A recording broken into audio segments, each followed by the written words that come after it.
Hello and welcome to another stream, which today will be Vilayna's Adventures, and I read the Homestuck epilogues and SCP collab, although that'll be, Twitch only as per usual. Anyway, though, time for more Vilayna. Gonna be, continuing Hollow Knight. Then, gonna be reading 6 pages as per usual. Then, Secret Lab. Yeah, on Twitch only, but yeah.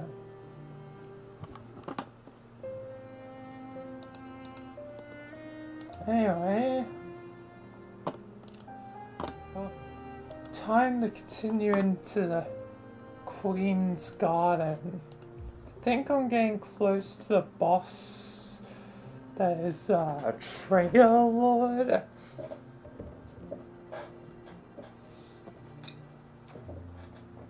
Which, if I can't even do the damn Mantis Lords, how am I gonna do traitor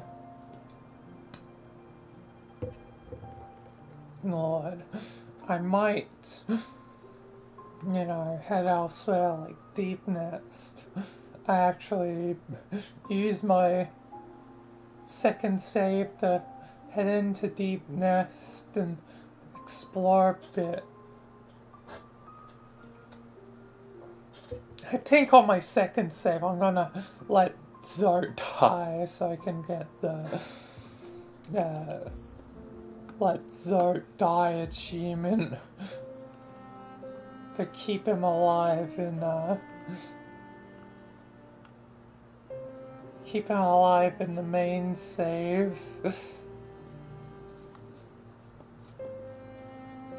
So I can, obviously fight them.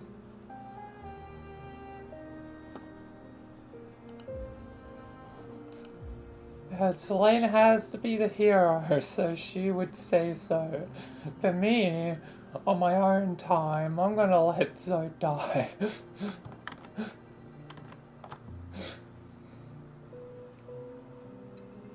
And plus, it's an achievement, so, I might not be trying to 100% the game, but I'm certainly gonna get achievements when I can. I think it's fine to leave him to die. Anyway, though, let's actually begin this, though.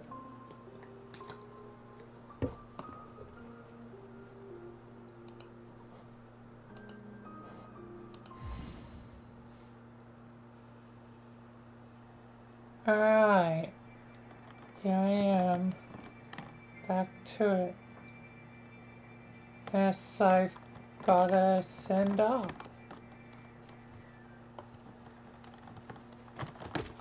Hello again.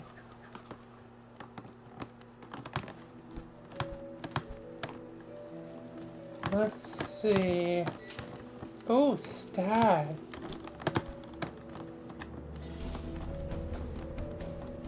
Oh. Got you guys. Oh. Okay. It's not too bad to try and deal with them. It's just a bit annoying.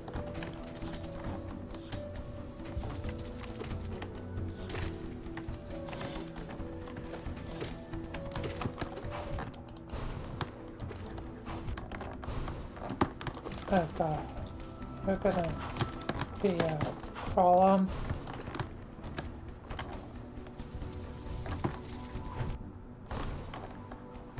Okay.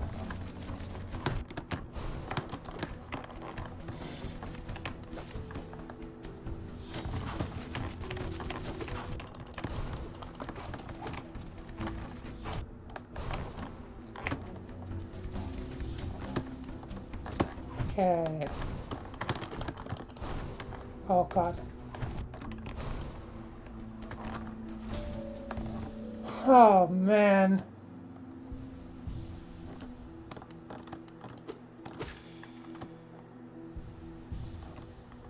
I just barely made it through that.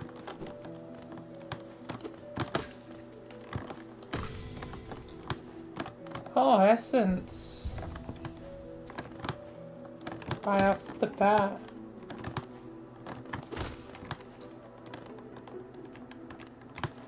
Oh, you gotta be joking me. Ah, fudge.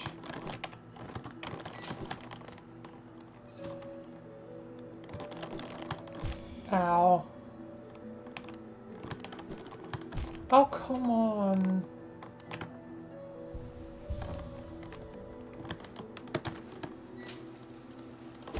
I just wanted to see what's over here.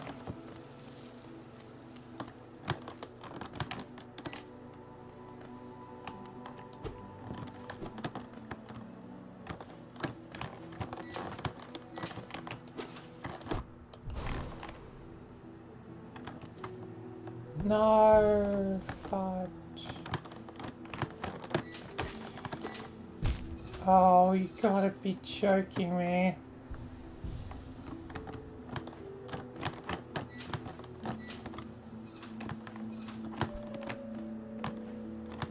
Where's the stag?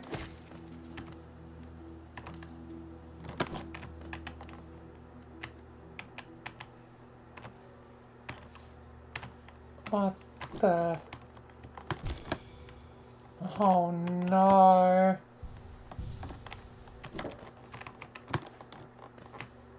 Why are there so many thorns?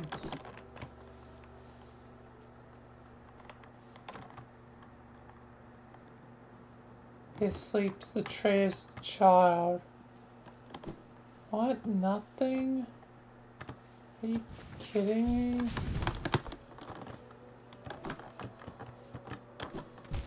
Oh, you gotta be... No! I die in here. Fudge.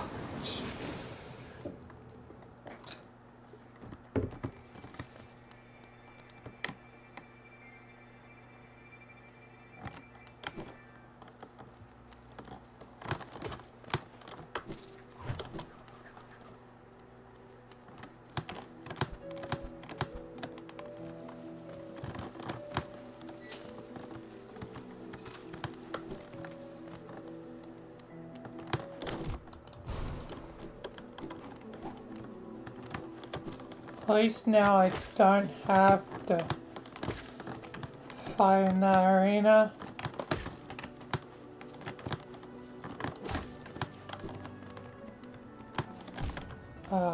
Fudge. Too much of a jump.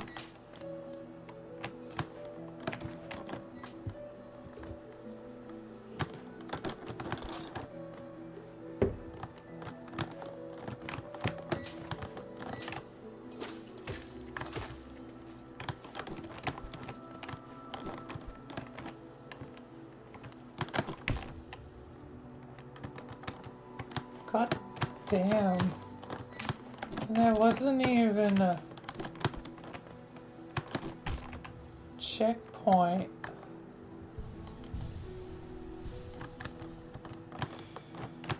Any failure on these thorns is...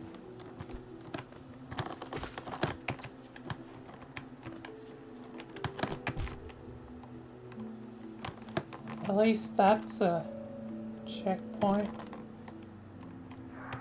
There you are, my soul.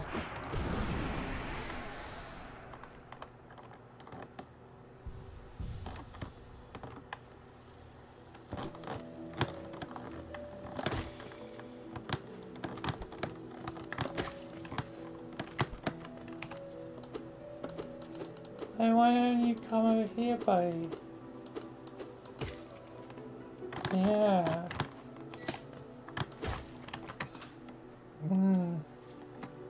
Left or right? Please let this be the stag.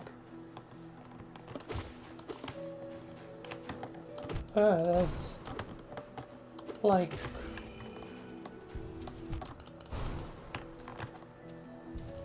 almost like jumpy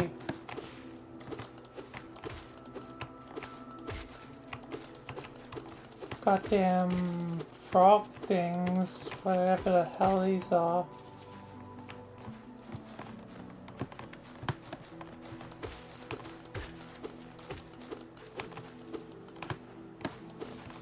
They're like spiders mixed with frogs or something.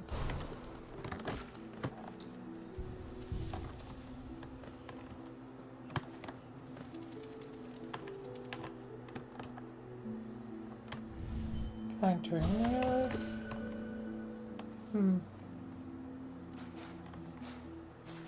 Oh, these weird frog-like things.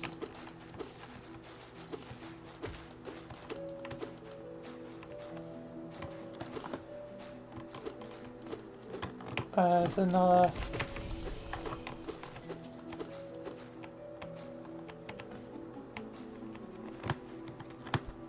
What's up here? Yeah, that was obviously something.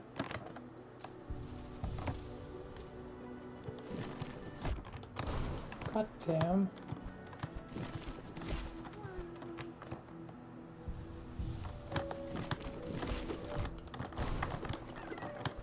Hello. Half of the prison grubs. That seems important.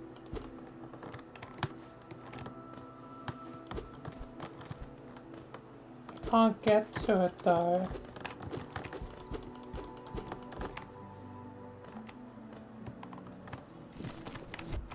God damn.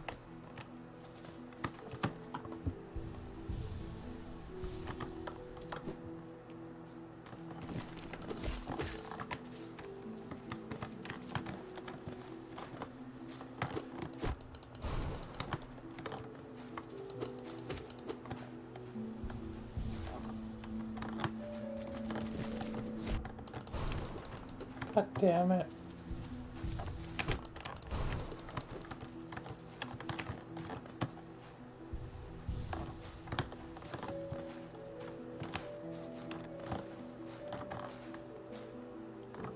It's just roof there.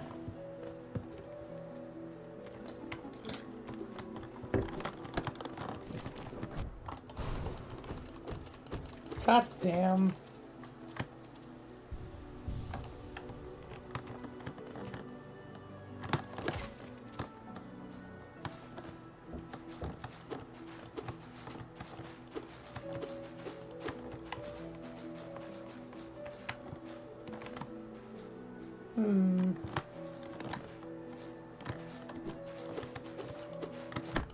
I don't want to leave this area just yet. Oh, god damn.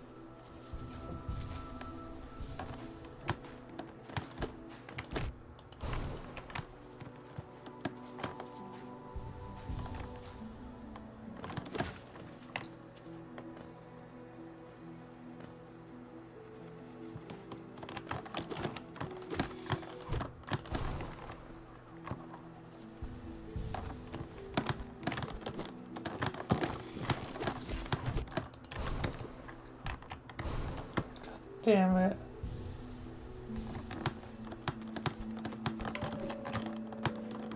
There's definitely something up there.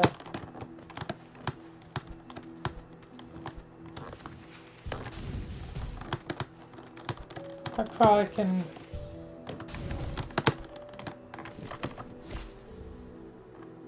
Oh. I was lucky to avoid that. Okay, let's, over here then.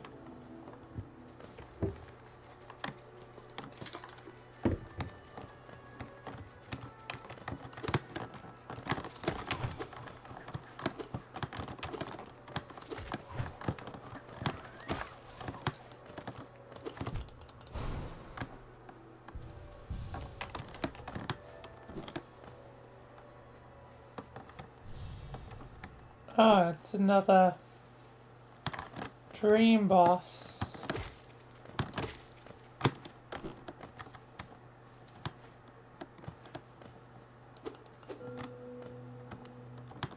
Oh, here's a stag.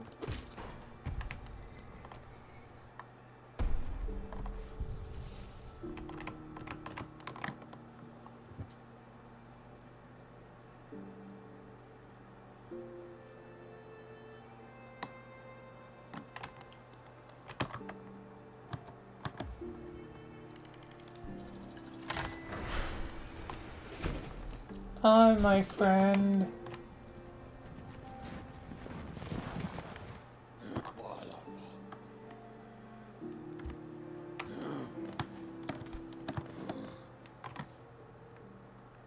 Anyway, as then I have easy access to this one. Let's see what's around this room though first.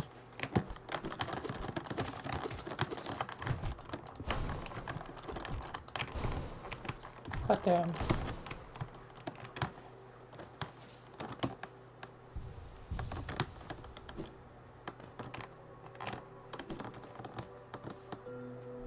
Oh.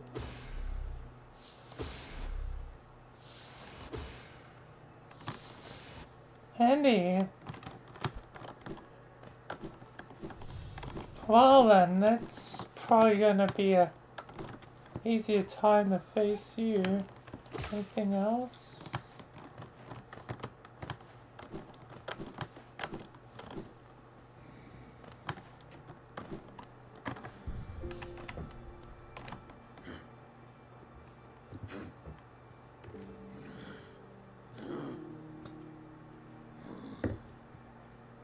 I'm guessing... Yeah, I'm guessing I'm gonna have to...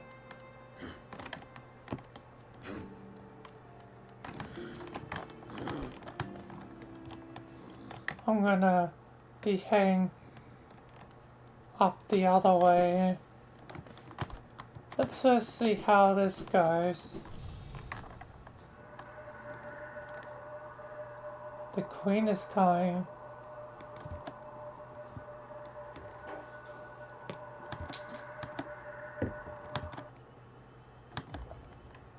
Sure.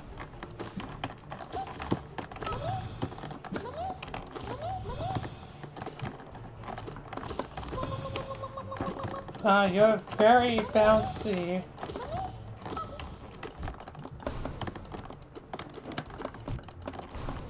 Ow.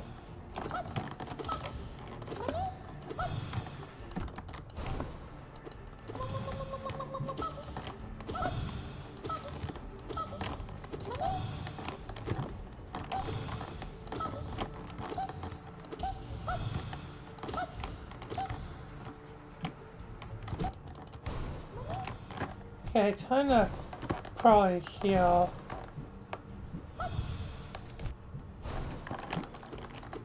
Or maybe you should just keep bouncing. God damn.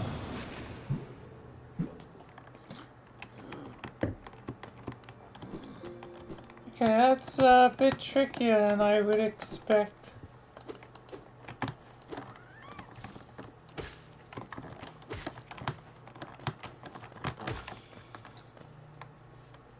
But I don't think it'll be too hard. So, where are you?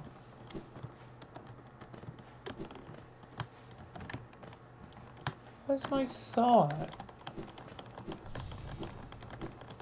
Must be in... There you are. Hello.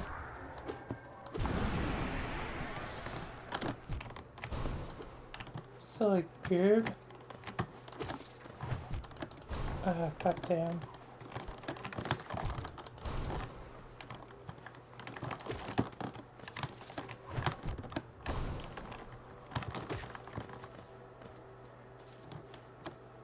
There's no point healing when I can just pinch. I don't think it'll be too hard as long as I just juggle it.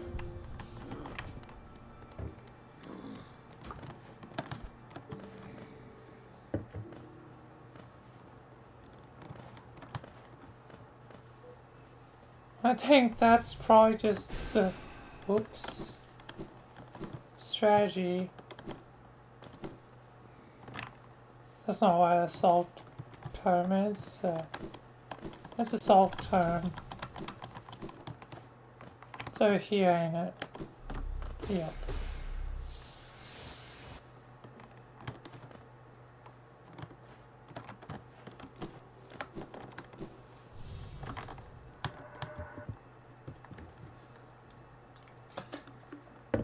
Yes.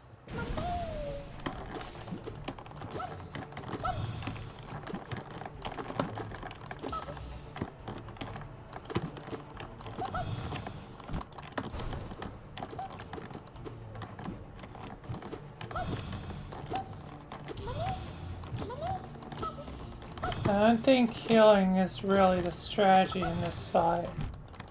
It's mainly just juggling.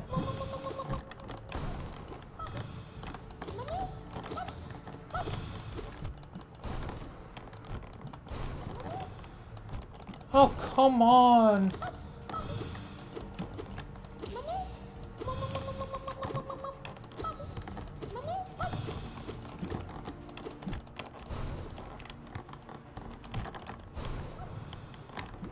Maybe if I should use some spells, probably.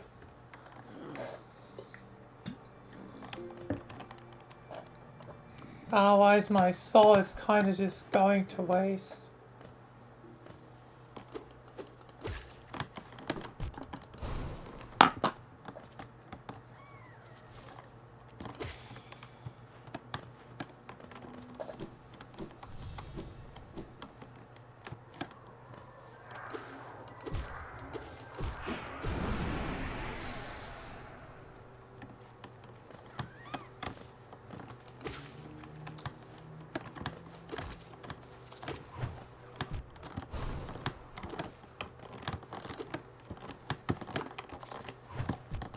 Ah, you little punk.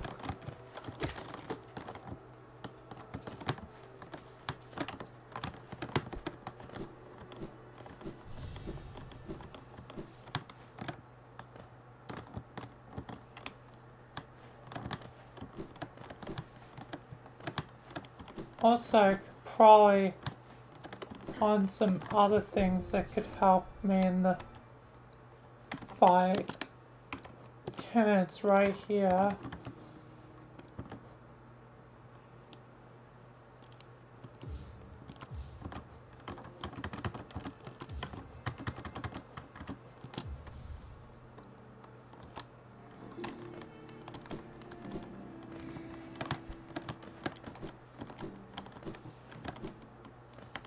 Yeah, let's try and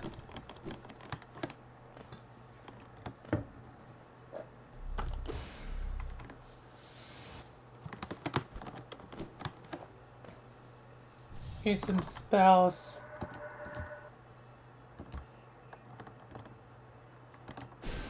Oh, I didn't mean to waste my spell before. I didn't mean to cancel it either.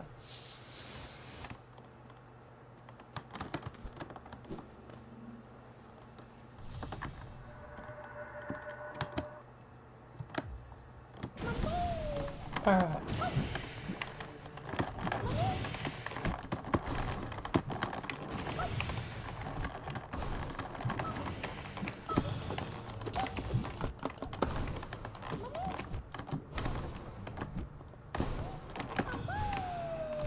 God damn.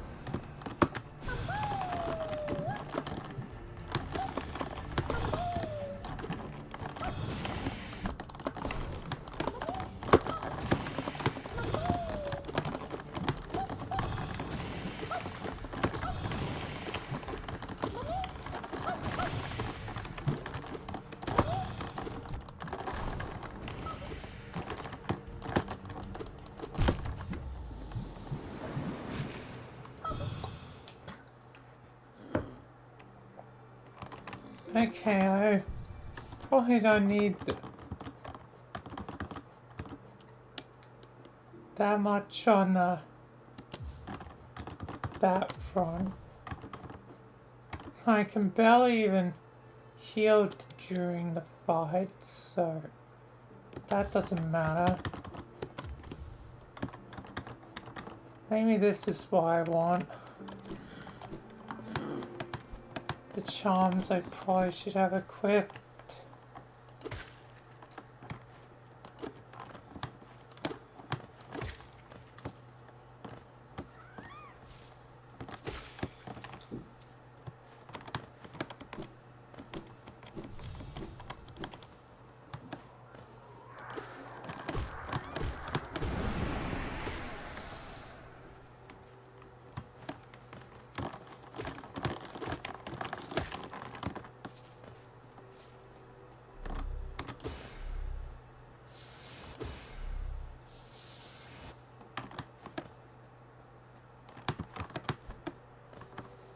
Alright, let's try this again.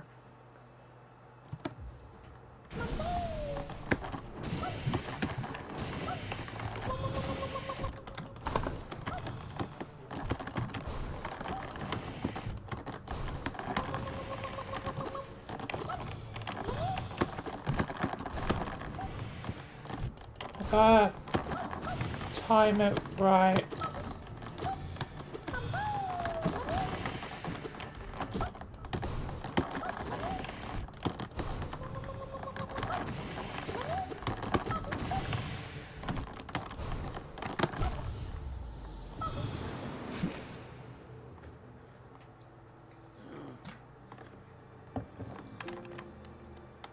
Jesus.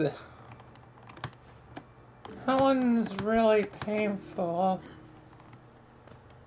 Surprisingly. But now you're here.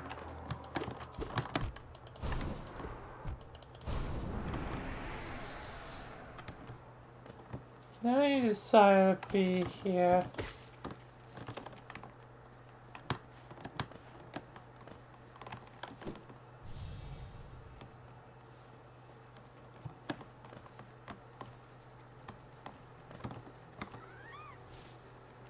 I just need to probably time that well. Surely I can do that.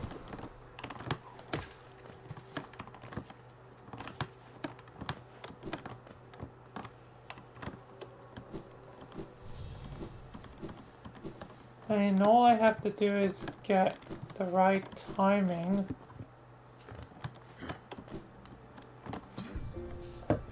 If it's too much a problem, I probably can come back to it later. I'll give it one more attempt for now.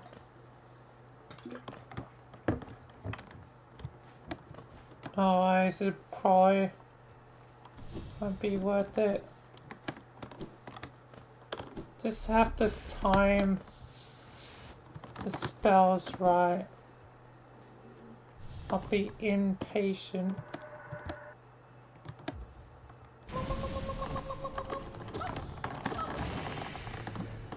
Yeah, that was poor timing.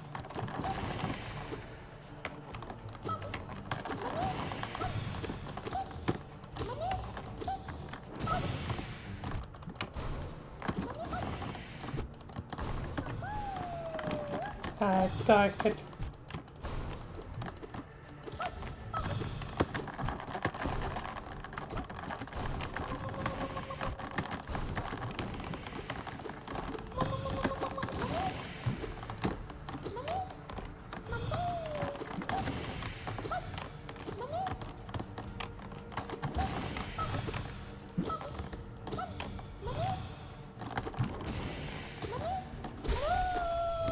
There we are. I figured that was probably how it would get done.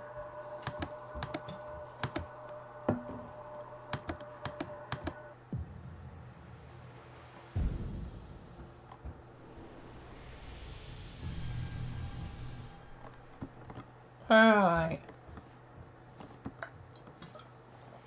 That's enough essence for whatever the next thing is. From my friend.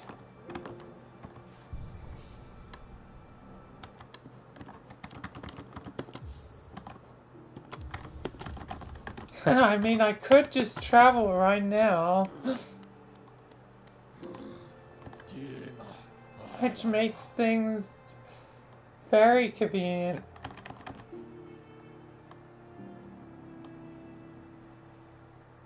So I guess I'll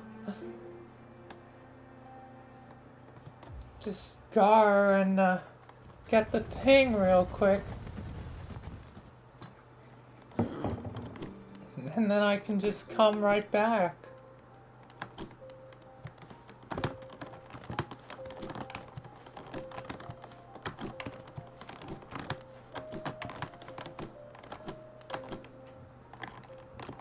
Hello, my friend. Yeah.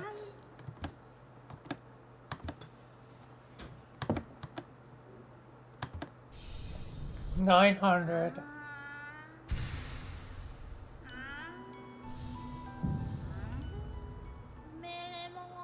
Nice. Even more so.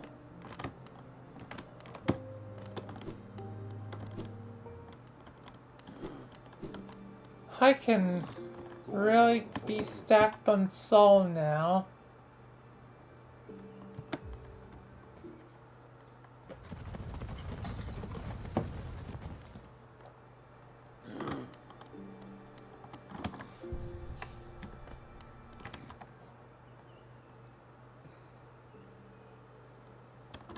Alright.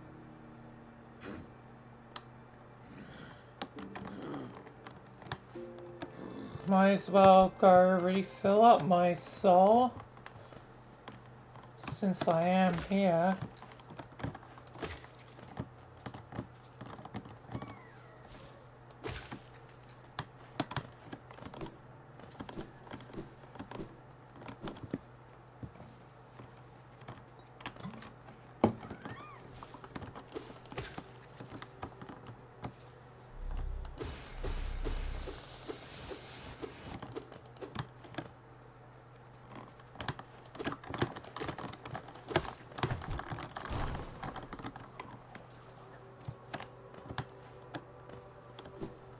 Now I got 2 filled up.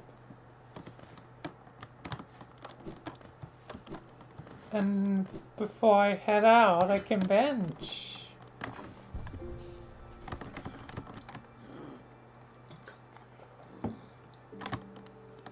I'm really stacked now.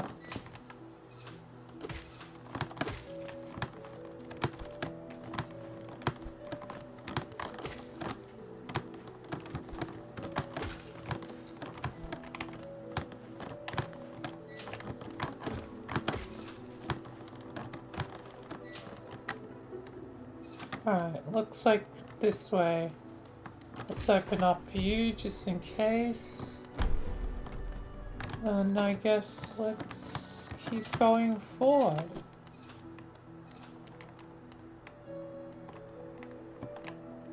Of course. Fudge.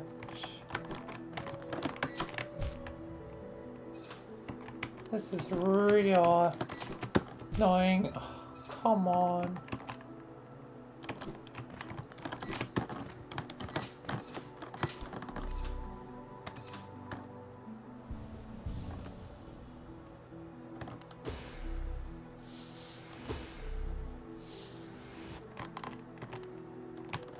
Ow.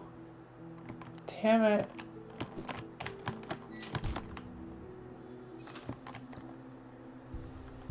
This is gonna take a while.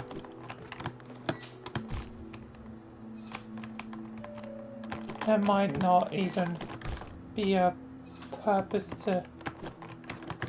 I can just do that.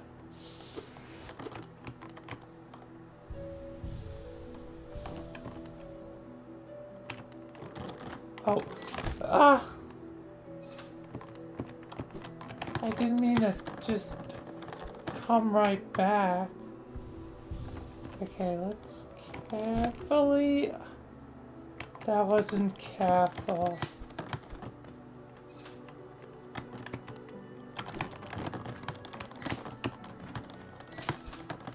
I do have to make a small dash jump.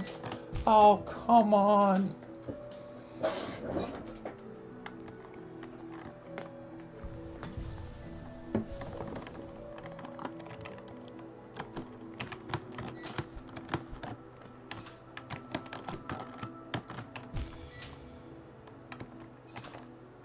This is gonna be a nightmare. It's a small jump.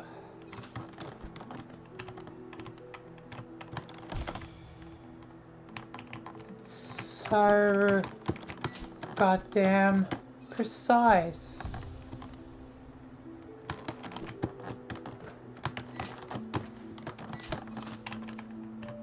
And if I overdash, and if I overjump,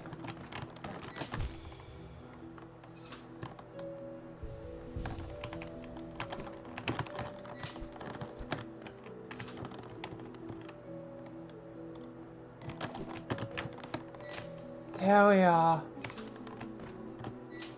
Now what do we have here? No! Fudge. Okay. Dash. Jump. Jump. What?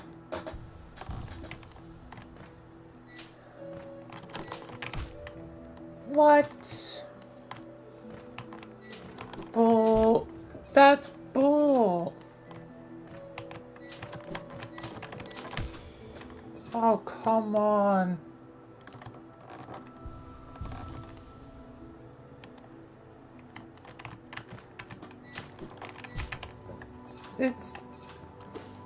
That's so bull. I'm gonna die in this room. Yep.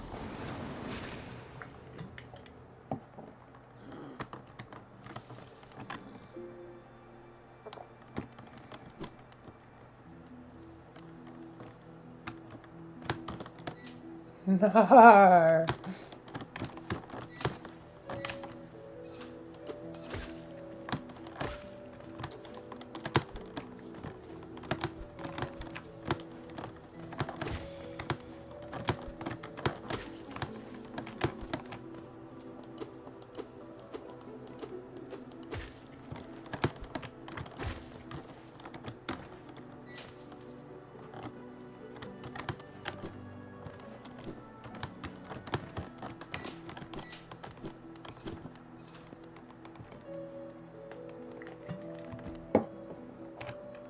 Here we go again.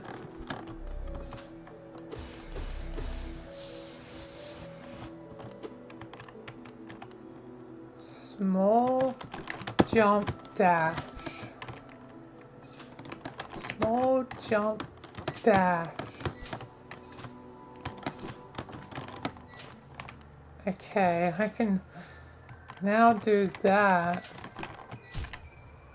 But now it gives me some bull. Where the hell is my soul? Are you kidding me?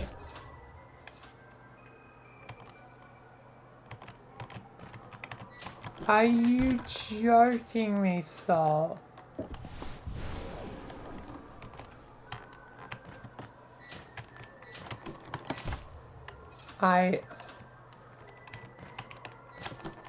I've got to do this stupid little thing, but also trying to get my soul back. There we are.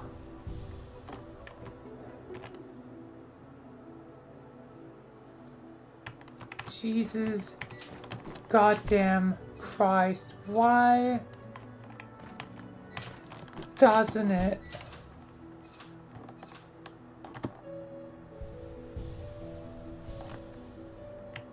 This is the worst. This is the worst. Come on, whatever it is has to be worth it.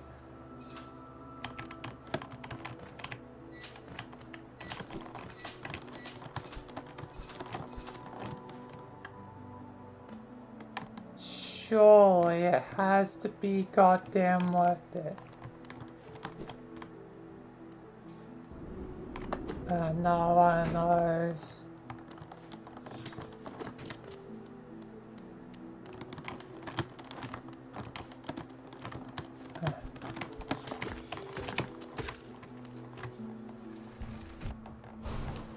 I forgot about the corpses.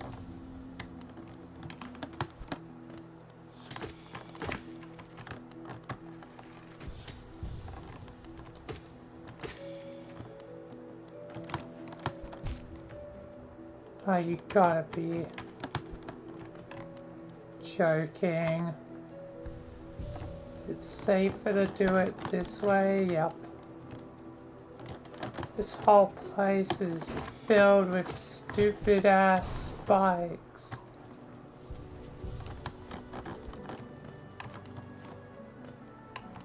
Looks like I have to goddamn do this. Are you kidding me? Oh, hi. You gotta be...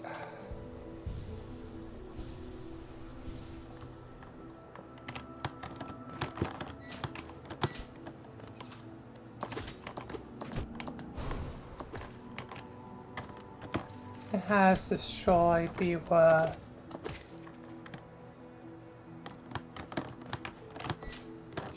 Surely...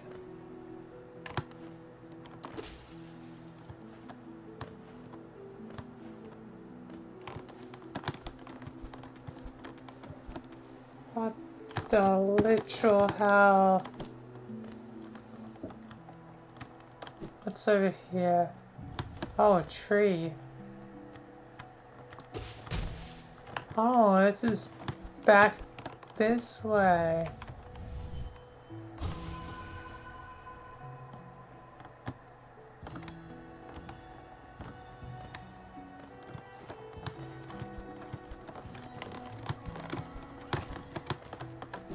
Any up here? Looks like they're mainly down there. God damn.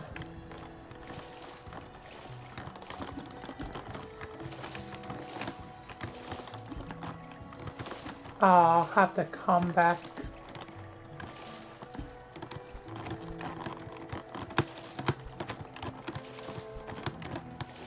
Oh, come on.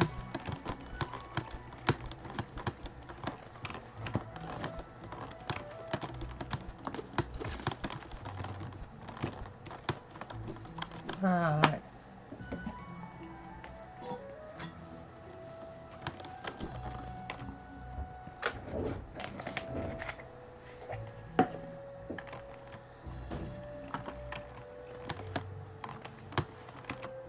There's a bunch here.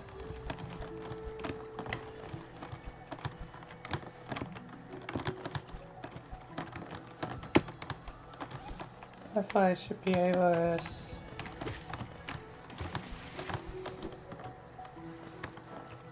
be able to collect them.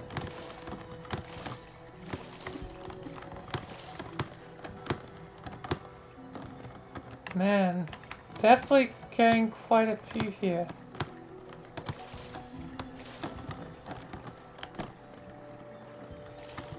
Oh.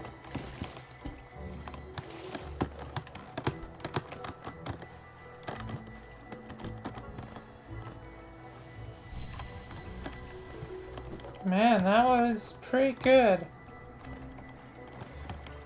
800 just like that.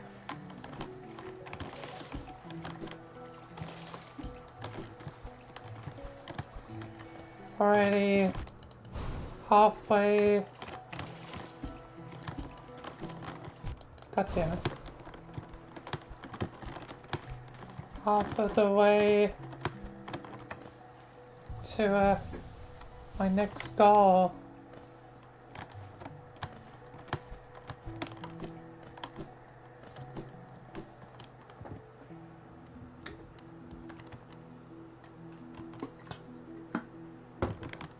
Now I guess I gotta do this. Why? Why?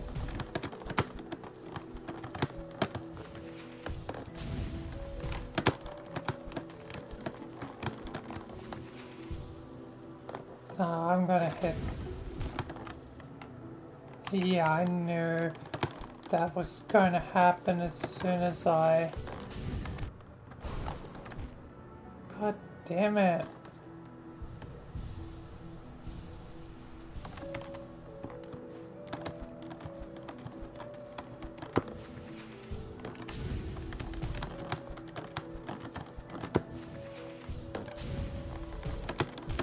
Oh, you gotta be joking me.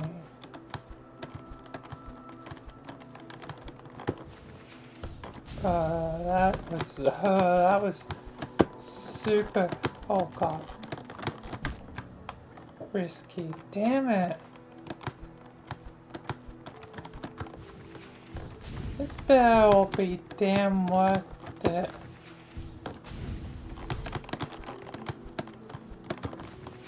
Oh, I'm gonna...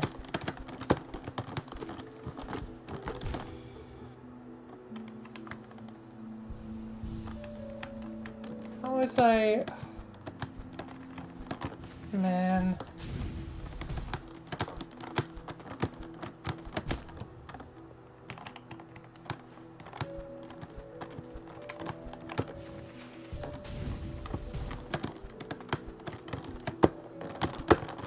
Oh god. And I sometimes accidentally hit the top. I just gotta do it near the top, I guess. Ow. Should I come back? I'm getting too awfully...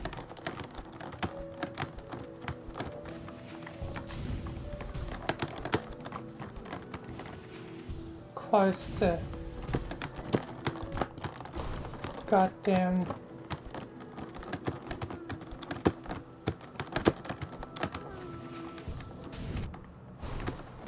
dying. No, I knew I should have just Fahaja.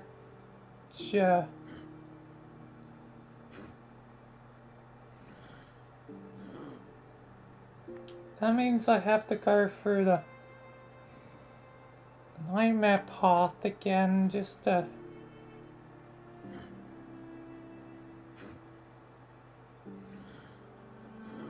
get up there.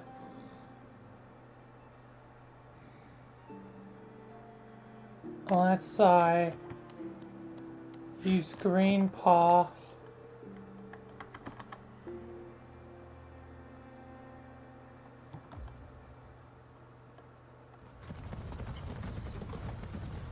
I think I'm going to go this way.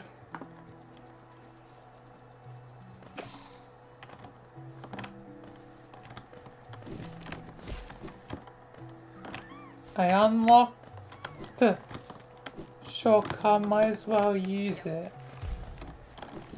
Because I'm not going through all those stupid thorns again.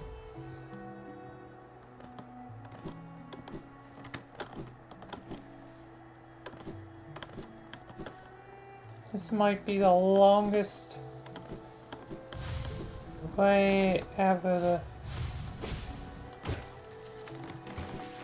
do this, but I do not care.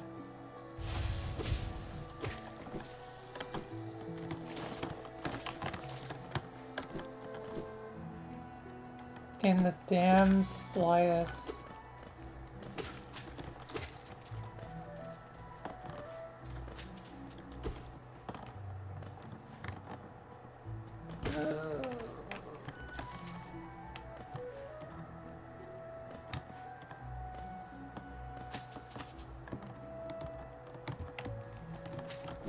Yeah, this thing there. Whatever. Let's try not get distracted.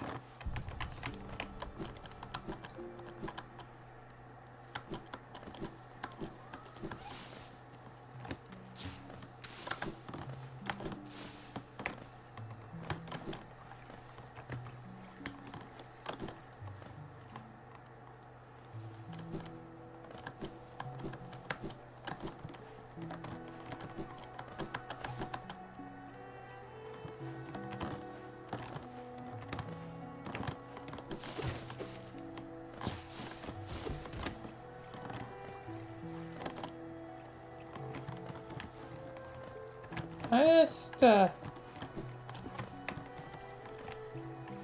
C dash, maybe? Save some time. Yeah, I can just do that. Should've thought that. Ow.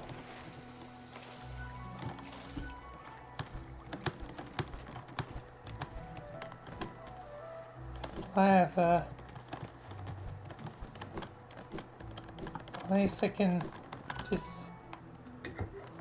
Hello.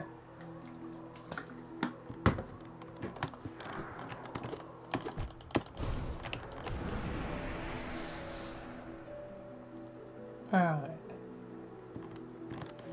Well, I'm in a lot of a bad position to attempt this again.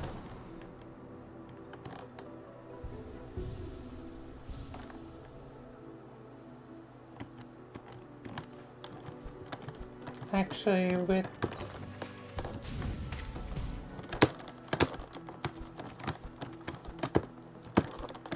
What the... No! Hold on to the damn wall.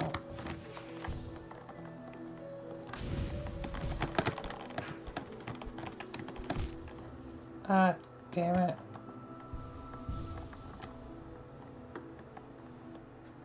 I wanna reconsider what I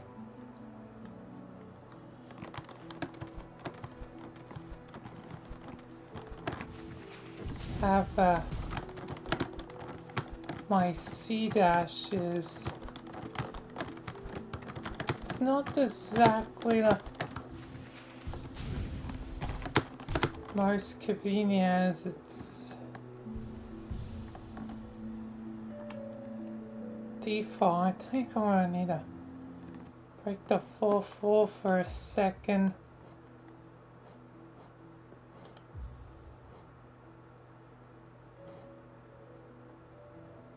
Super dash can be, I don't know. Okay.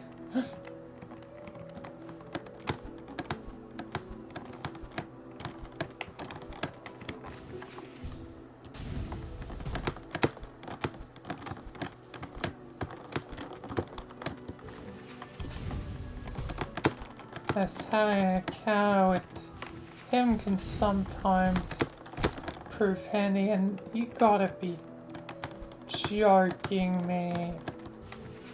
I forgot to heal. Doesn't really matter. Literally. Hello? Playing a soul.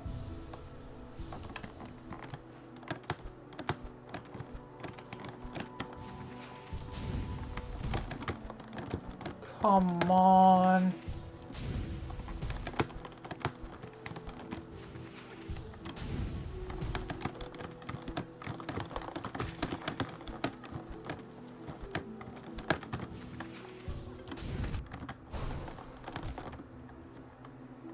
At least it's dead. Now the last hurdle is just getting back there with nothing going wrong.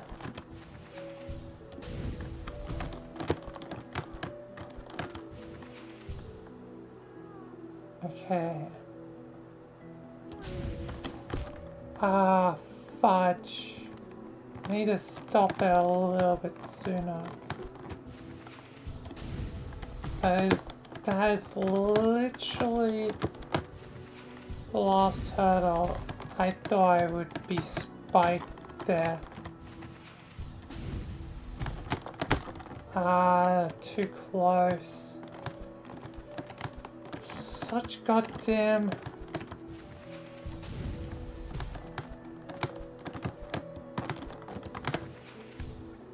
precision.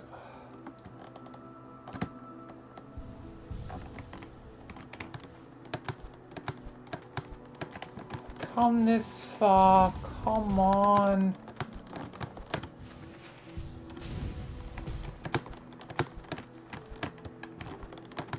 No, no, no.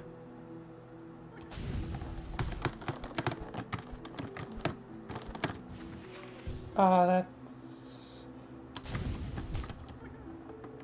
I thought that was too high. I didn't even bother trying to cancel because I thought it was too high. That was too high.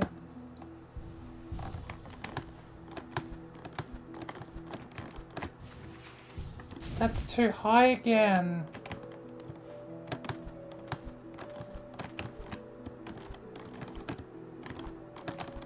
Come on. This is probably...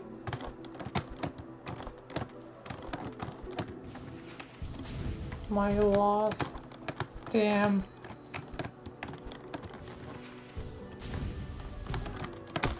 No! This is my last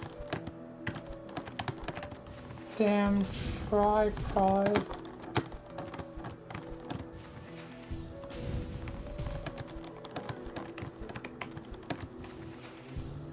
Before I have to exit out this room, no!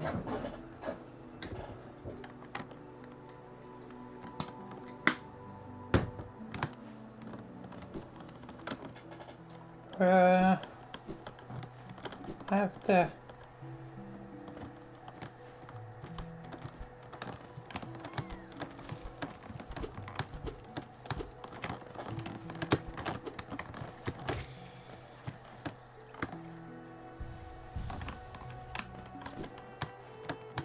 to get healing, otherwise I won't be able to do it.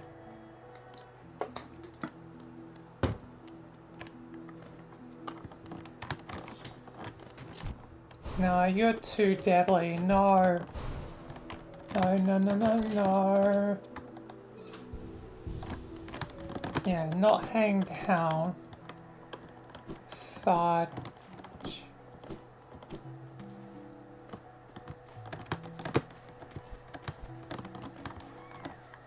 I mean, I might be able to have an idea, but it's gonna take a sec.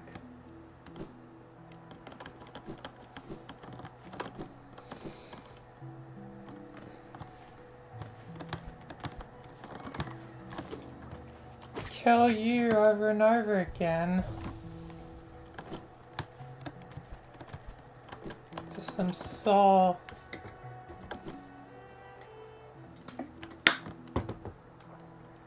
Because I don't want to give up after how far I come.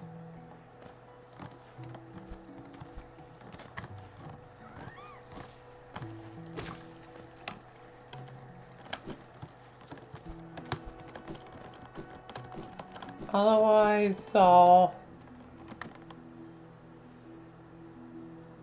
think I have mostly everything.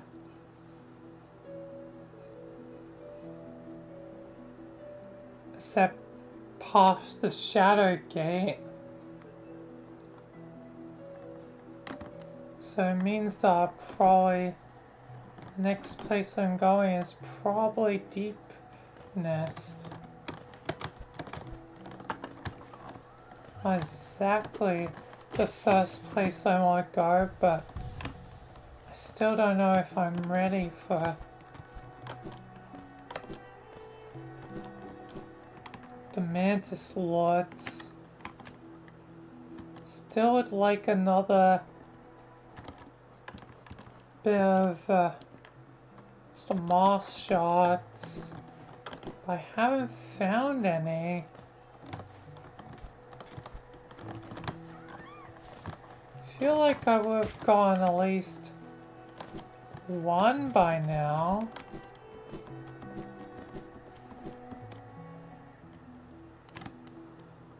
Given I've been all over the place.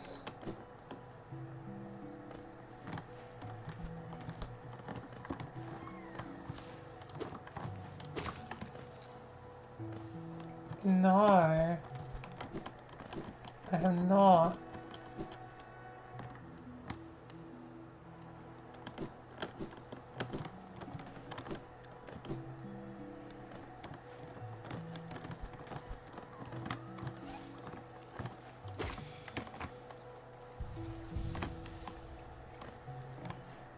Anyway, I guess I'll give this one last try. Otherwise,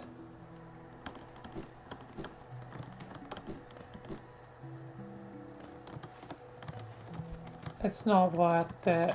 Wasting all my time to get this one little thing.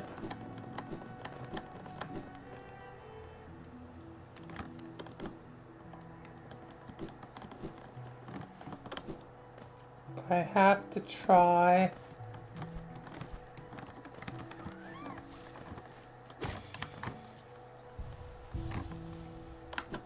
So, one last attempt. One last proper attempt. Which could include multiple sub-attempts, but you know, it's the way the cookie crumbles. Oh, it's ready though. Be handy if there was a soul totem or something. There's not. All I know is breaking the 4 floors make things a little bit easier.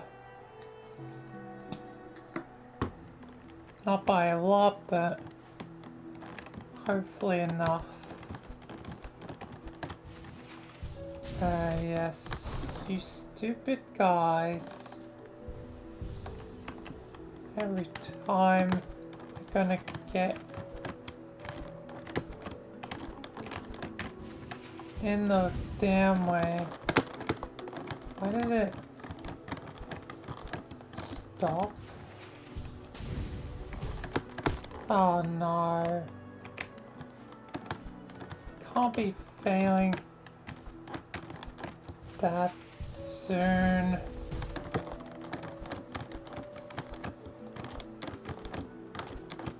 I still got 2 of... No! No! Come on! I'm dead.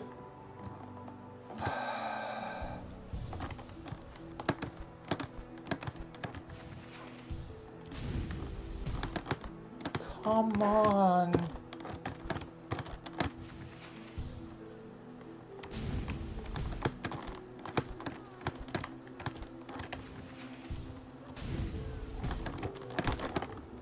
You gotta be joking me.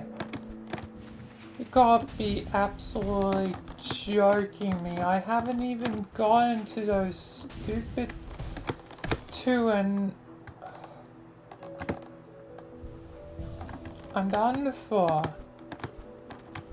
I'm just gonna have to forget about it for now.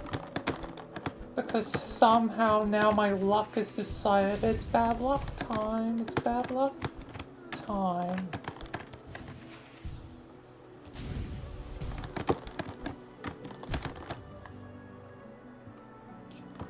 I'm done.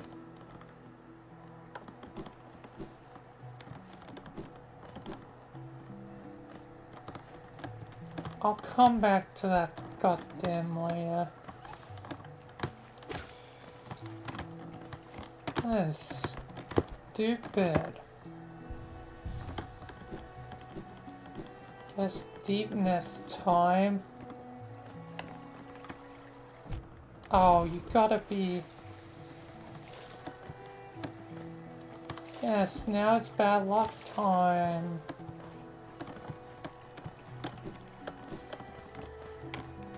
Good luck, only bad luck. Oh god damn it, no, no.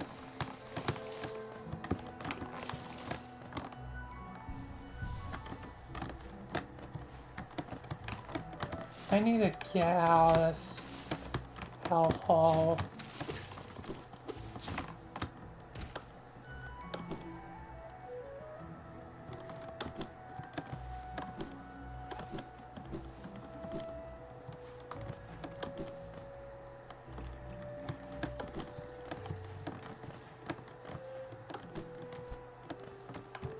Because now my luck's being stupid. And just head toward the damn deep nest. I need a bench. For God's sake.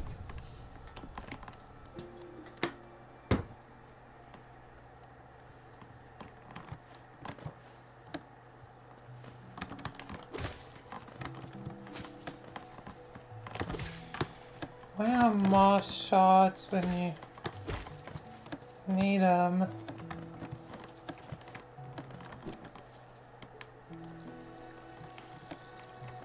Definitely been doing good for soul shots.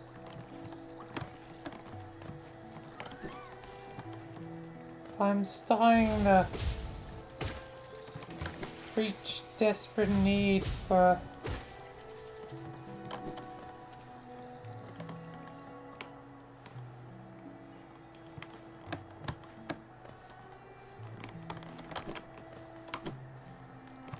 desperate need for moth shots.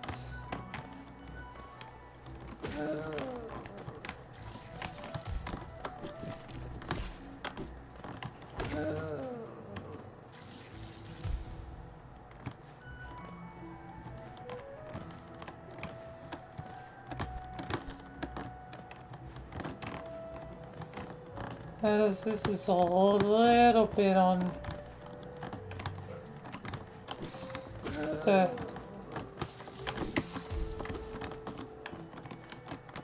ridiculous side.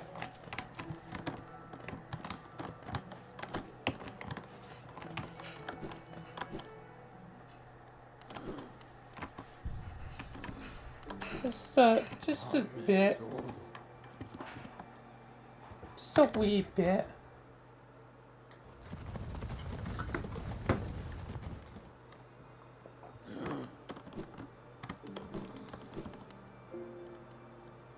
Anyway, where was the entrance again? It's like...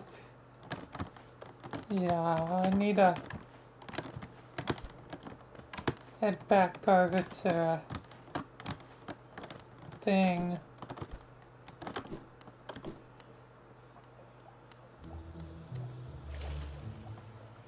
I need to fight you right now. Ideally, I don't really fight anyone for right now.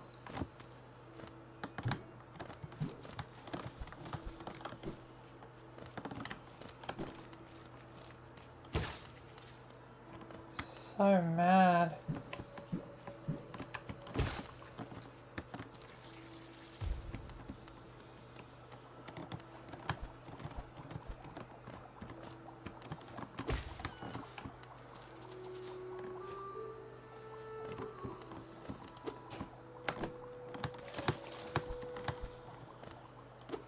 Let's just not worry about these little floaty guys. Let's just maintain my health for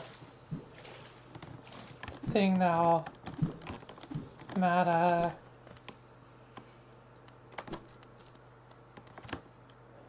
Here we go.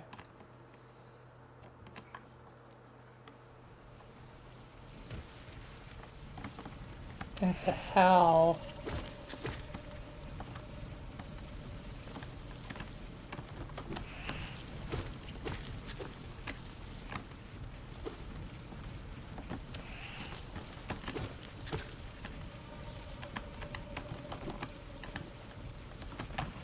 Alright, so here.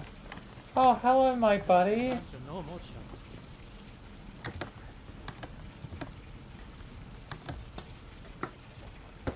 That's one of your cheapest maps. Thanks, buddy. Oh, great, there's big old worms. Whoa. Oh, god damn.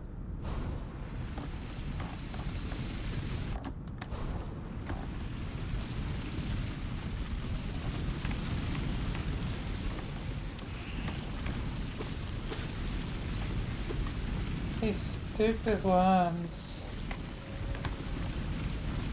Alright, let's see what's around.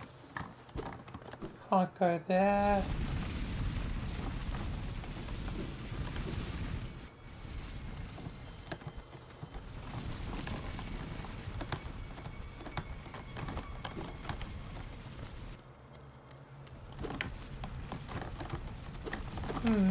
Can't go here either. Weird. There definitely seems to be something emanating.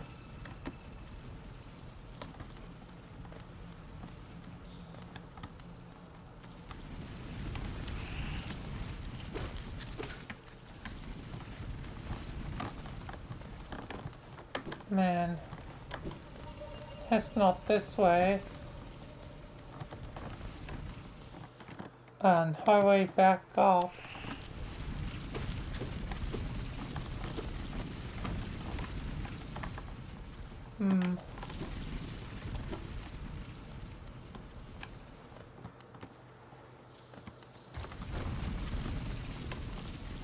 Oh. Ow.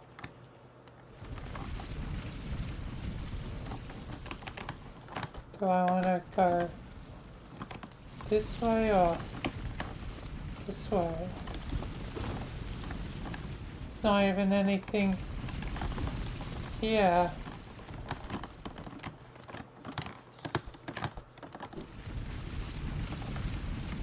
Hello, buddy.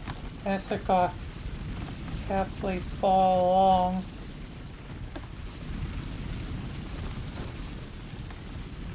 Oh. Hello. Hi, buddy. Like me. In this hellhole. The buddies together in the damn hellhole. I do have to go down.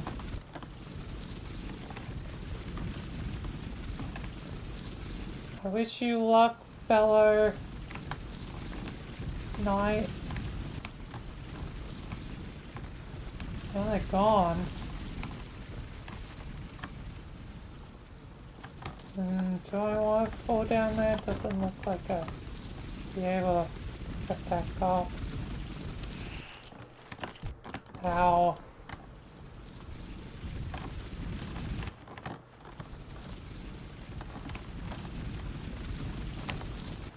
I think I do have to go over there. Alright. I'll trust my buddy. Oh man. Hey, my buddy led me to this.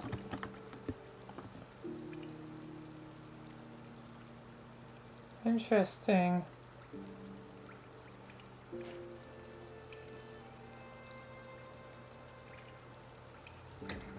I explored a lot of the area near the village. Oh god, there is too. Tram.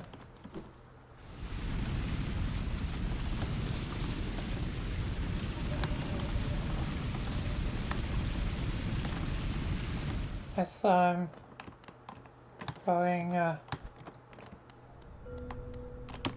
the okay. Corpse. There's a few ways around this place.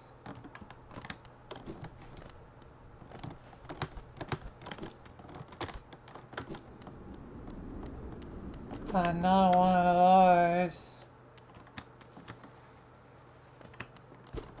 And I can't do anything. That's weird. This place is very strange.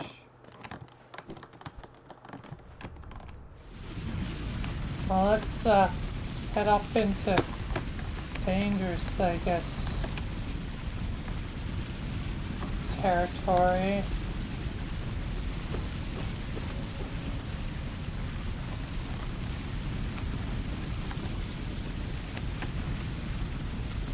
Okay, I guess I have to wait for you and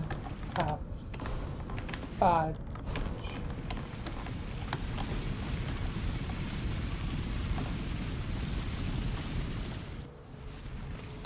What do we have here? Oh, are we doing prayer again? Fudge.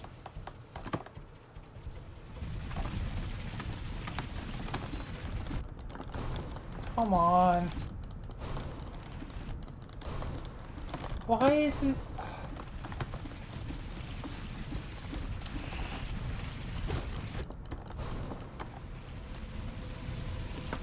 Thank God I can just take a moment to heal here. No, no. I'm trying to heal you, stupid bugs.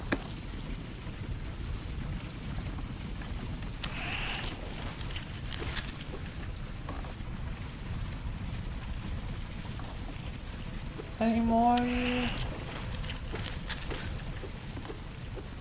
It's like there's a whole bunch of them. Maybe so I can gain some soul. Alright, I think that's enough soul. Let's just...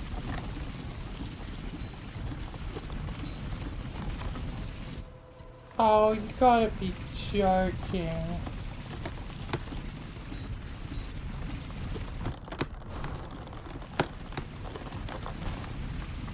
No, damn it.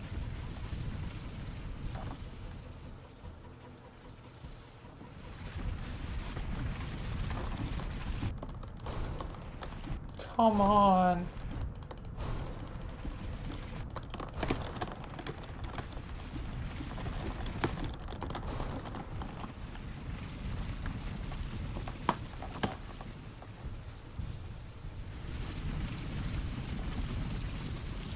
Should I just leave? Is this gonna be another pointless parkour area that I can barely manage to do? I'm just gonna leave. I'm not dying over this.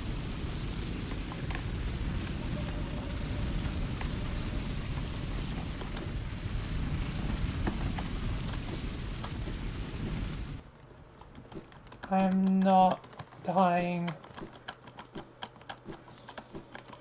over this. Looks like something probably would be at the end of it.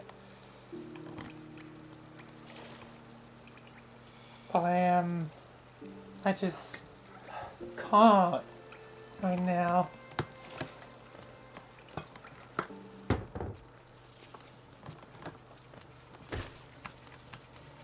Alright. What the? Oh, the corpse came alive.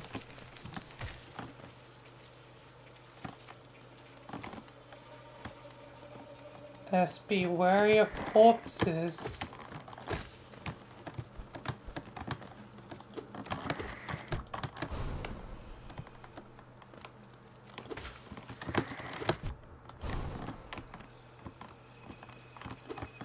Yep, be wary of damn corpses.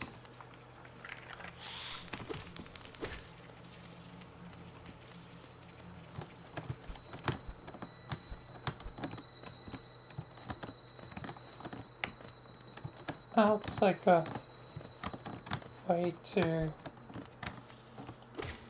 left. Let's see what else. Be wary of corpses.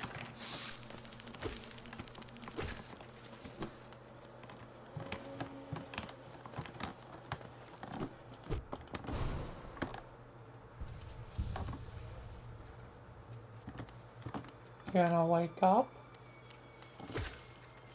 Okay, not every corpse, but probably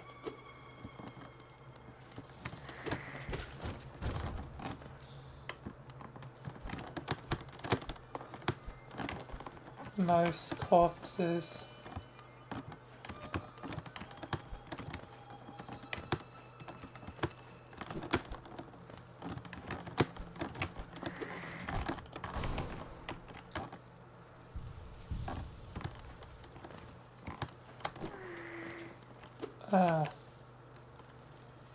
I grab. I see spikes.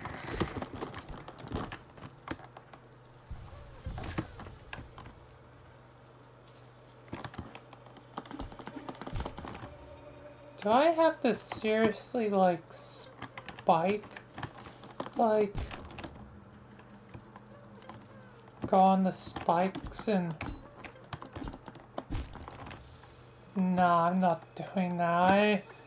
And I am not doing goddamn pointless parkour right now.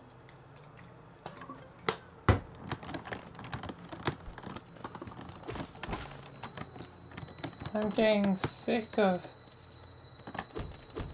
how much stupid, dangerous parkour there is. Hello? Oh, it's you. It's that right?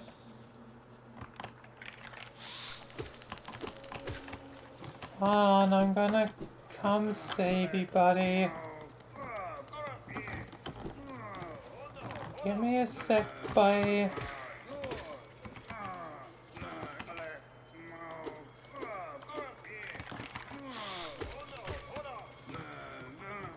Hold on.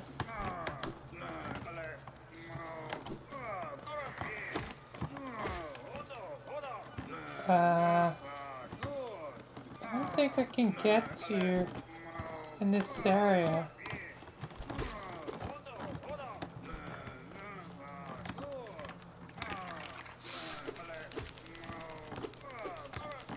They can crawl the damn walls.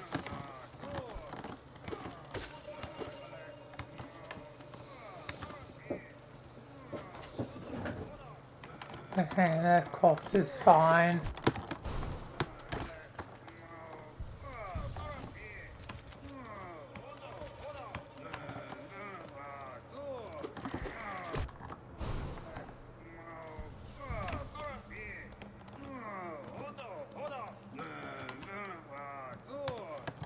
Yeah, I'm gonna have to come back for you, buddy.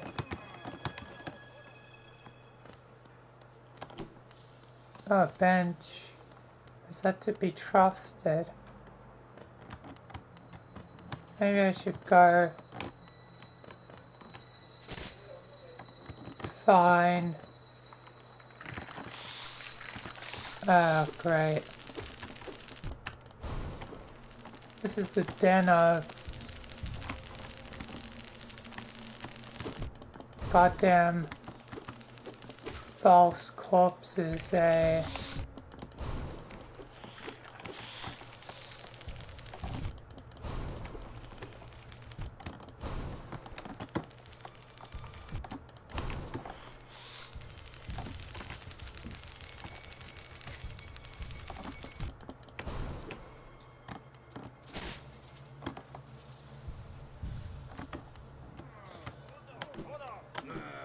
Hey, here you go.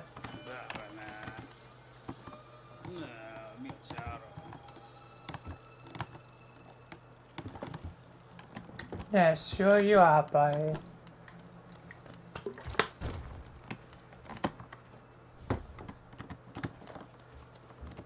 King's Idol.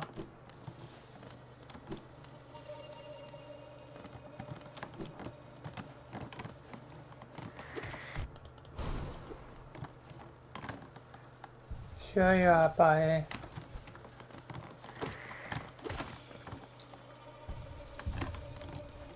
Anyway, I guess I'm gonna go investigate that bench.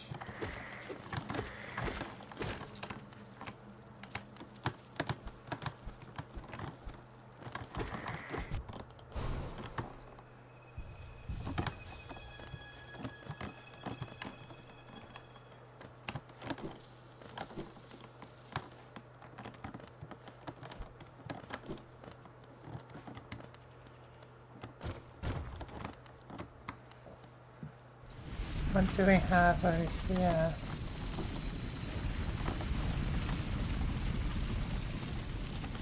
Ah, that's the left way.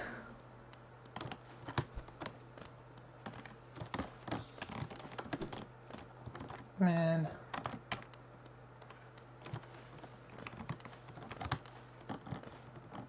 I need a rest at this bench so much. Yeah, there's actually a bench. And it looks like, yeah, there's more over there as well. There's so much.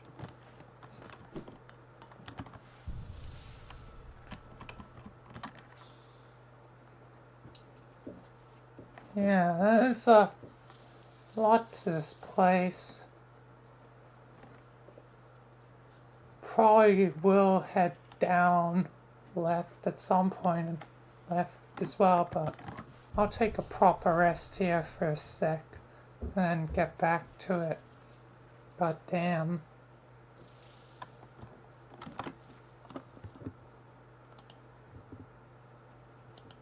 Alright, I'm gonna go AFK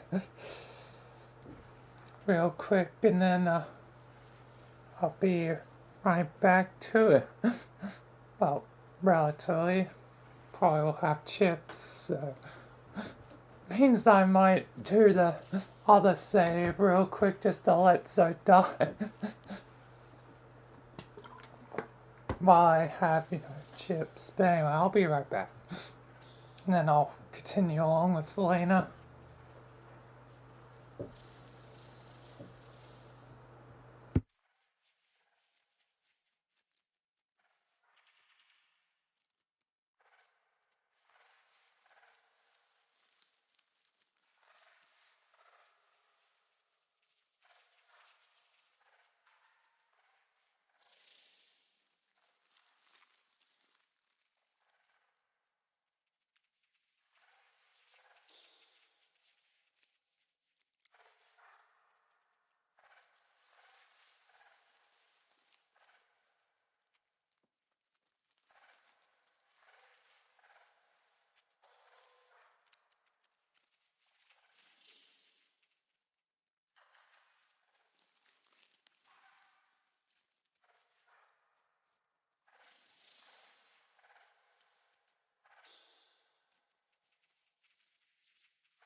Alright, I'm back.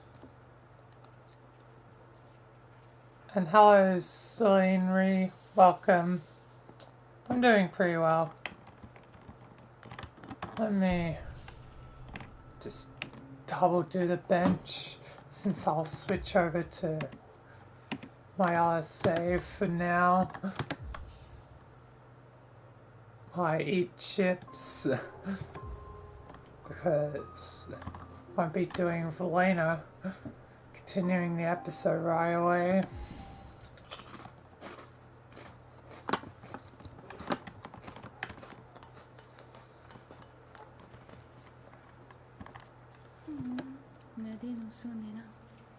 I am costs here in my other save.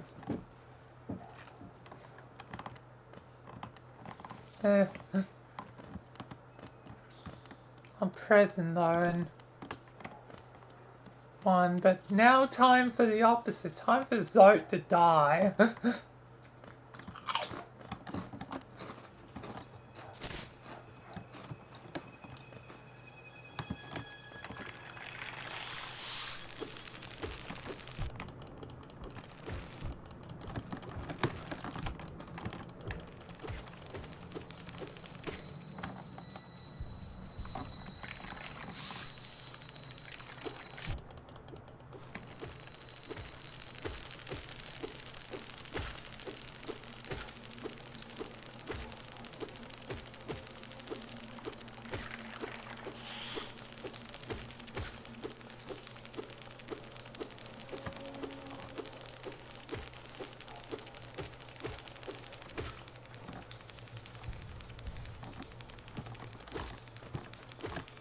That one's pretty dumb.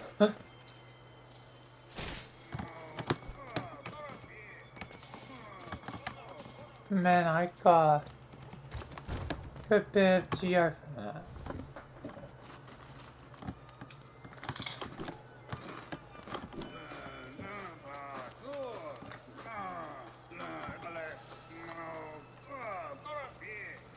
Hi, Zoe.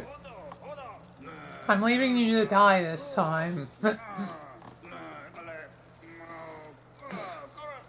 Even though in character as Vilayna, I just saved you.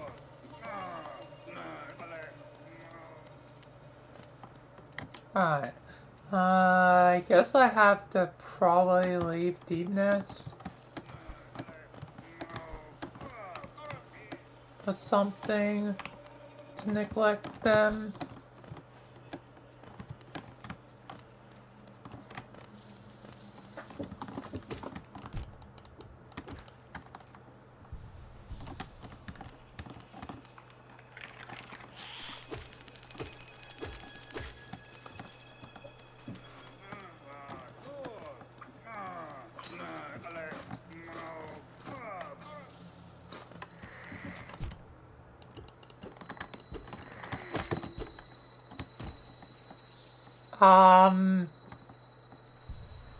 What the hell?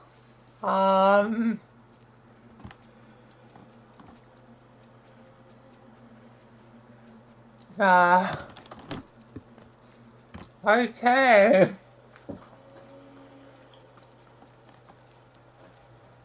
Apparently there's one safe spot in that spike pit.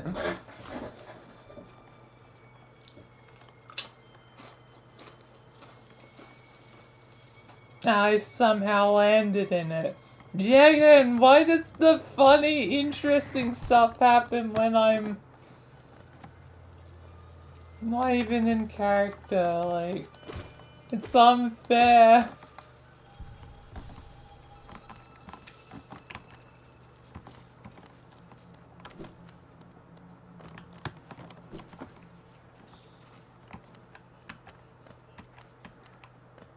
At least it happens on the stream, so there's at least that.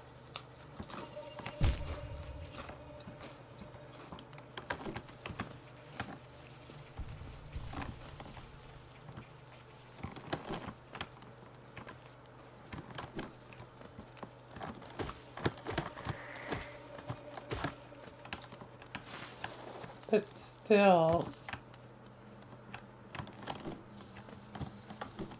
kinda sucks. What's up here?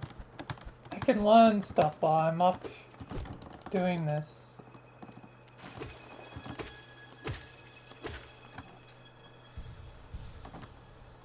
At least one is gonna be up.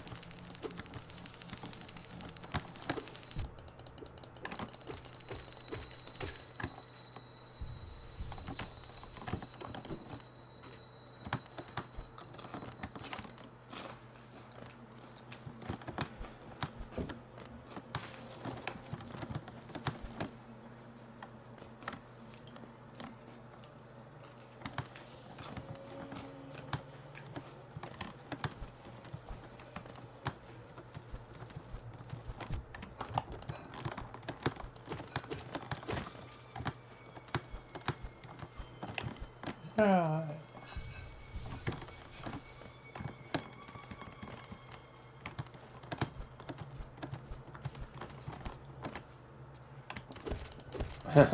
Well, that one's dead.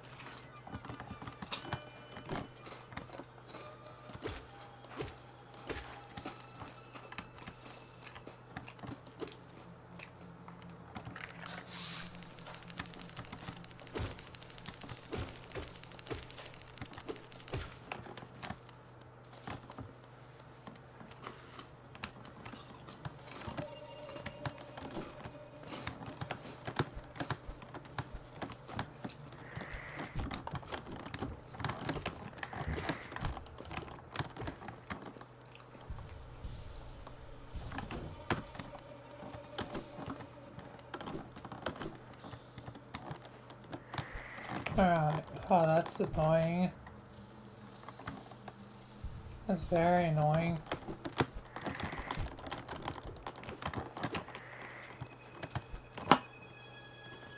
Oh, that leads up to reports.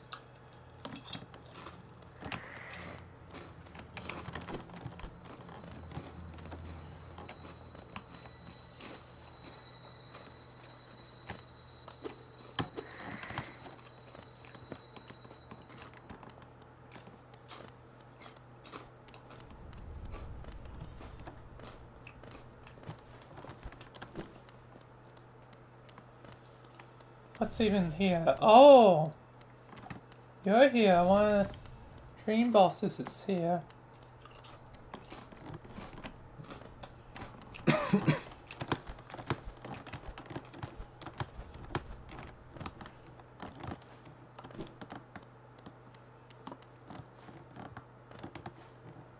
Oh, there's some lifeblood here.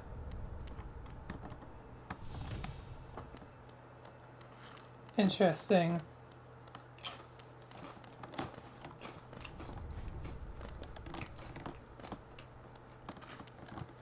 And you sort of know.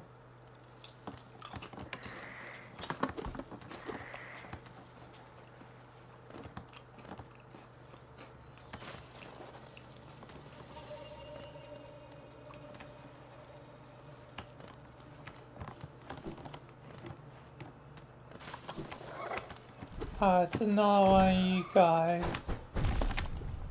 I do not have what I really...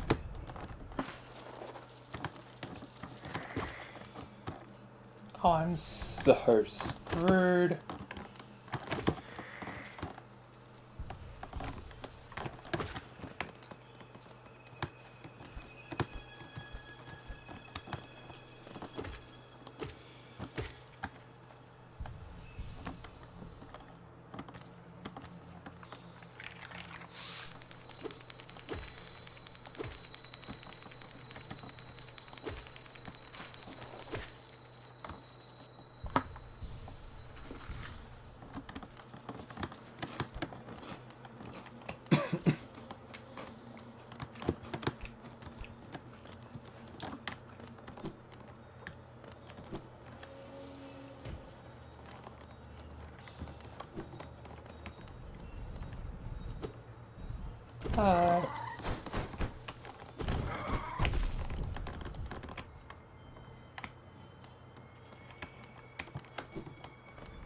It's a real problem with you. Can I Oh, I can pogo you. Interesting.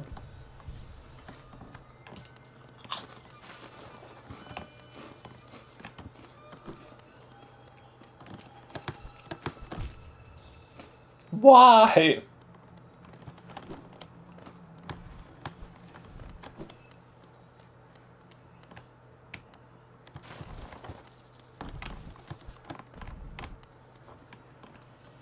I just put that there to troll you.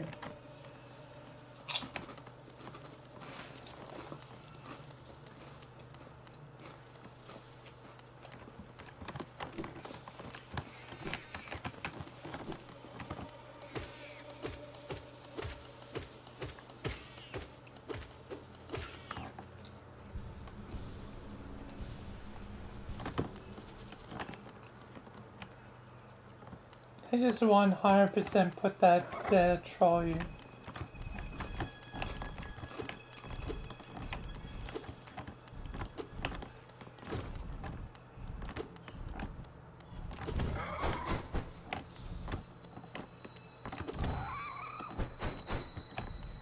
On. Let me pogo you.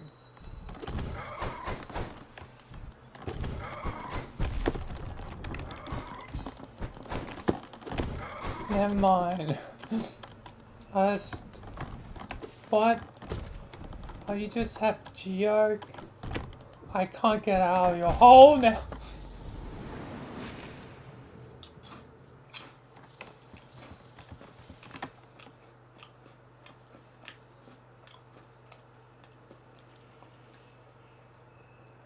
So there's that. Grand.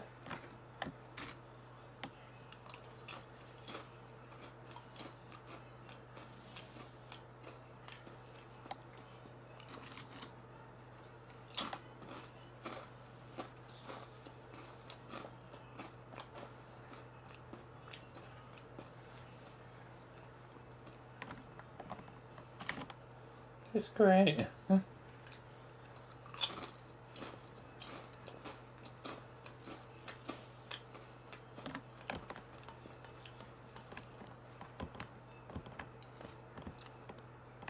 I probably should get my soul back and make certain that I fail the save zone.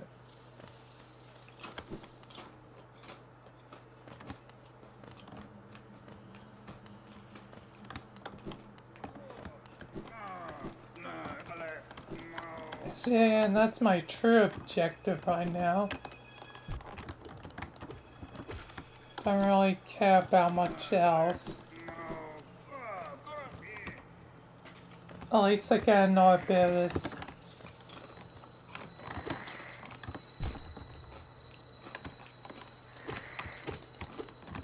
Ahead of time.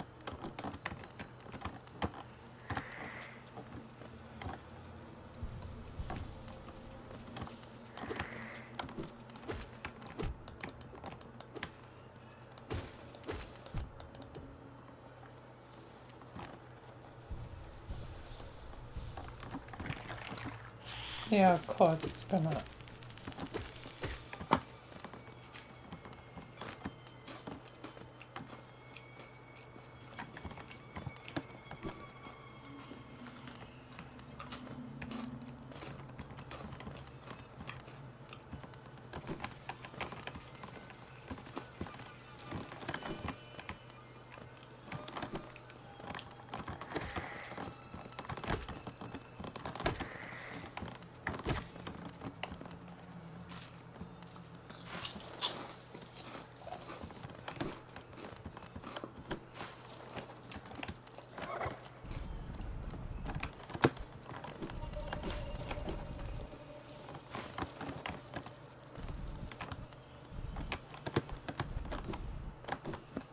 Right.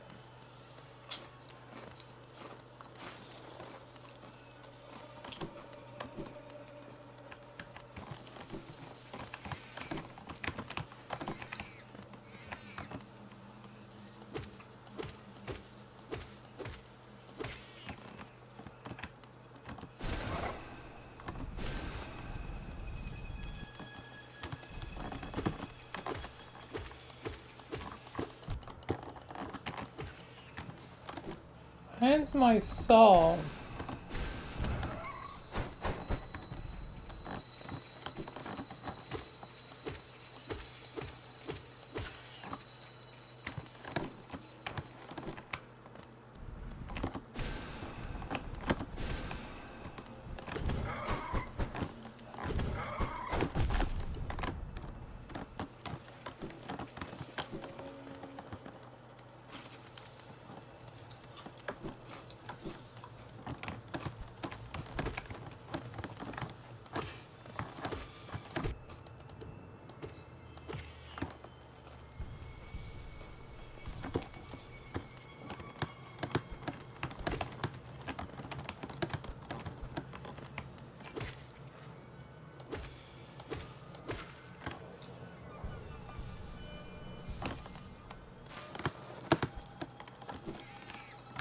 Seriously, where does it put my soul in this place?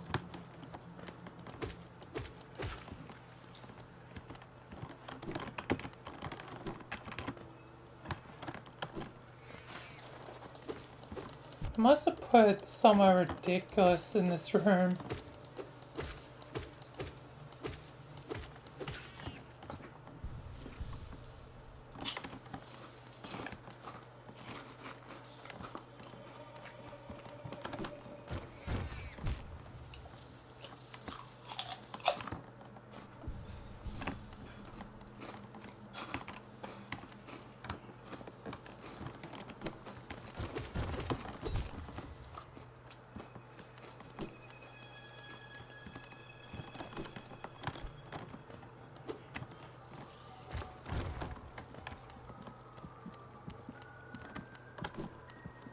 I hear the chimes.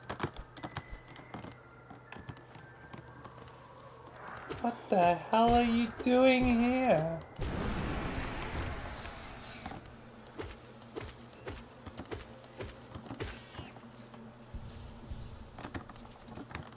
Like, seriously.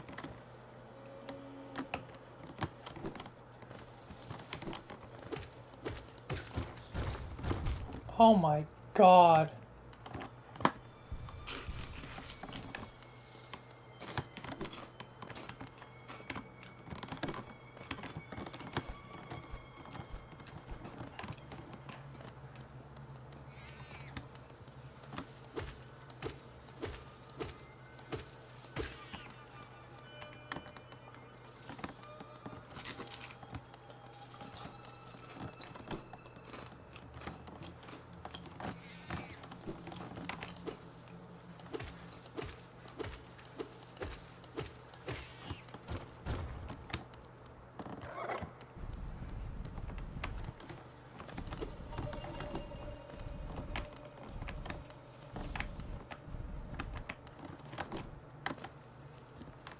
Right.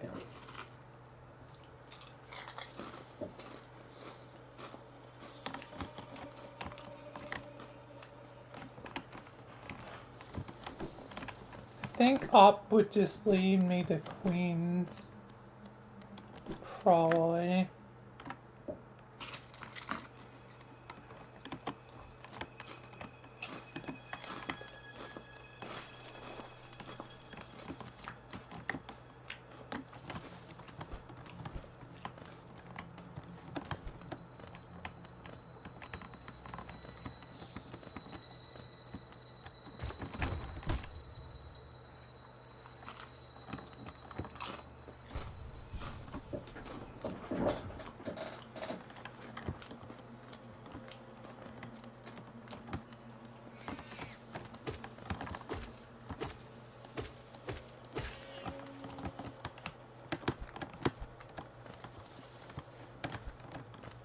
Spiders honestly aren't too much of a problem.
Alright.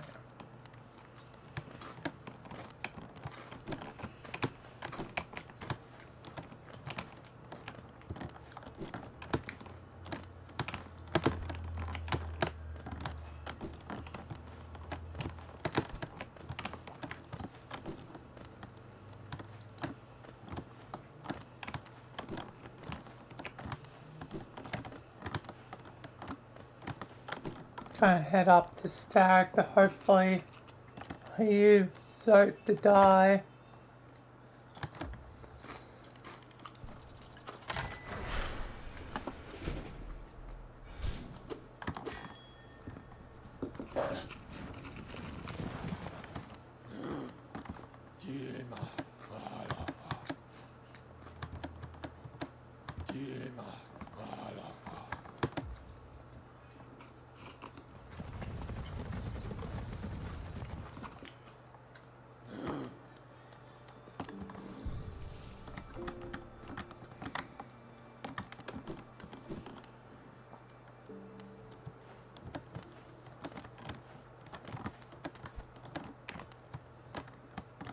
Does that not kill Zote?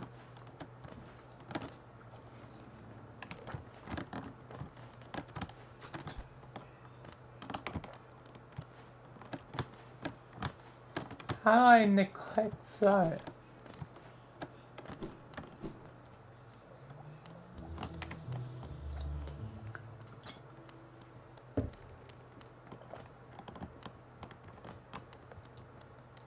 Is that not how it be done?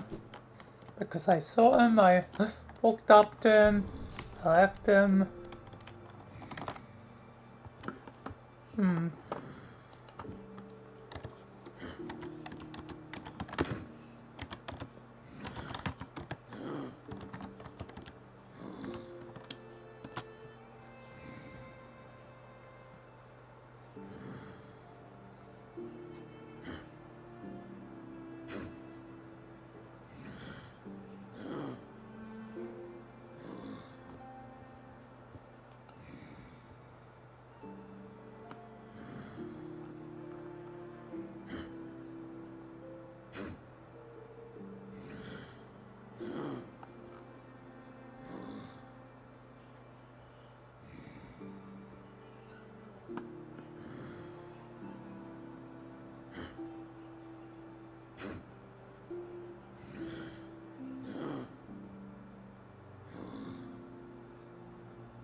Alright.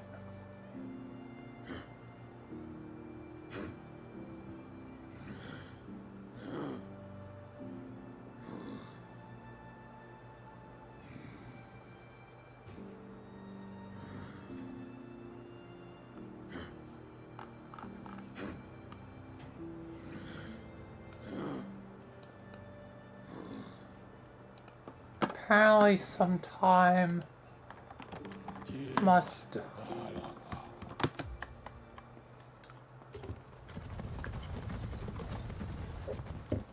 pass for the achievement to happen, and I'll have to find a skull.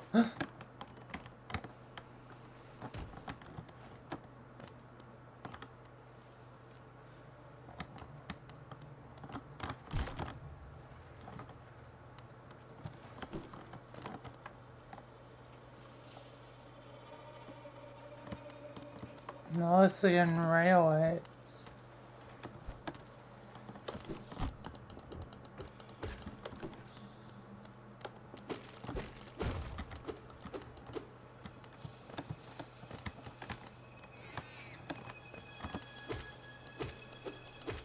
Let's just head back and see if I can find this skull. Now I just left the area.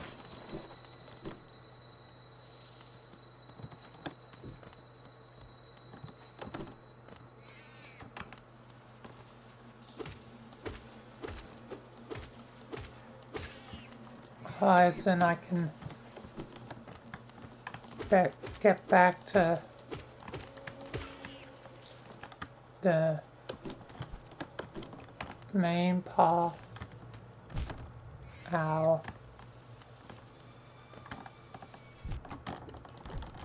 You gotta be...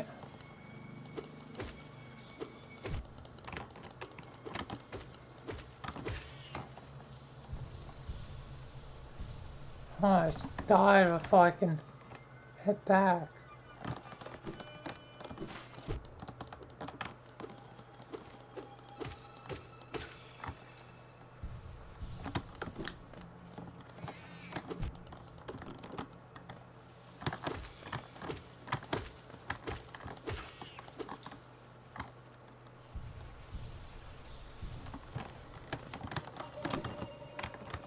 Oh.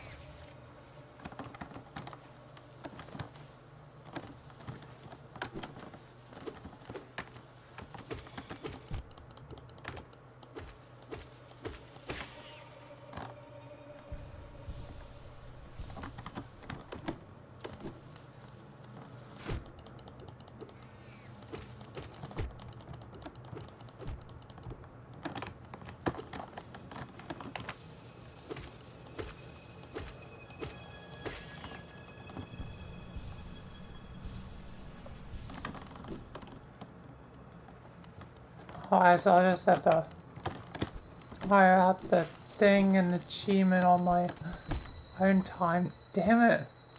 I keep forgetting about that one.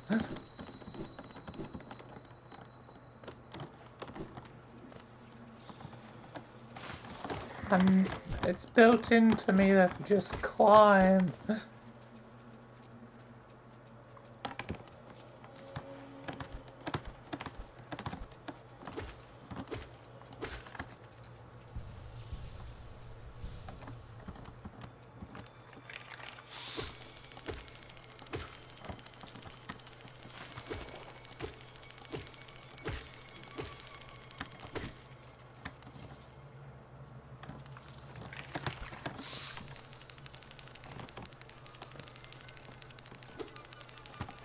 Oh, bye.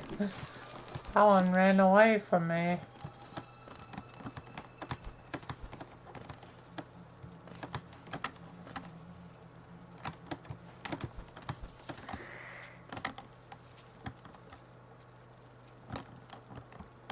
Actually, it's not this one. I want to go up.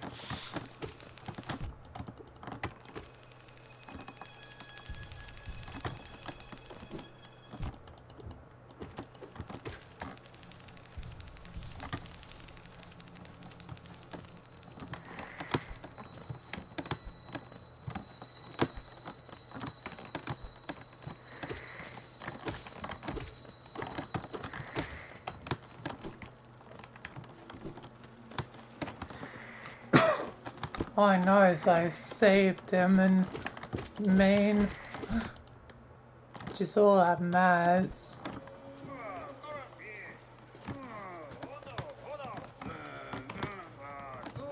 And it's still alive.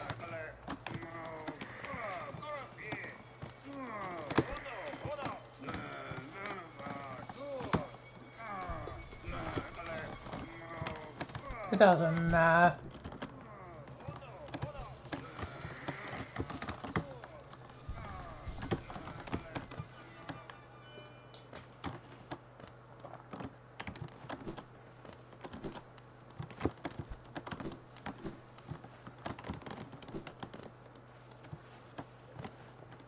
I can figure out neglect on my own time.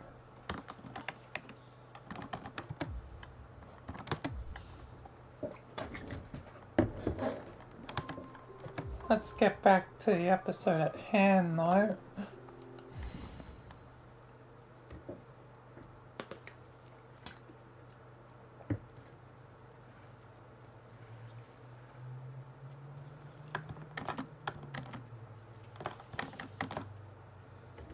Yeah, let's resume.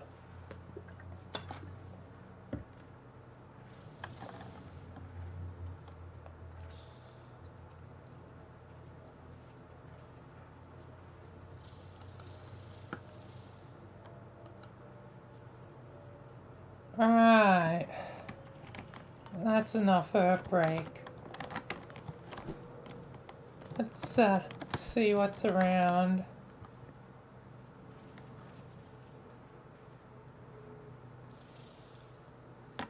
Guess I'll probably stop by first thing over here. Oh, you're a weird new thing. Oh, you spawn those guys. There's a path down. First I'll head over this way.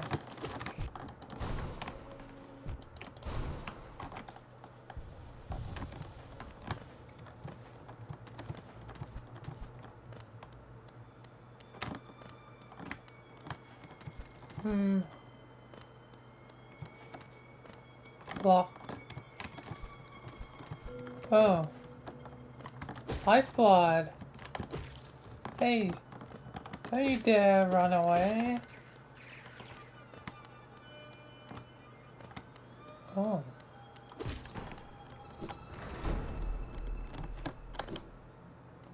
Oh.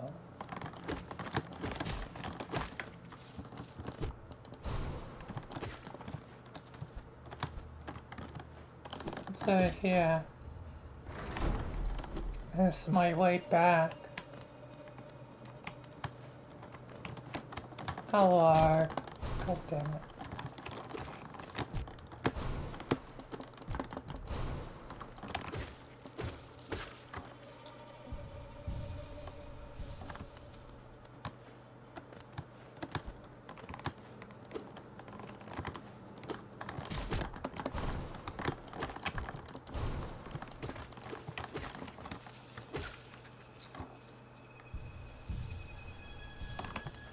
What do we have here? No tram. Anything else? Tram pass. Oh. I guess I can now go use the trams I've been finding.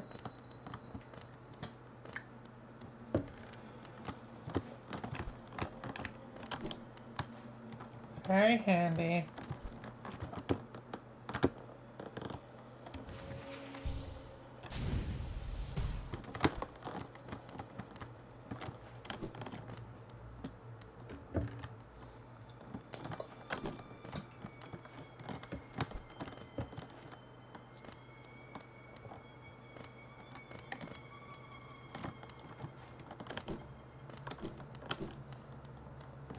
Guess I'll stop by heading down here.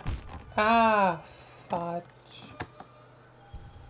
Why are there always spikes and stupid stuff everywhere?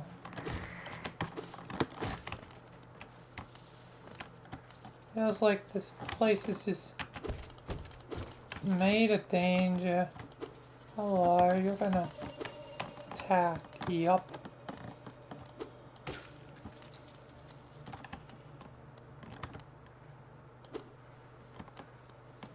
Okay, your corpse ain't gonna wake up.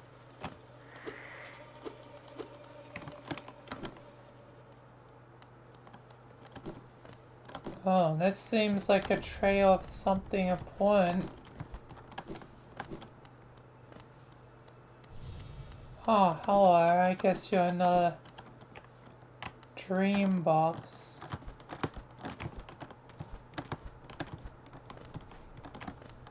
Around your lair though. Oh. Lifeblood? Again?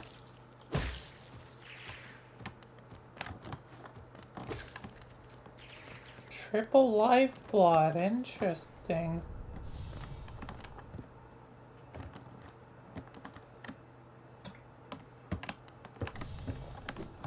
Don't think I'm quite ready yet for you.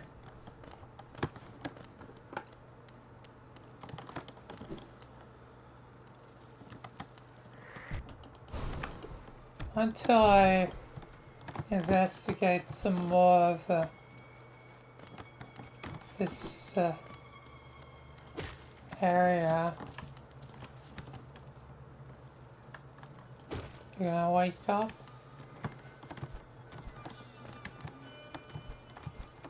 Okay, thankfully not.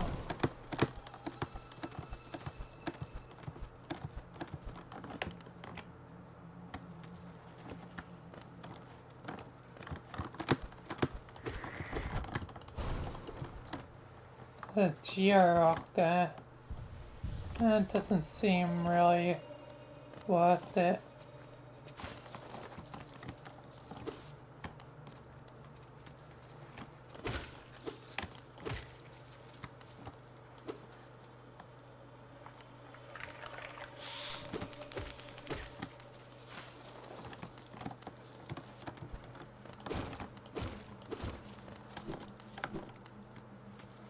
Alright.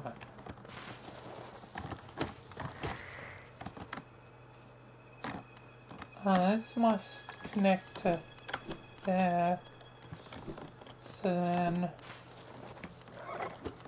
Oh god, no, you guys.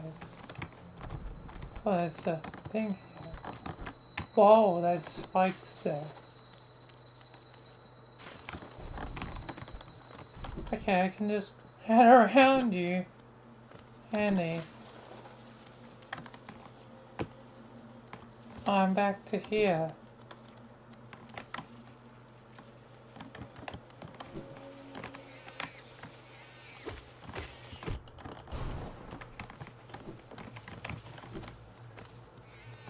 How much of this area did I really get to explore before?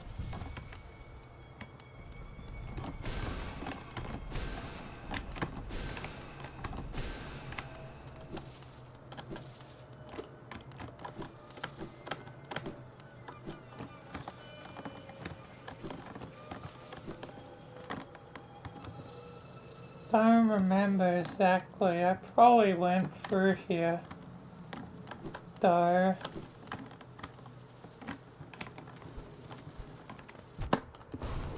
Having the tram pass, though, is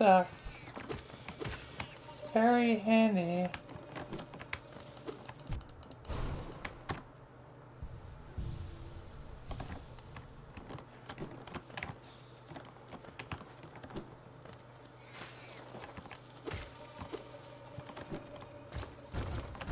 Oh.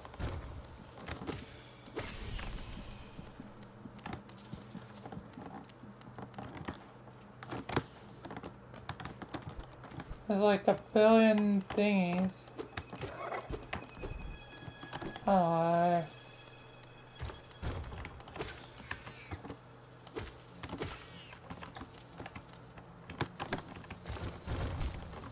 Jesus Christ.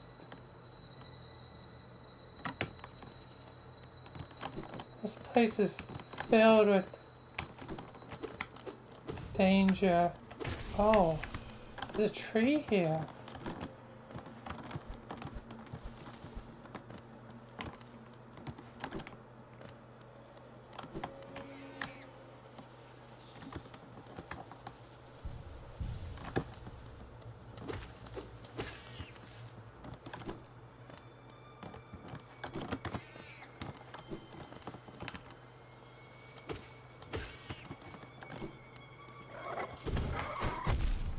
Ah, fudge.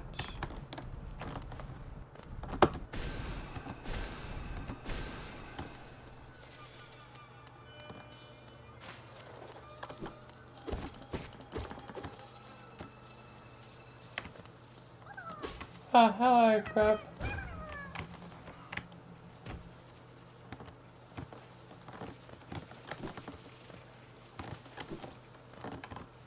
Hello, spider.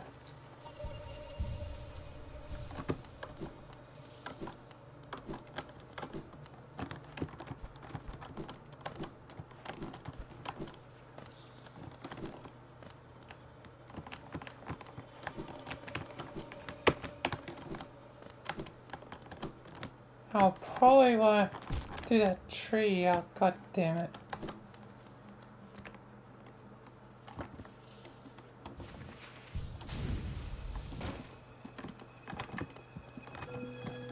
Whoa. Okay, egg.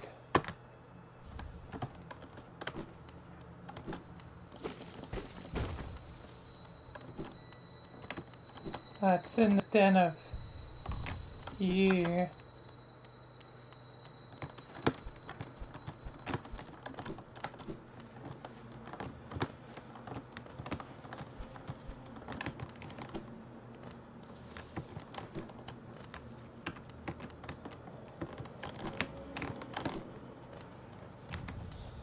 Tree. Let's try and guess handle you.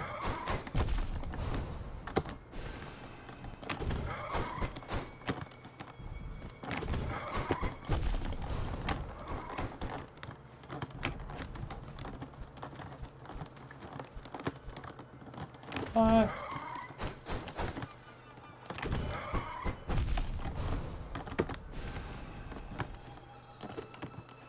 Fudge. I think I can fudge. Damn it.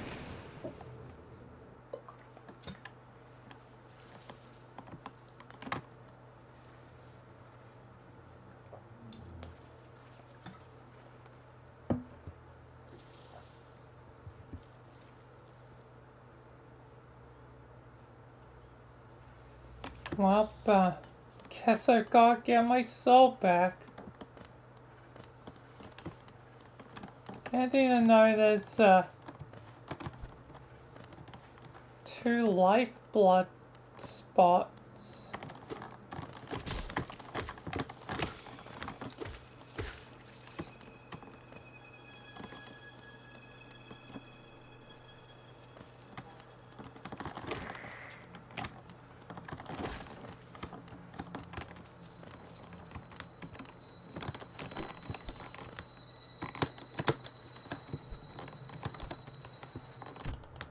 Damn it.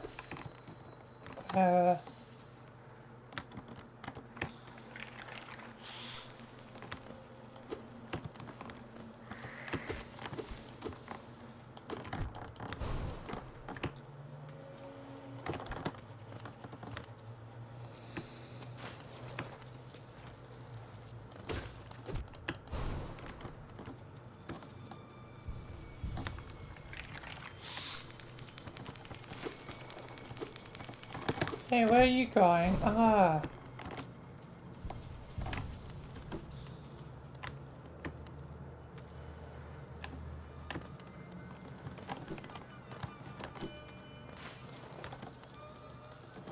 This is avoid you.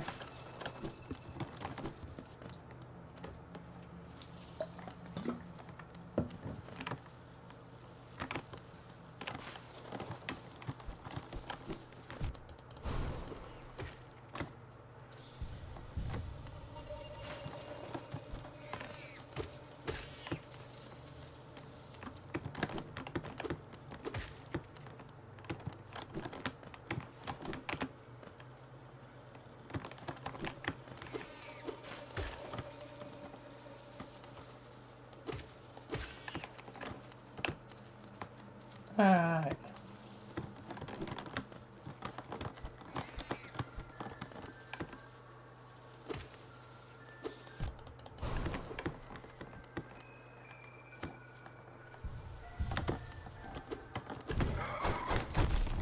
I want to...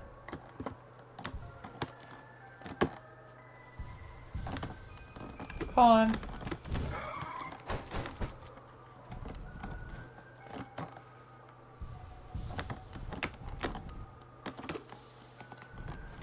Whatever.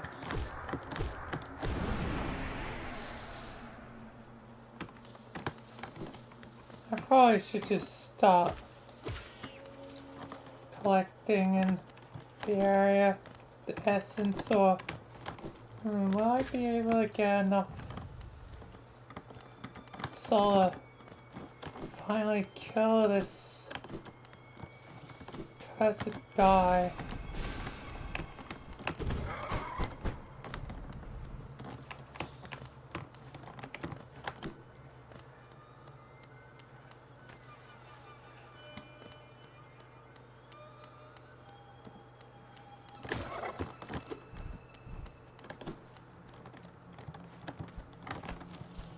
all over soft them.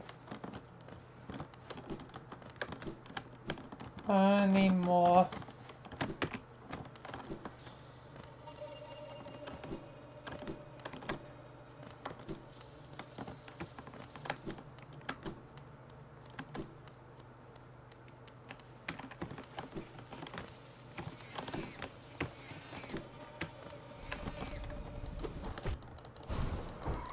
No, damn it.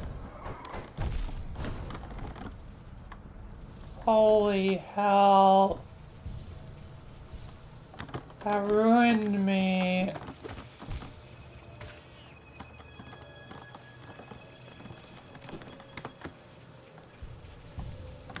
Whatever. I'll have to worry about them at another time because that plan just absolutely failed by horrible luck.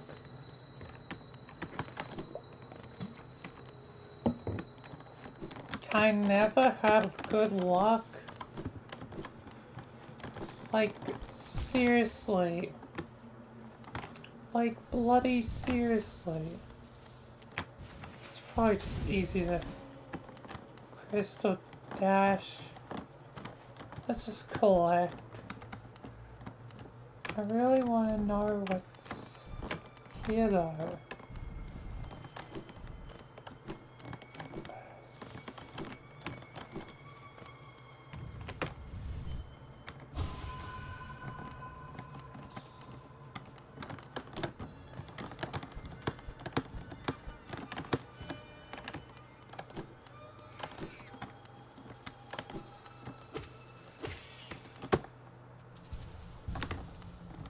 That's too damn dangerous with these.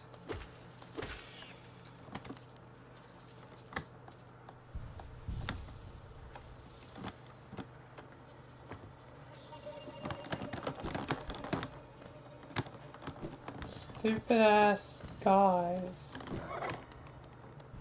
Oh, and of course, the guys are gonna be protecting some of them.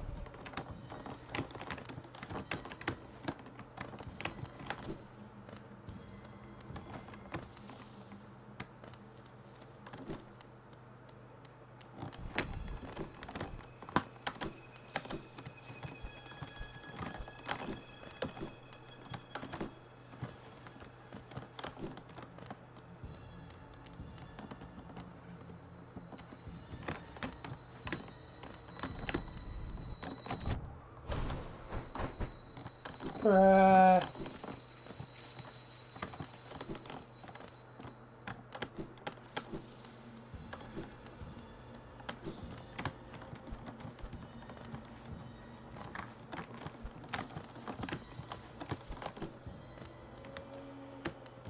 Are you kidding me? I basically have to die for that one.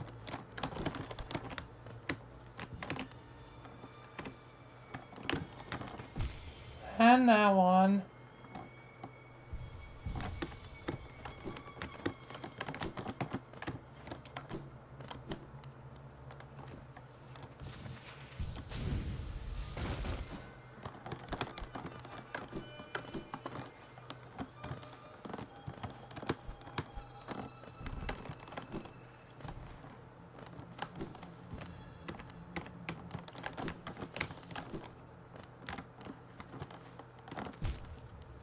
What the? Gonna die here.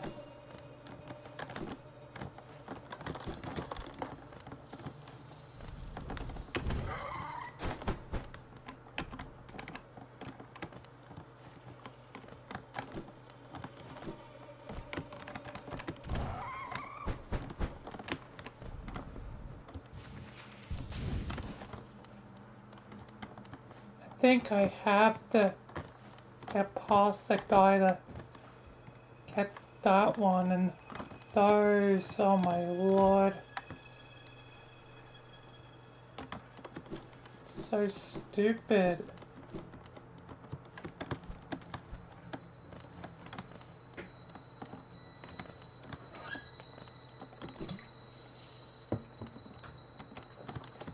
gonna have to come back.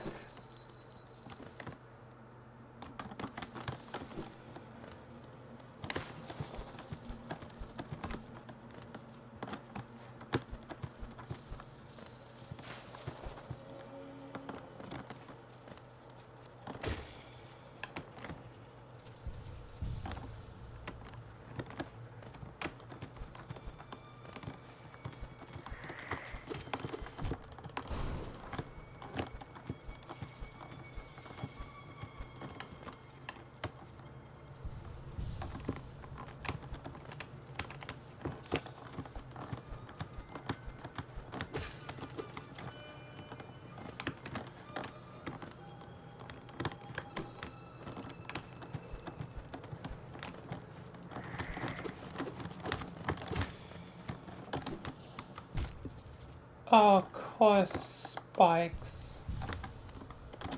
Why not never just more spikes?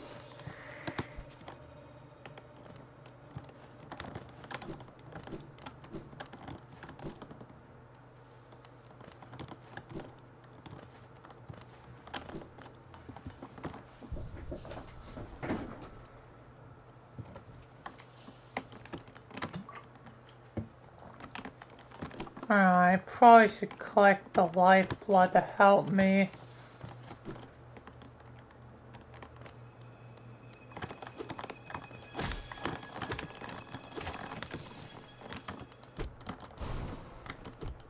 Oh, come on. Just wasting my damn lifeblood immediately.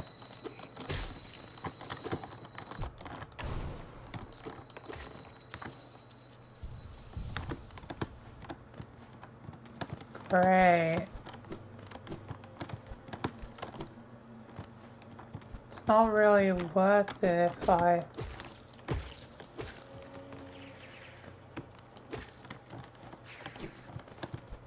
just lose both of them.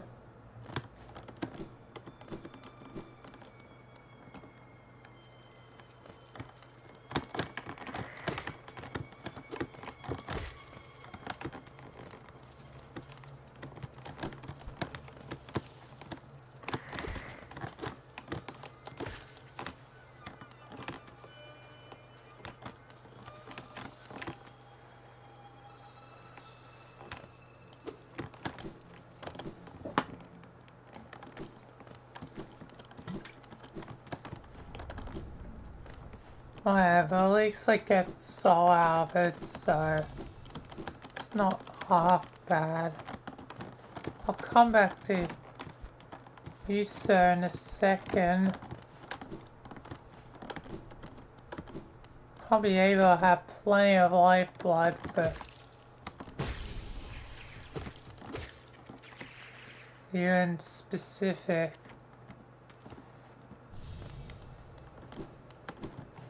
I'm ready. Yes, I'm probably not gonna use the trams today.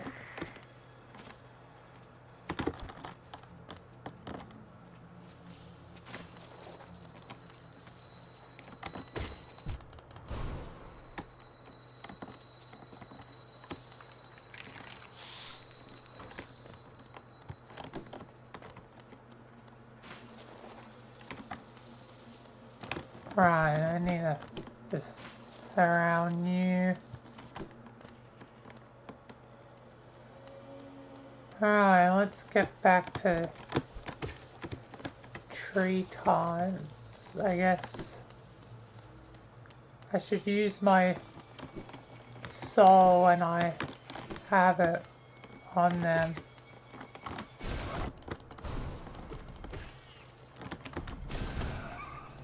Because I'm probably gonna need to kill all of them.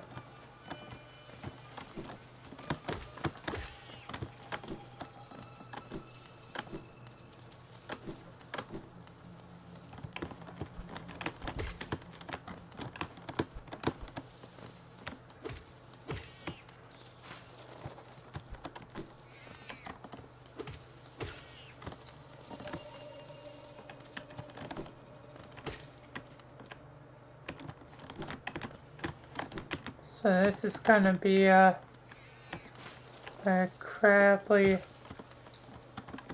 tricky balance of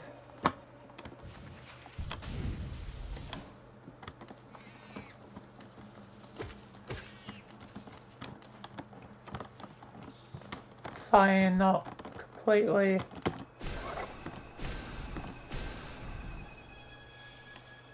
wasting my saw.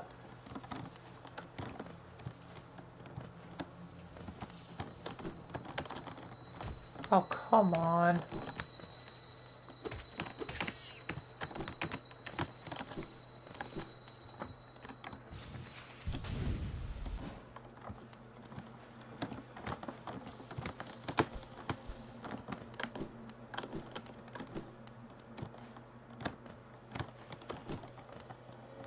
What is over here?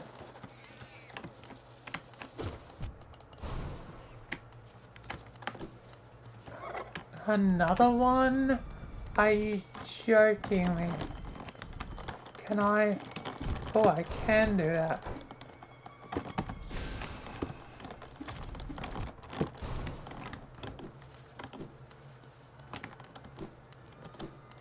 Alright, I almost cleared them all out.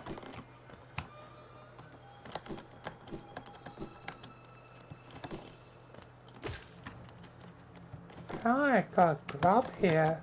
How did I get that?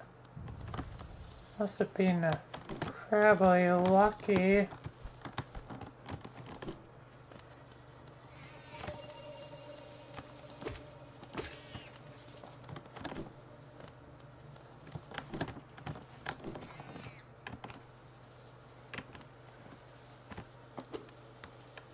Hi.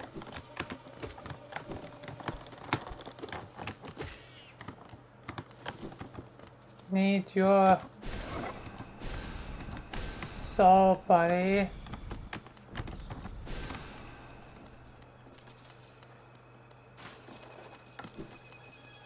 Oh yeah, I got over here, right. Kind of forgot.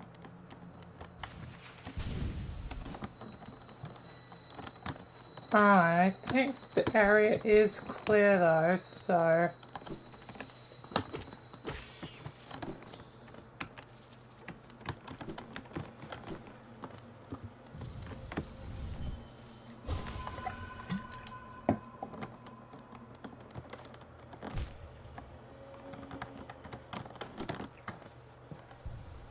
God damn it.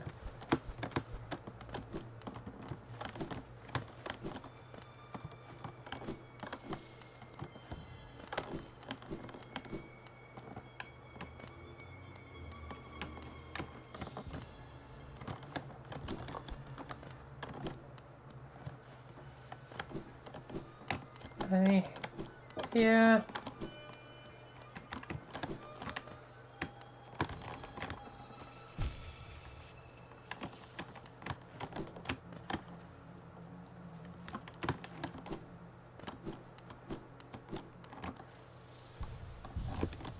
There's still some around? Where in the world are there things here?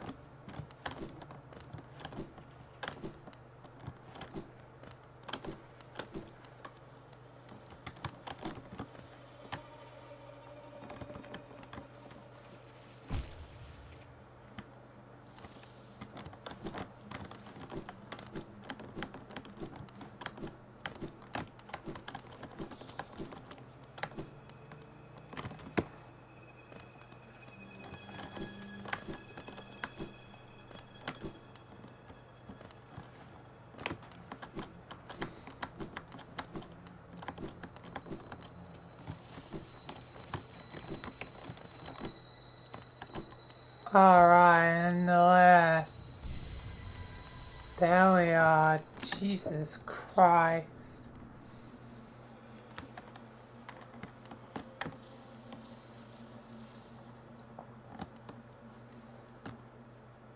Definitely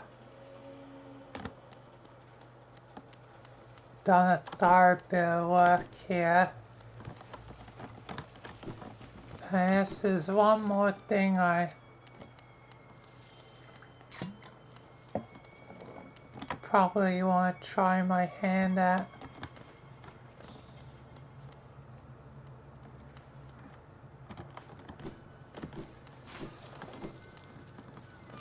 Before I head out.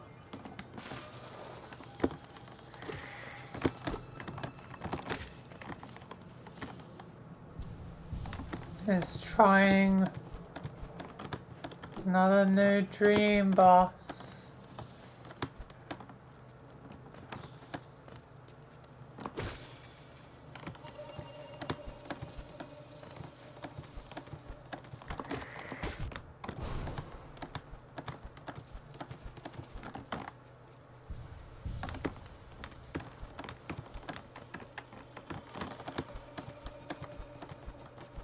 This one I get literally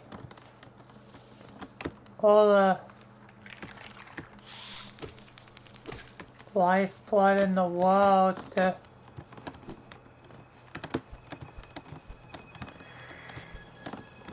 try and have a victory against.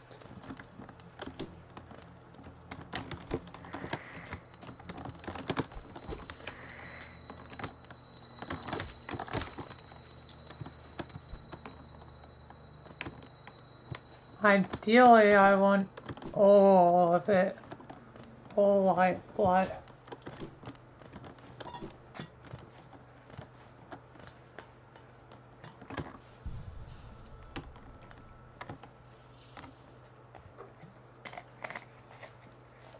But I guess I'll just face him with however much I do end up having. Are my charms good? Relatively enough, I suppose.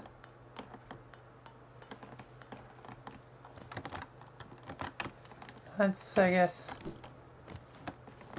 give this an attempt.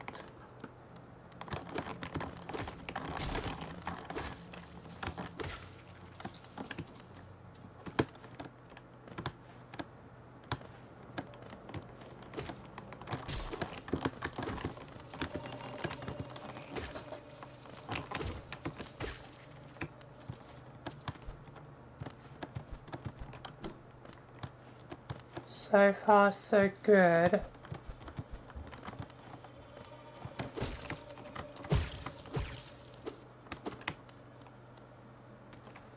Both Scaria. That's one. Where did number 2 go? Oh no, and I fell.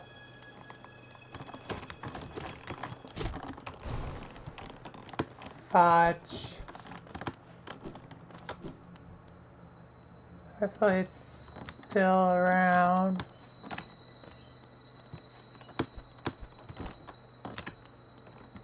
It might be gone. Fudge.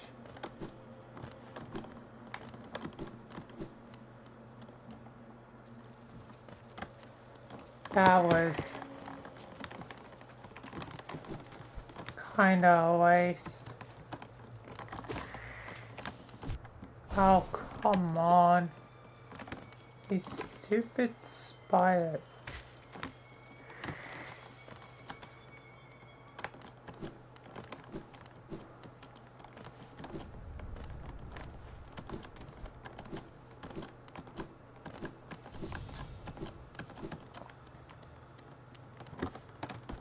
I could have 7, up to 7. But I'm entering this with only 4.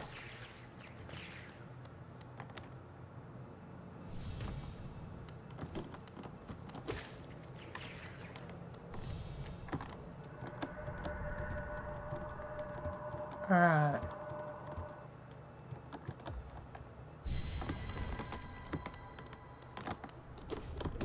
Oh, spinny. Okay then, I see your sword blades then.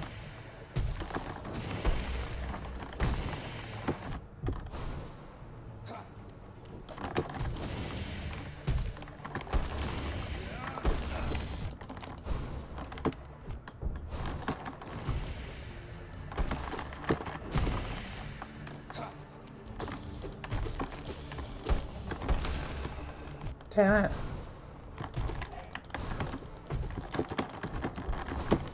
Come on, let me use my...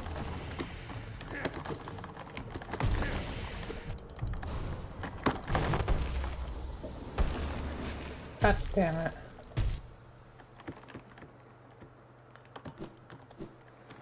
I got to second phase in a pretty decent speedy time.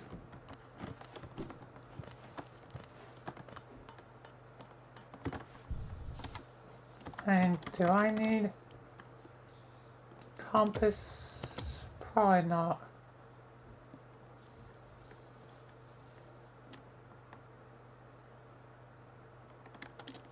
I'm gonna try and do this again.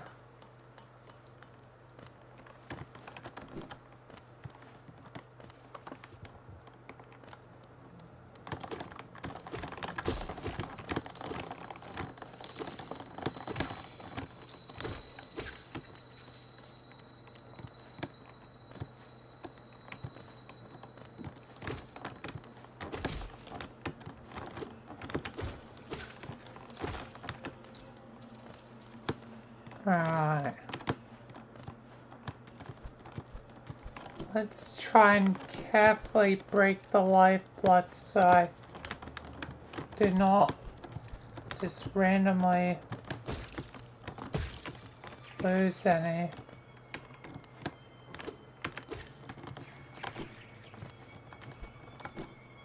There we are.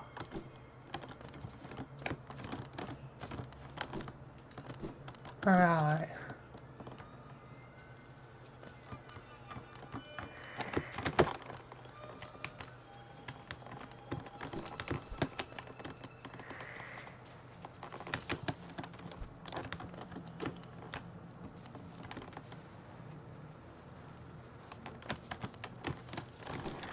No. Oh.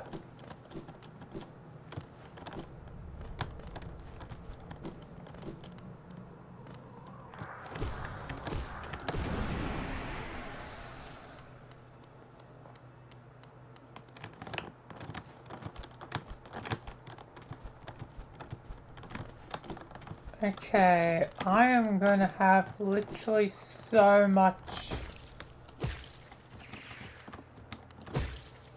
lifeblood. Oh my lord, I have lifeblood for days.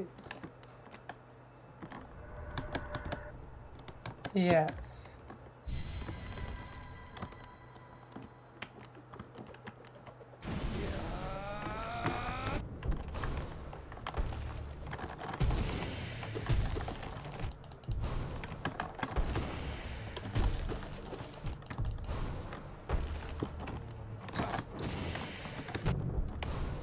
Okay.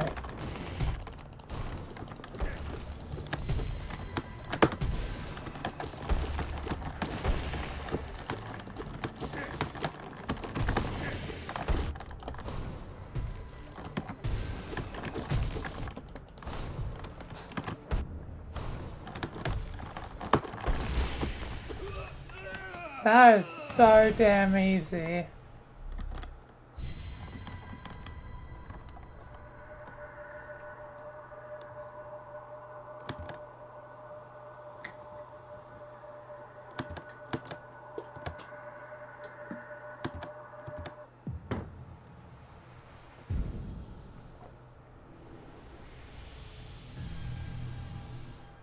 Wow. Okay then.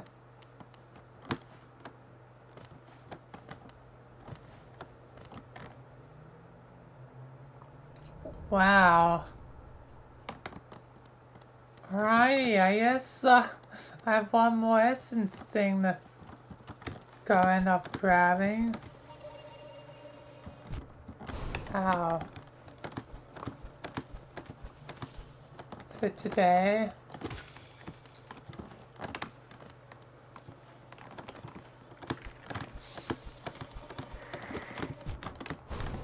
Ow. No, damn it. This place is so goddamn dangerous.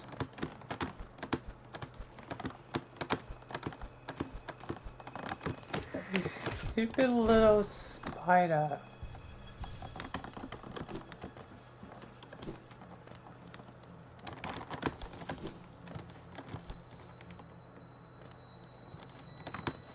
Man. Shaman stone is a great thing to have, though. Dealing with these guys. Definitely should keep that in mind.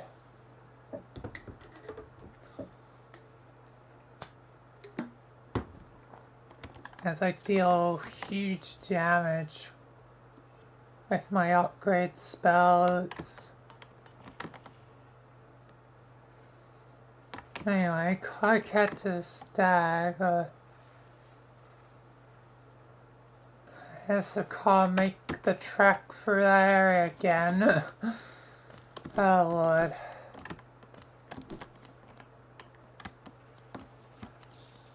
It's the fastest way. Should I just go this way? Man, I should be teleporting out of here.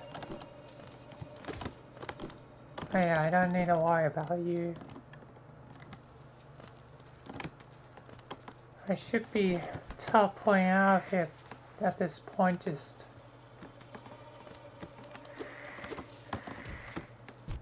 Ow.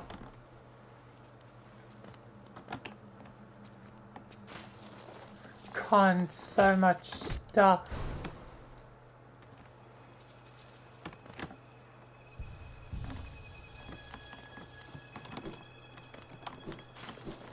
I can't help but make certain to go claim I need.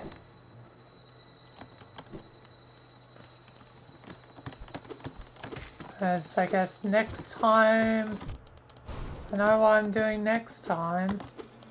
I'm gonna be taking the tram.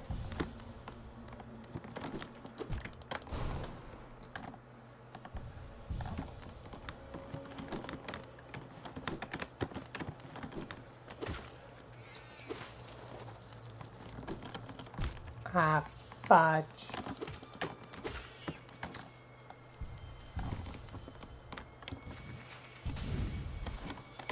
Oh, oh, I managed to save myself there.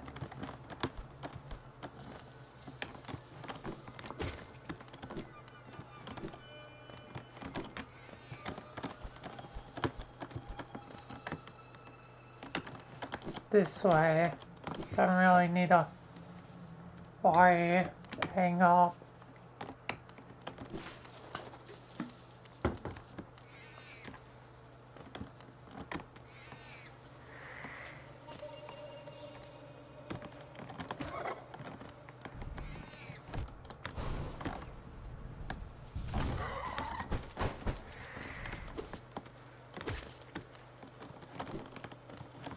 Alright.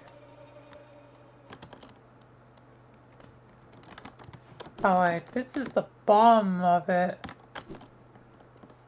Damn it. I need to climb up.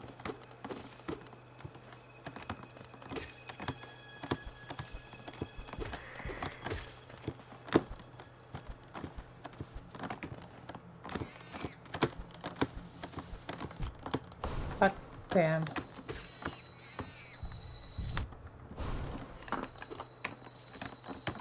Oh, great, that's you.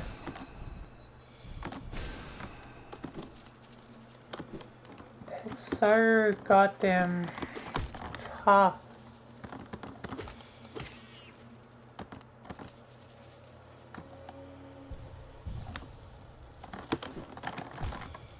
Oh, you copy.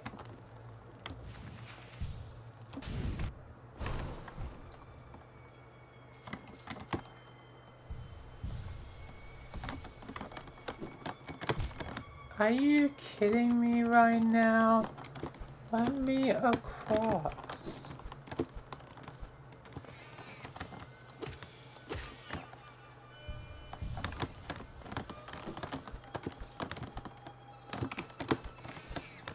Jesus goddamn Christ.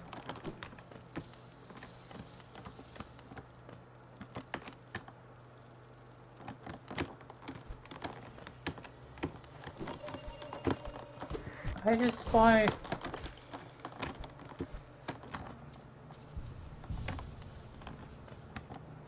Dallas. Hellhole. Claim my essence reward. And go.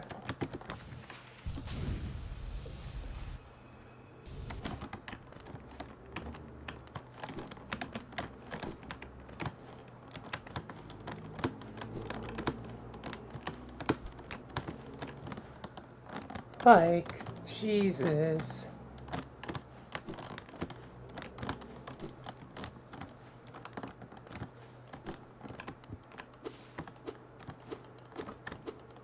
Shame this thing doesn't work anymore.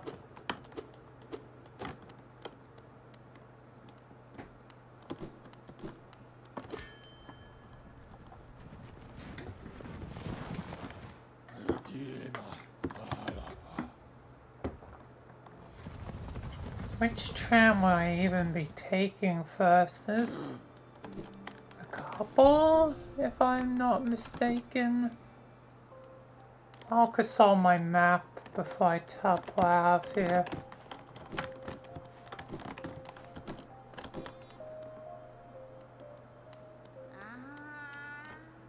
Hello.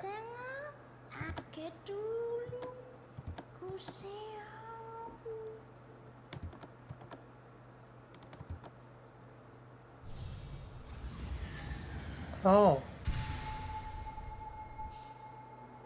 Dreamgate.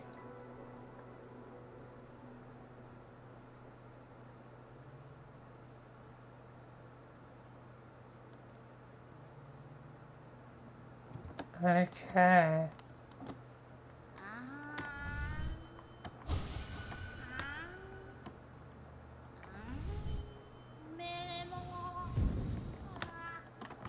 Oh, what does that do?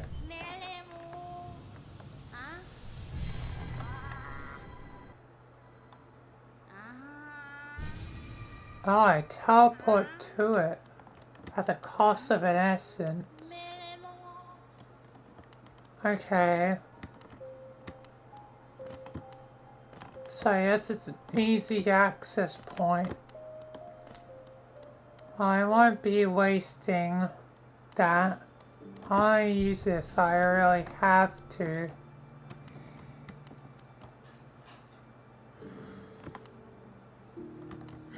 And place it where I really need to.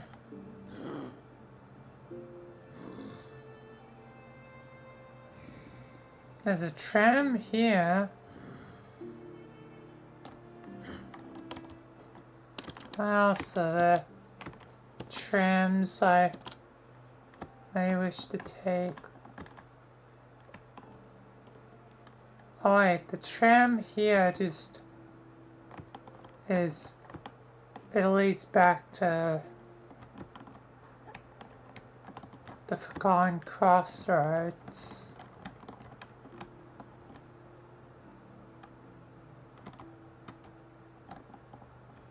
There must be a tram somewhere else I could use.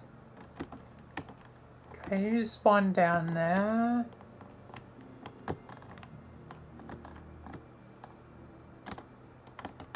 like it feels like it'd be a waste if it couldn't be used.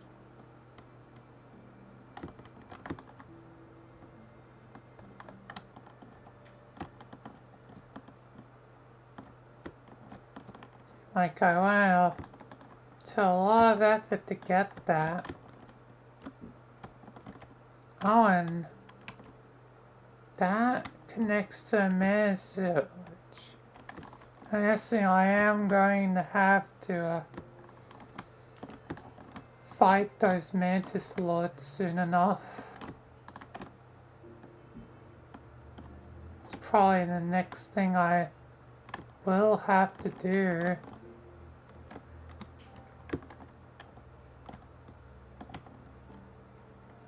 I've gotten a lot of stuff.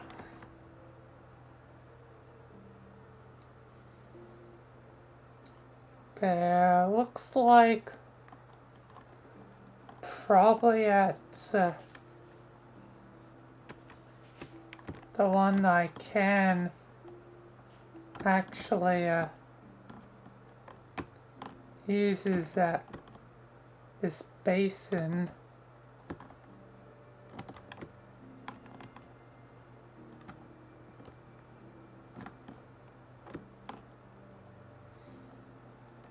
So yeah, as before I leave, I'll start making my way there because it is a bit of a trek. So I guess to the storerooms.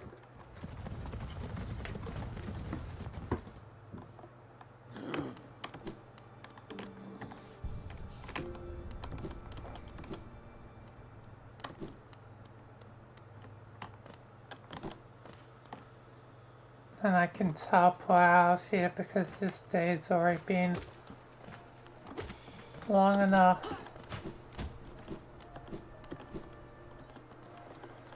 At least I have plenty of geo at the moment. Doing pretty solid.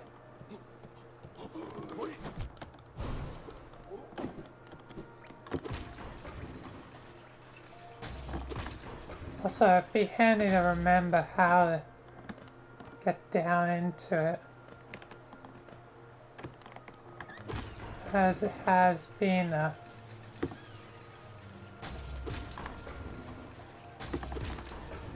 while since I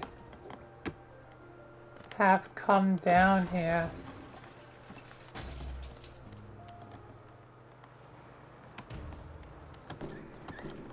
To this place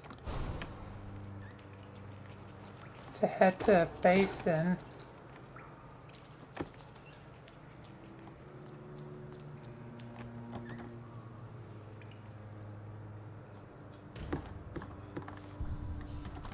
Alright. To get to the basin,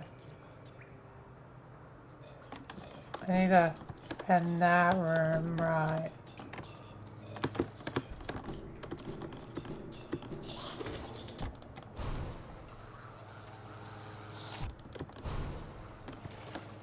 The Verdung Defender room.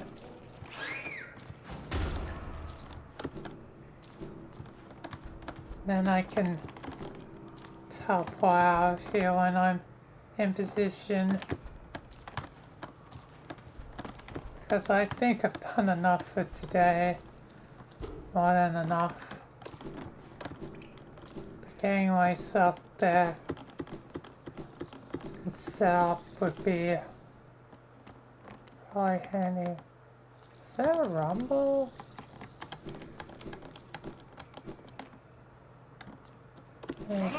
Oh.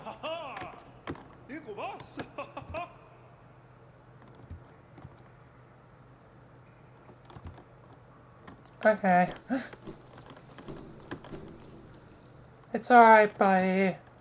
I forgive you. Seems like Dung Defend is actually kind kinda chill.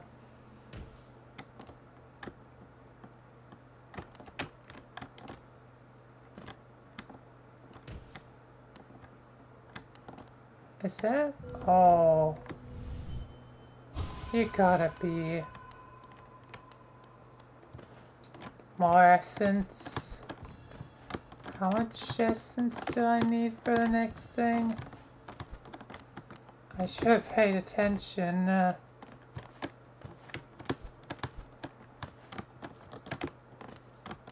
Maybe my powers can help me remember. Like, on that.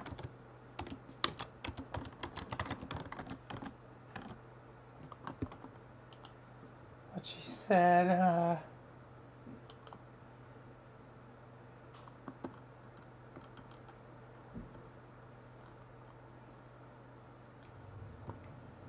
think, 112, 1012.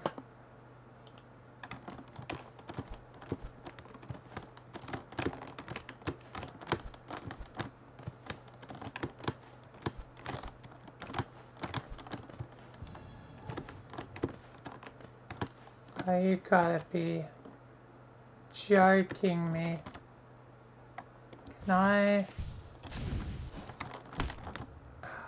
Fudge. What if I try and Tam? What if I fudge?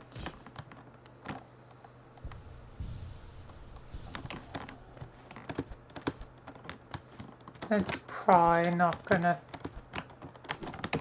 be that worth trying to get every single one. Come on, how do I get trapped in this hole again? It's been a while since I've had to practice this.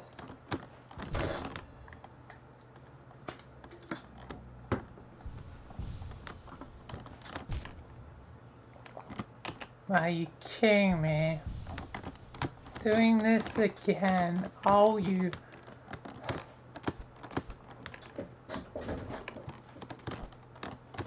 This day never ends.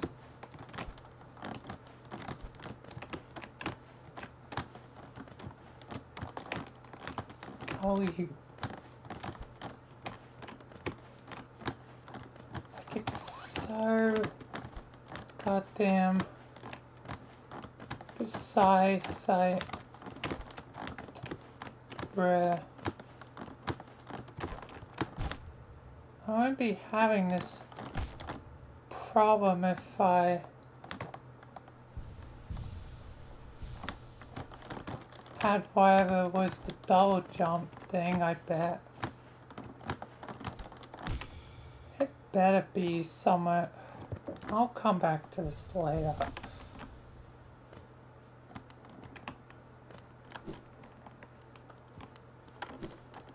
I've already wasted enough time as is.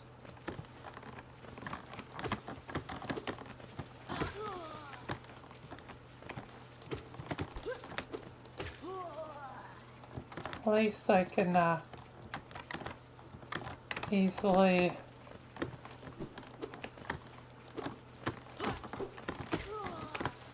more easily beat these guys now.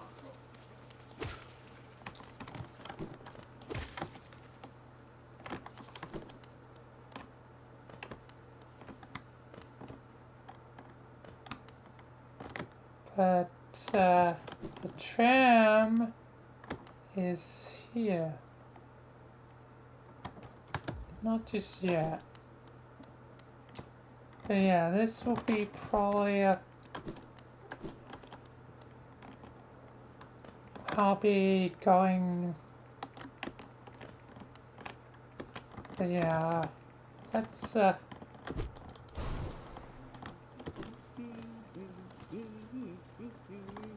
my friend's still here. Sure. Oh, Jesus.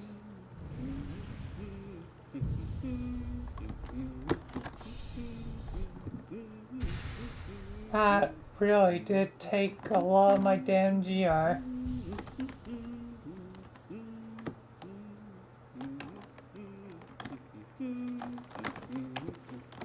What are you doing here, my friend?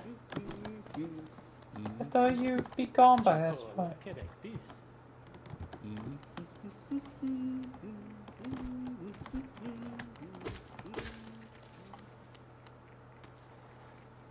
Zelda.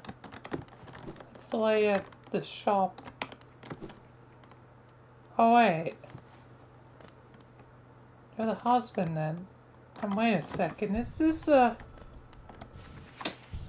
This is a Crystal Dash place. Oh, and there's GR. Huh.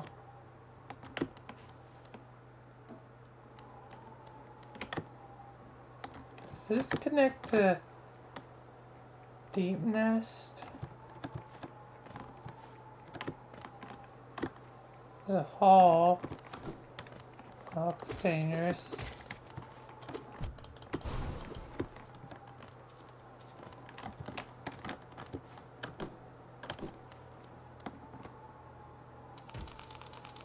What the?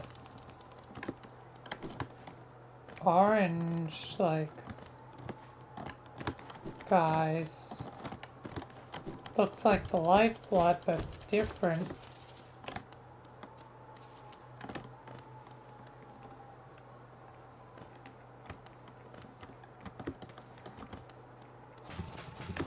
Oh.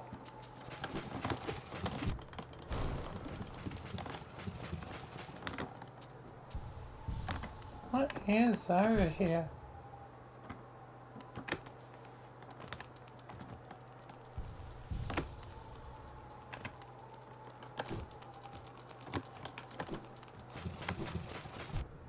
Ah.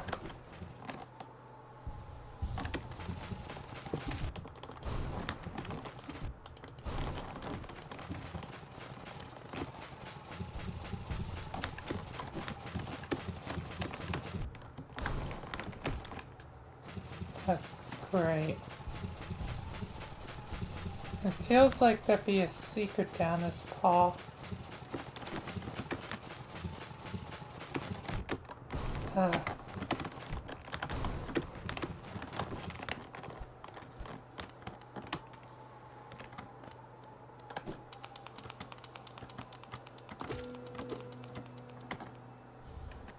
Simple key. That seems probably quite handy. Ah, fudge.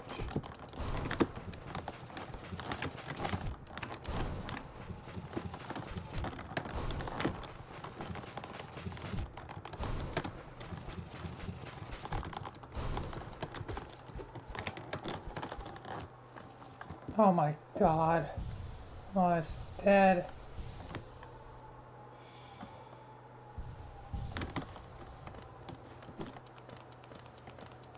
There must be something here.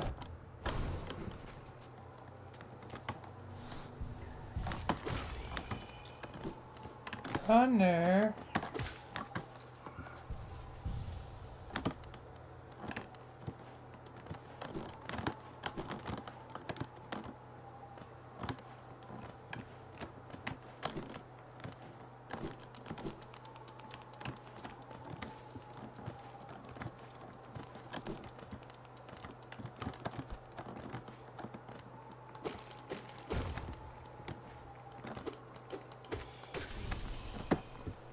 Okay, I made a shortcut this way.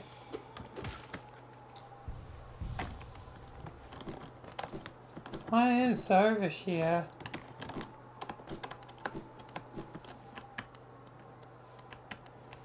Oh, hello. You're a boss. Of course.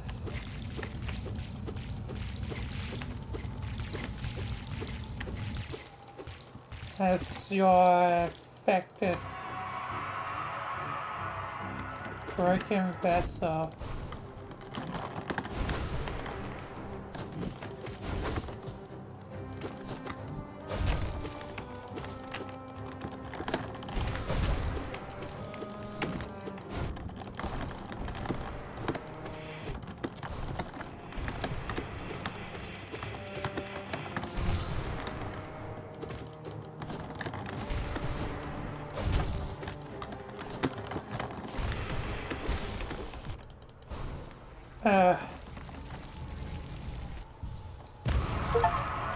Alright.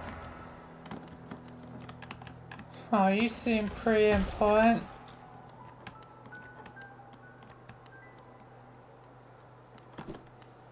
What the heck do you even have?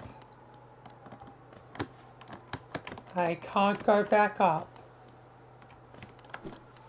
I need a double jump. Wait, if I need to head back up that way, is this?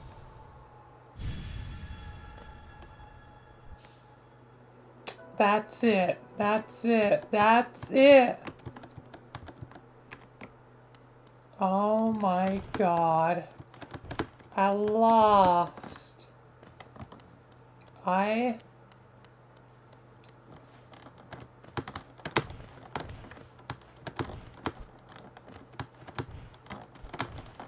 can goddamn double jump.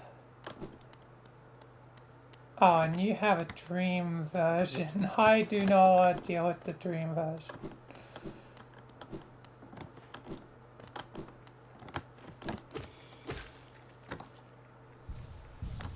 I think that's quite enough for today anyway. Oh, what's up here though? I'll check up here real quick. Oh, and that means I can go get the thing.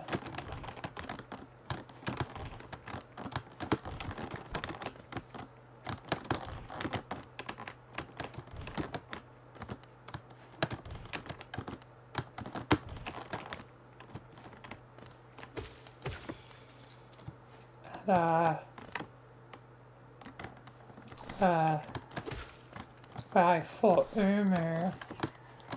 Plus there's probably other places I can check out too.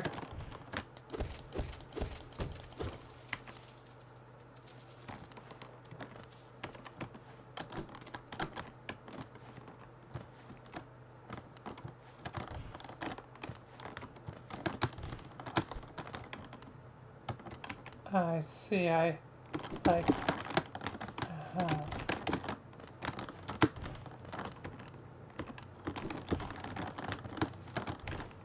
that's a bit tricky. Just dash and like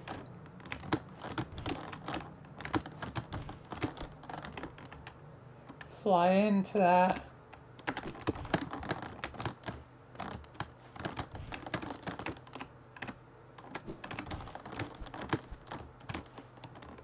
There must be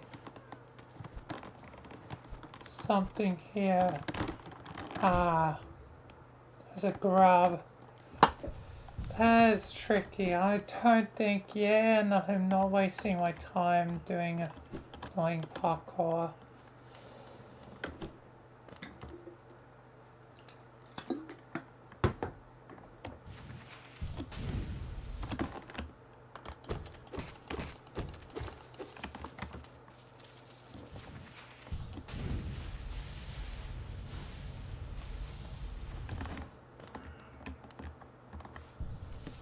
Alright.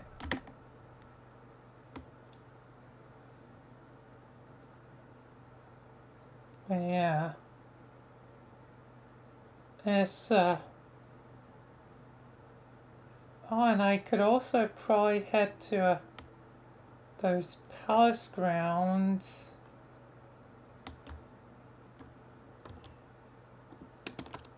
As well.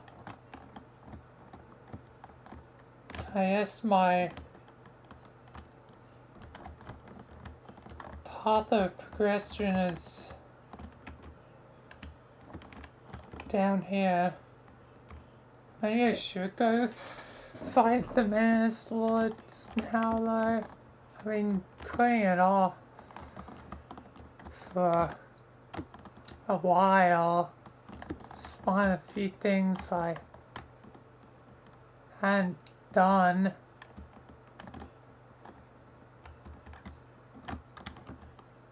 So, yeah. But either way, it looks like it's either using that tram or flying into the palace ground. That's probably gonna be where I head.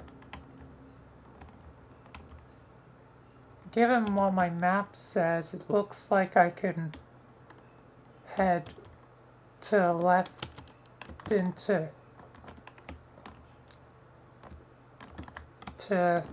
Deep Nest, which means I can access some of what's beyond that shadow gate.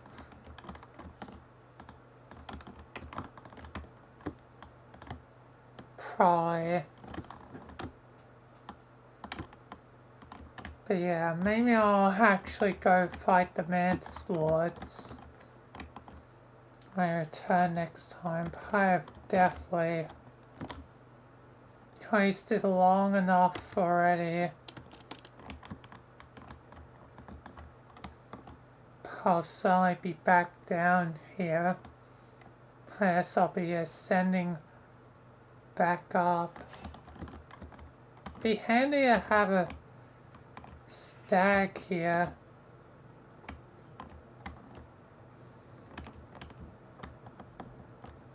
Though, because trying to get up the... maybe I should just head to the left real quick. Because I do not really want to be like stuck down here if I am going to go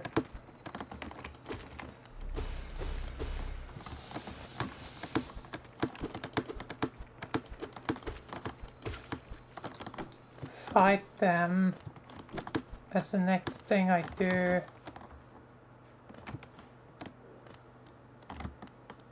So let's just insert this.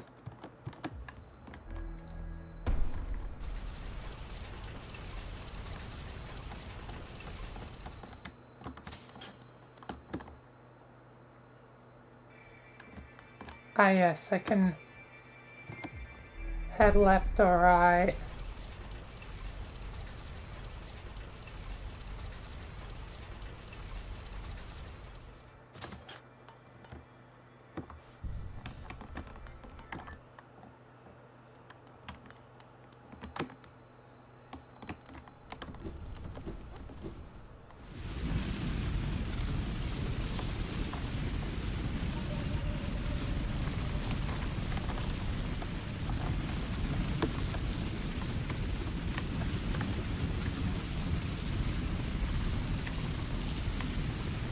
Oh, it's just through these tunnels. Oh, to the right. Huh.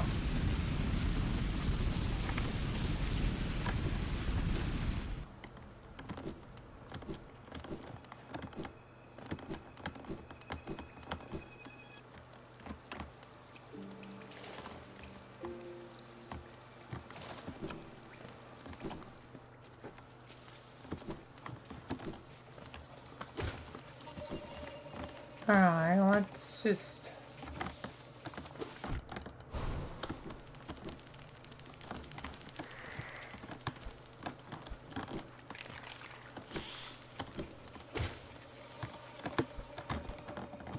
get up and over.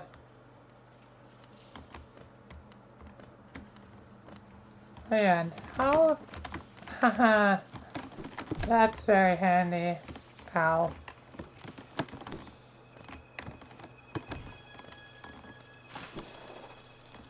Just to have an extra little thing. And there's definitely areas I can go check out with that.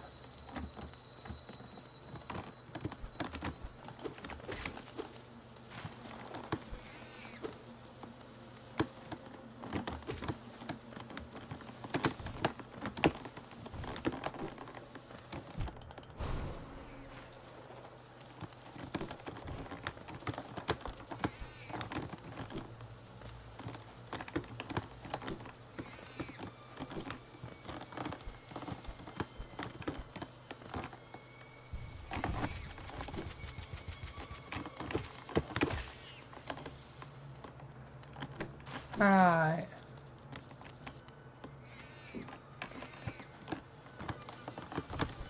And not make certain to go down again.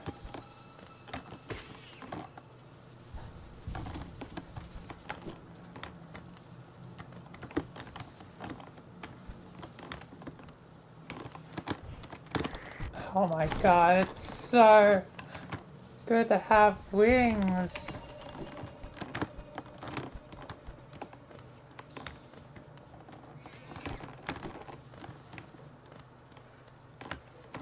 Like,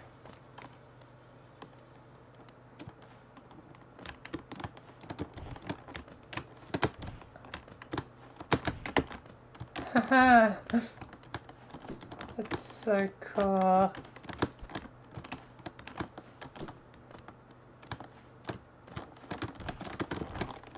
Oh, better not overestimate the power of my wings. Still, ultimately, you want to be careful.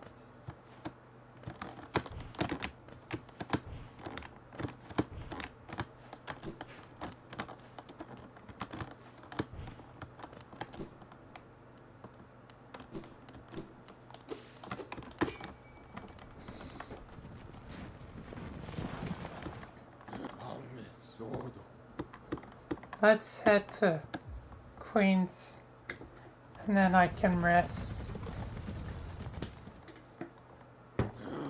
Because I have no doubt in my mind I'll be able to easily just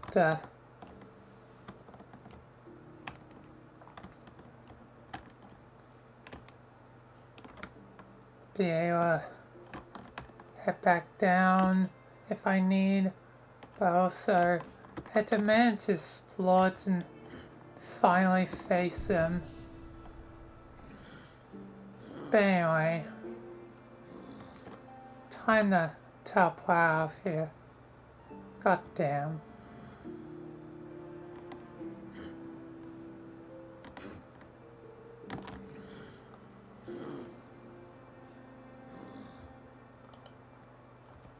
Alright, that's that done. That took a bit longer than I was expecting. But absolutely huge, like... Absolutely huge for, like... Vilayna. Still haven't gotten any moss, like... shots. Oh yeah, plus I could finally go get the Fog Canyon map. Like, right, I can go do that now.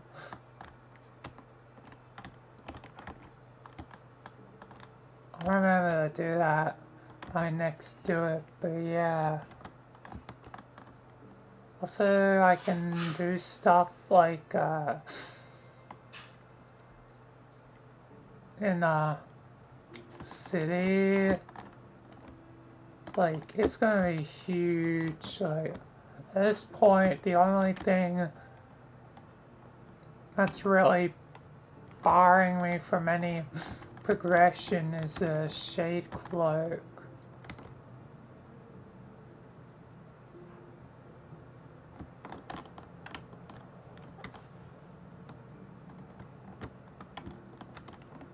But yeah.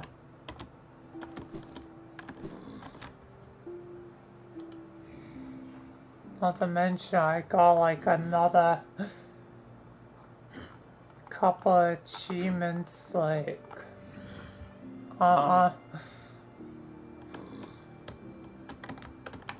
huge for things.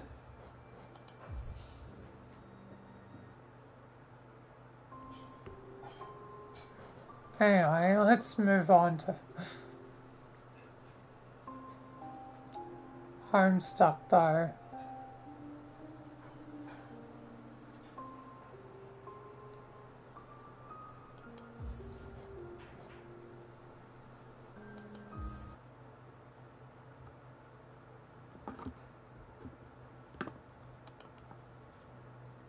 Time for the homestuck.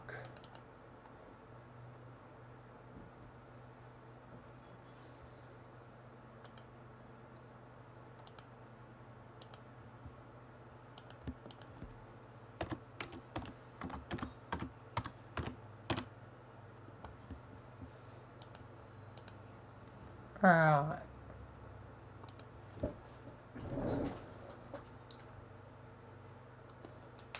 So, time for a homestuck. So, once again, gonna be, reading 6 pages, mature themes ahead, and yeah.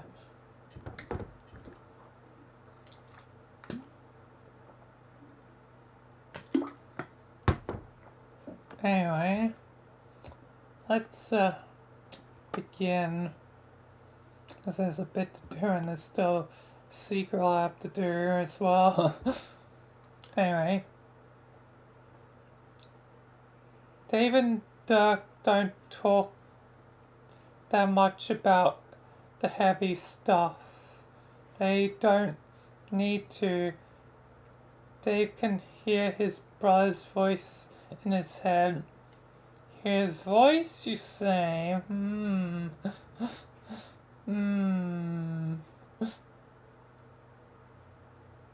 Yeah, I'm just gonna be like sus of Dark.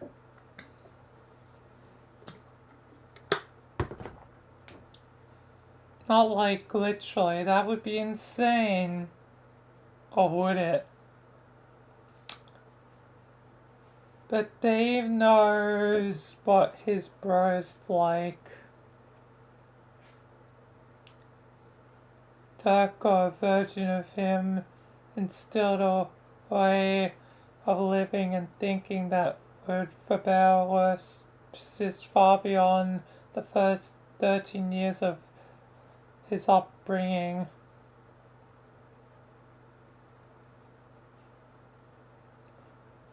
And even on Earthsea, it would be tough to say dude's general overbearing demeanor wasn't sufficient to perpetuate the conditioning, so it's rare he has to guess what Dirk would say he would do.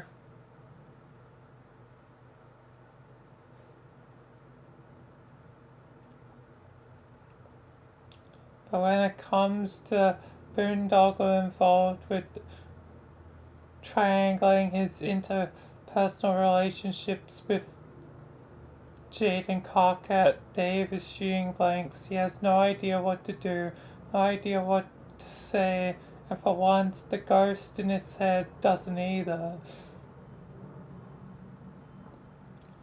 Once he might have expected the end of a haunting to come as a relief, but now finally sits quiet in his own mind with nothing but meager faculties to guide his hand. The silence is defeating, deafening. There's no time to waste. There's no time to waste. There's a lot to do. So he fires directly into his bro's geo. He needs this. He needs his bro to tell him what to do. Whatever issues the guy might have, Dave has always been able to count Dirk to give him, as Jake might say, the solid dick. What?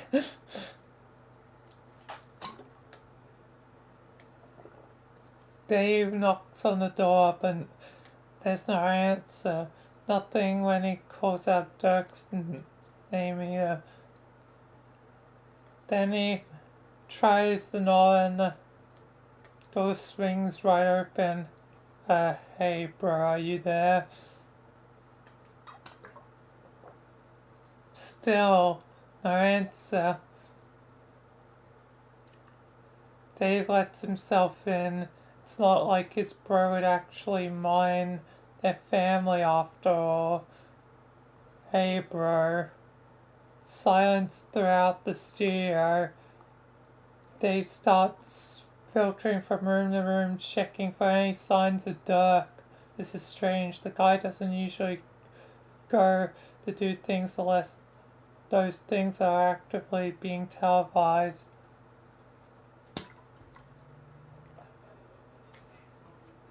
Dude, are you like, I've got something I really need to talk to you about? Dave jumps out of his skin with the shriek, and he turns to find the last individual in the world he ever expected or wanted to see. Honk. Jesus fuck. What's shaking, my man? Gamzee, what the fuck? God, I think I shot my pants.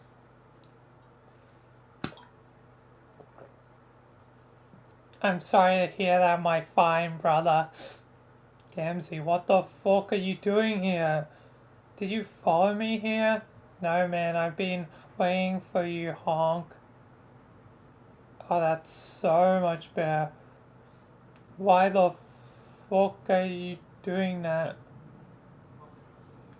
Because I'm here to bring you the good news.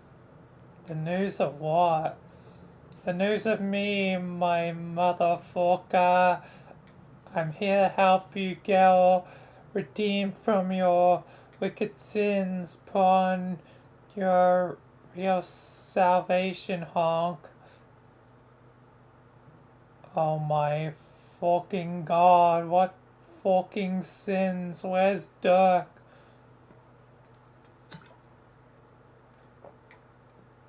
There's no need to worry about him.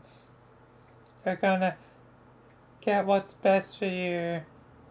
He told me that, and I'm gonna make sure his wish makes like motherfucking miracle and gets true, Honk.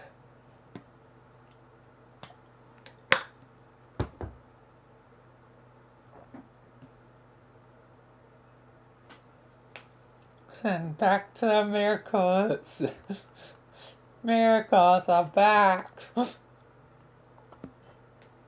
Did I walk into a horror movie? Did my bro get fucking axe murdered by a clown? Jesus Christ, don't tell me his body is down in the basement right now. You don't gonna need to go and concern yourself with his mortal flesh body out here in the candy cane world beyond the infinite black wink of the wicked singularity, my ninja. A sack of meat and bones in one life, for the next is only a means to the final total that will damn and raise us all in brilliant apotheosis. It is the one true life we all flow from, the one true pen, and every head rolls down the path to the one true hand. What the fuck did any of that mean? Are you drunk? Never mind, I don't give a shit. On my way. Paglishi.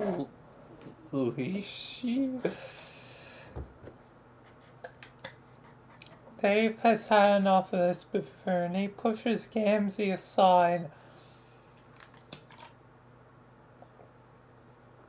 And the clown goes absolutely flying into one of Dirk's messy workbenches.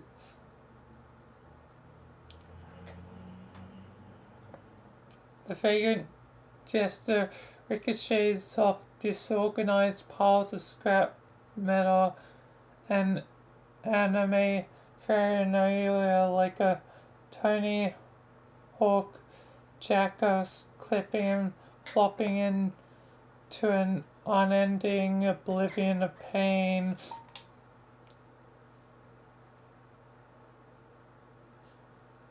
The circus ruckus starts a vicious Rube Goldberg machine of cartoon physics, knocking every cinder block, crusty poppin', Japanese sword, and a radius off balance and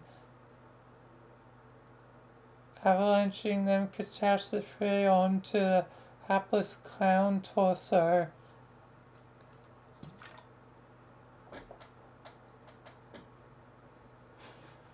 Dave gives only a second glance to the lurid pandemonium. He blows open the door to the staircase and heads down, bracing himself for the worst. He does not find Dirk in the basement either. The only thing of note is slumped figure in the center of the storage room, covered in a thin sheet. Dave approaches and rips off to discover, wait, what is this? It's obviously a robot, but it's a complete mess. The form is feminine, but the head is still bald. The face has no color, revealing a skull-like interior. It's the Rose robot, but it's incomplete. The body doesn't have any proper protective plating yet, so it's all a mess of wires and loose mechanical, but it's clearly a work in progress. But Dave can't wonder what exactly is Dirk working on here. Then Dave notices the notes, carefully following the limp palm of the robot's hand. His heart jumps out his throat, and something in his stomach drops. Oh no.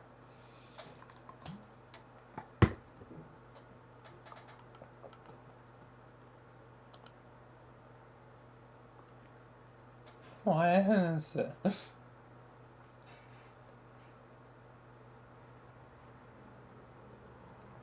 Your name is Dirk Strider, and you know what you must do. The decision was made the moment John chose his course. The wire has been set on a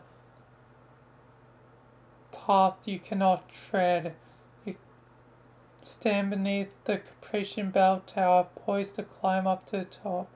You brought nothing with you but a long length of rope, coiled in your stay fist. It's the only thing that you need.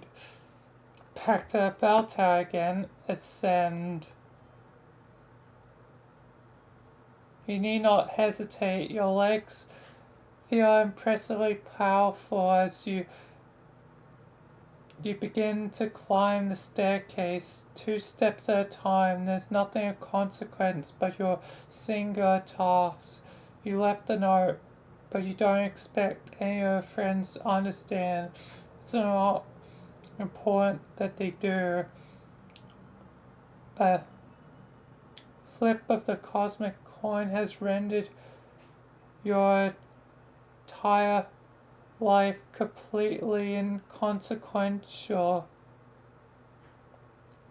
What you could accomplish in a day-to-day existence like this.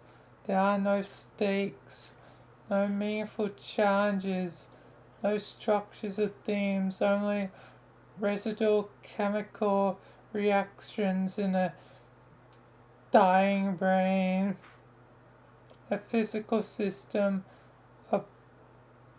obligate compulsion to exhaust its own lingering momentum. A cockroach with its head calf wanting to die of thirst.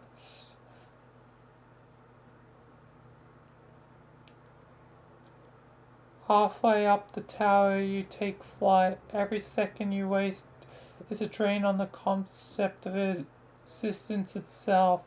You whip up the hollow vertical shaft at the center of the spiraling staircase and erupt into the air beneath the bell. You land on a ledge overlooking the Carpus Kingdom, blowing cast a cursory glance across the landscape beneath you. It's beautiful scenery, as in a comical illustration of no matter to you. Get to work. Your hands move methodically to fashion the hangman's noose. It's a gesture you practice well. You bunch your section of the rope into an S and loop the rope around its middle. Several reps and you're done. You tie off at the bottom, then tug the rope taut. The corrosion has already begun. You feel the gears slowing, or incarcerate unseen mechanisms coming unhinged from the mooring and drifting apart. Your friends might derive some sense of fulfillment from satisfying their elementary obligations of self-preservation and self-propagation, but there's nothing left for you. It doesn't matter anymore. This is a beam across the opening of the face of the bell tower that will serve as a convenient anchor for the rope. You toss the noose up the beam and then rise to fasten the knot. Ensure this is secure. There can be no mistakes. You touch back down on the ledge of the tower. Bring the noose over your head and pull it tight. Jesus Christ. Your choice is not that of life or death. It's between an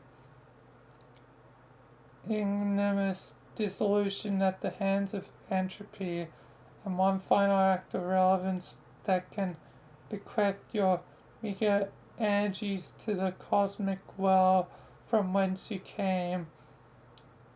In a certain sense, you never felt so free. Kill yourself. Jesus Christ. You jump.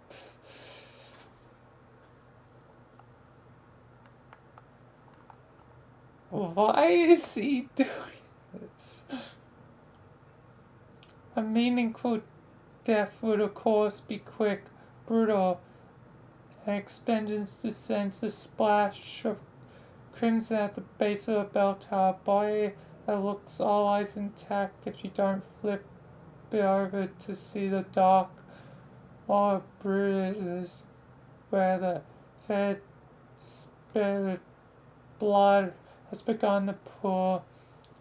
You made certain that the rope was long enough for the velocity of the fall to immediately decapitate you. It slices the air with a vicious whipping sound, unspooning in even silk smooth rotations, just as your empathic occurred at sunset, your death must occur at sunrise to complete the Ouroboros of symbological harmony resonance that is your personal arc.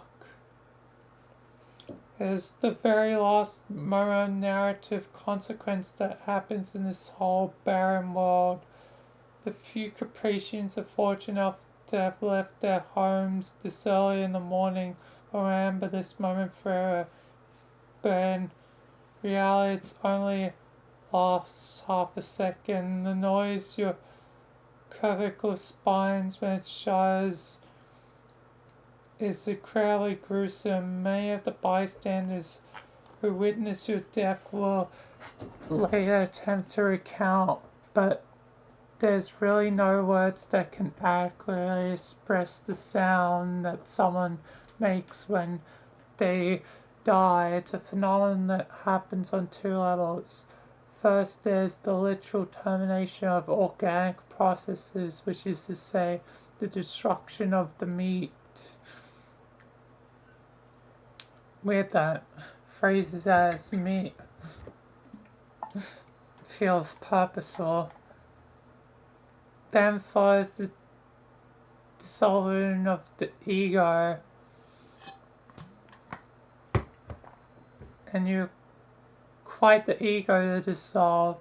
One that's thrown so high above the forest that can only not can only it no longer see the trees. It cannot even conceive of the trees as material substance without objective meaning.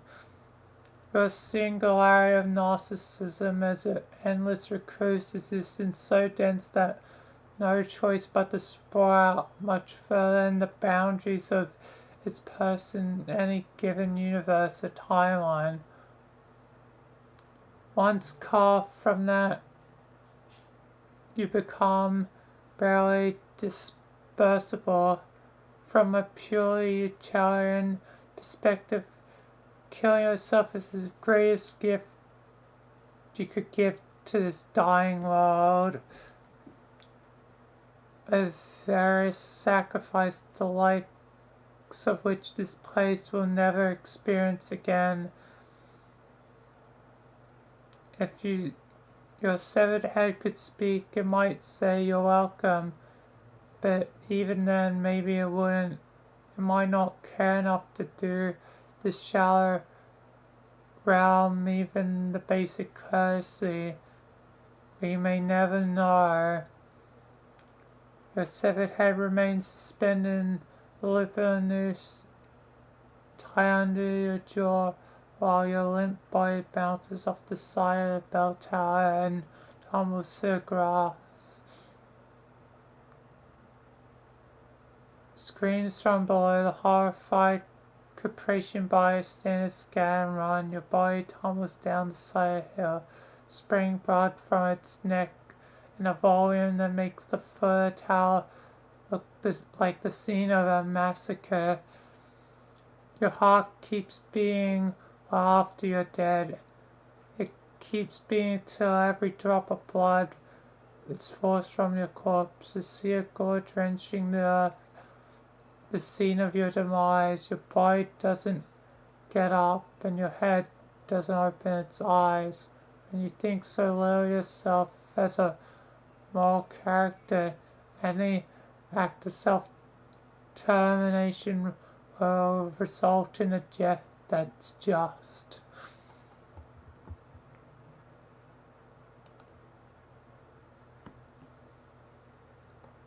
Man, Jesus. I'm gonna quickly go AFK before continuing though. Jesus. Dark really was. That's it.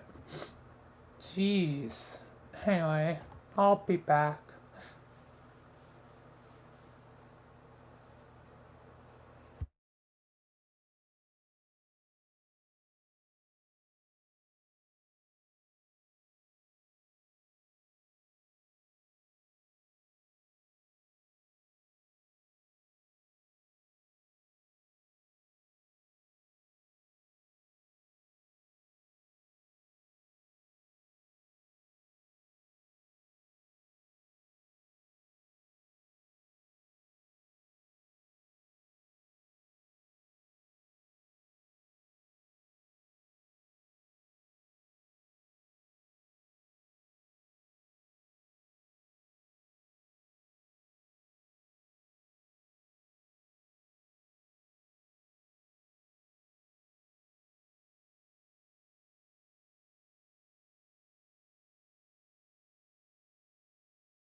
Alright, I am back. Let's continue.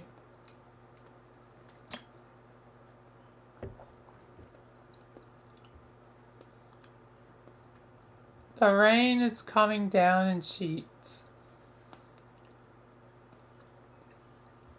It rains just showed them enough in this idyllic world that most of its inhabitants are conditioned to leave their homes without umbrellas. Today they're paying for it.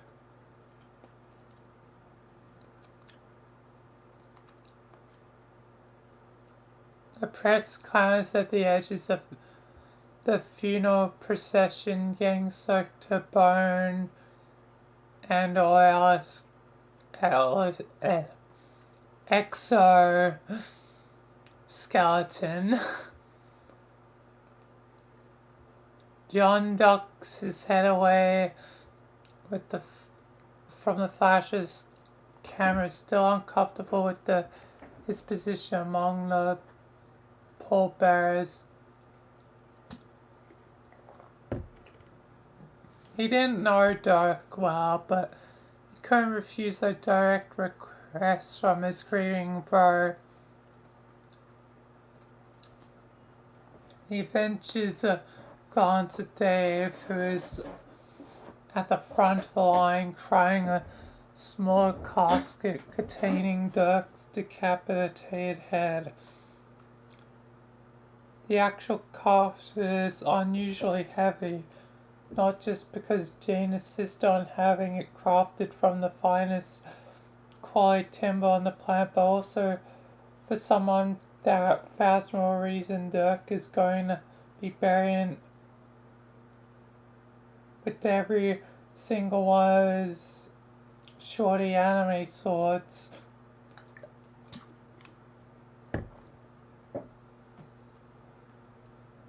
It would be a serve were not so tragic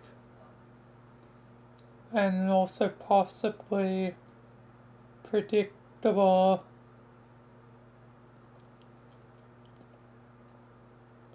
Gamzee fumbles with the corner of the casket and it comes time to set down in the cathedral, upsets the balance of the whole thing and sends it canteening down so hard the noise crashes right through the stage. Oops.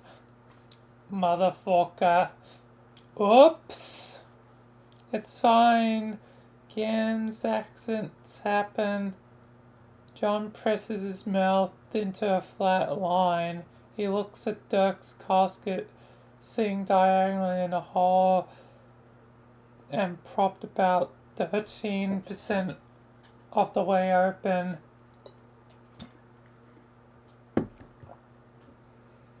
A few shorty swords have made a valiant effort to escape, but didn't quite make it all the way. He looks at Dave, who appears even more stoic than usual, with his wet hair plastered to his forehead. He looks at Roxy, who's staring at the floor, right beside herself in grief. Then finally he looks back to Gamzee, who offers them dubiously sympathetic whoops in response.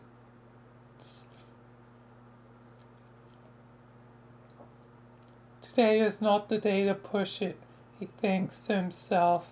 He forces a smile, kisses Roxy on the cheek and goes to his seat in the front row of the pews. At the back of the nave, devastated fans of Rumble in the Pumpkin Patch are trying to force their way inside past the barrier reporters.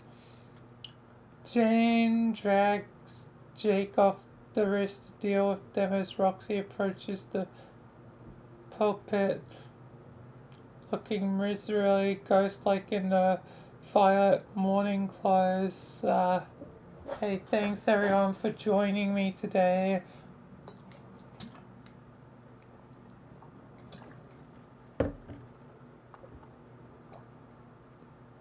She folds her hands in front of her, earrings light up as the reporters at the back take about 6 million pictures of her tear-stained face. She sniffs, then holds back a whole mouthful of snot. The snot is much in contrast with the delicate feminine manner which she tugs a tissue out of modest cleavage in order to dab her out of her eyes. Wow, this time up here, like, I don't know, I have no idea what to say. Of course she doesn't. Dirk was her first BFF, her first love, and at one time the only other human being left on Earth. She rolls the wet tissue between her fingers. I guess that cause there's nothing to say. There's no words to describe how I felt about Dirk Strider, even for though he left a note and had hella words on it. He might as well been saying nothing, which is just like Dirk, I guess, to leave us with a load of bullshit, no idea why he did what he did. So I'm just gonna say that I'm glad they was in my life and gave over to someone who's more eloquent than me. Dave gets to his feet.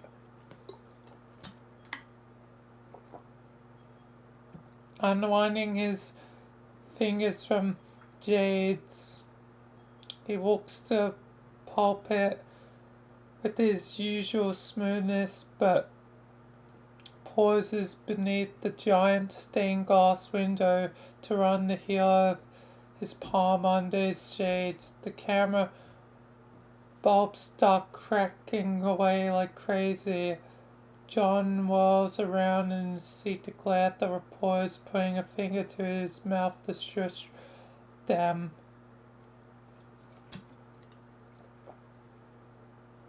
He watches a tiny white caprice chest guy sheepishly press the flash button on his camera quietly as possible. It takes Dave a moment to gather himself when he reaches the lecture, but when he speaks, his voice is steady and even.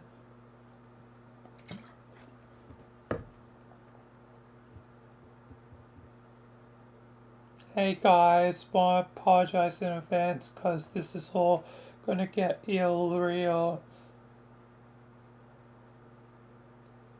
than the 3/4 of a corpse I'm standing about 2 feet from right now. I mean, I'm totally hate to ruin everybody's mood on a day where we've got to think deep thoughts about one of us just went and forking off themselves, not like we're gonna be stumbling through our lives constantly experience intrusive thoughts, this specific event or anything.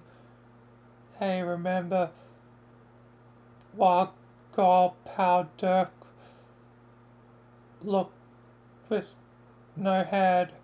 Pretty hard to forget since getting decapitated was like the third favorite hobby. So it's not like the body that's the problem, but sort of existentially realize the finality, I guess. I ain't gonna lie, the body's starting to stink. Sorry, all that shit I just said was a load of absolute bull. and to deflect from the fact that I'm pretty shook about this. I used to do that a lot, like basically every time I open my mouth. Most of you know this, but I had a kind of shorty childhood. Not gonna go into details, but long story short, it was technically my good old bro dad, his fault. Not this specific version of him. The one I grew up with was, he was... Dave hesitates. His voice might be cracking, but subtle.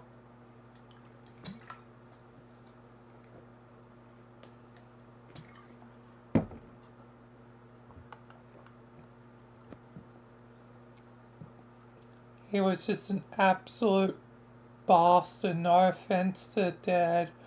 Okay, so he told me a ton of short that I'm being generous was in theory useful, but he didn't give a single solitary short about raising a well-adjusted kid or raising a kid in general. I was like his disciple.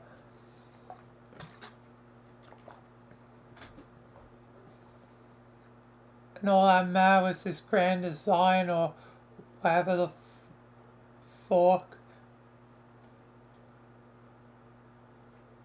And I know Dirk struggled with, the idea they could eventually become that kind of person, or even worse, if somehow Cosmo failed to become the person no matter what he did,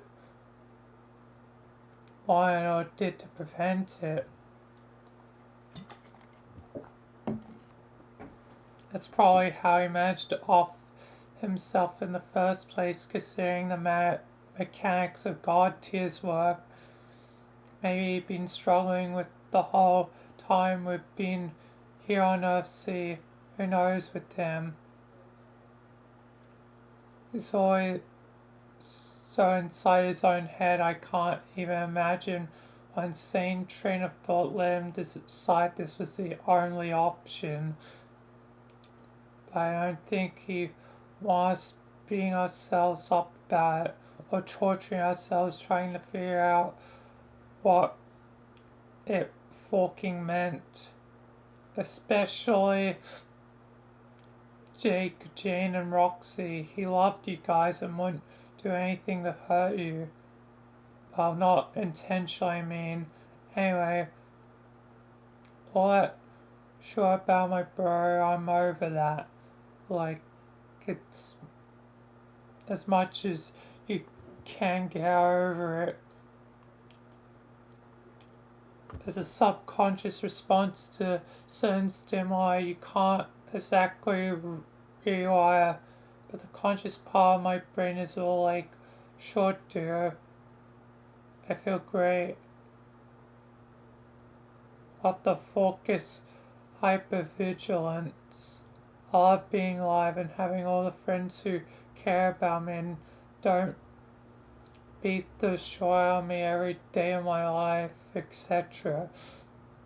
And part of that, cause I got friends with Dirk, I was getting to know this rare version of my childhood guy and who wasn't completely batshit insane and like just chill with him, shoot the shore and freestyle debate dumb crowd without it being a federal fucking issue. So yes, Dirk sort of always becomes the older self, but the older self, like, even though it was a pain for Dave dealing with the older Dirk, like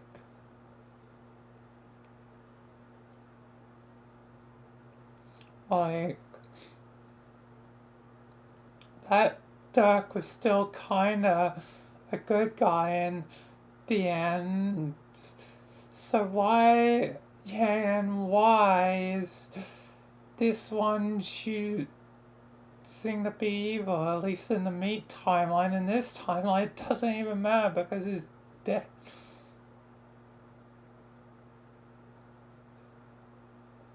It's strange.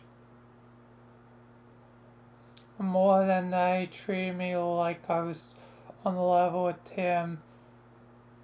He'd given him short for being a pretentious blowhard every day of his life, which I did, but despite that I looked up to him the way I always felt like I should have been looking up to my bro, the way I wanted to look up to my bro but couldn't. Dirk told me so much sure I didn't know I needed from him. I mean, picking up Dirk's opinions was unavoidable if you're ever out with him, considering he never shut his forking mouth, but I'm glad he didn't. He taught me about combat, philosophy, life. I'm sure if he had not killed himself the literal day I was finally going to ask him romantic advice, he would have told me about love too. So in the end, I really got no idea how the fuck I'm supposed to feel right now. But that's probably okay, right? Like, it's okay to know how to feel when someone dies. It's okay not to have all the answers. I wish Dirk was still alive so I could tell him that, but he's not. So Dave takes a big, deep breath, showering breath, and actually takes his shades off to wipe away the tears that are pouring on his eyelashes. I guess that's all I got to say about that.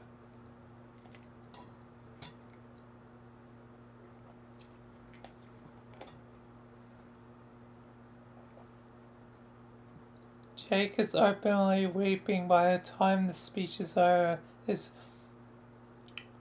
face buried in Jane's breast. She's remarkably closed, looking more irritated than anything that a gentleman companion is getting snarl over her attractively tailored power suit.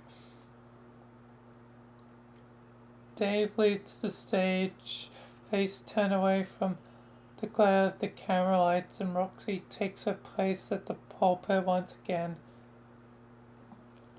Anyone have an analogy they like to give? I think it's the best way we can honor Dirk's memory at this point is to spew an untold number of words into the void, as many as we fucking can. And it looks like there's gonna be a lot because this is a long page. Why? Why does Dirk's funeral have to be like the longest goddamn page?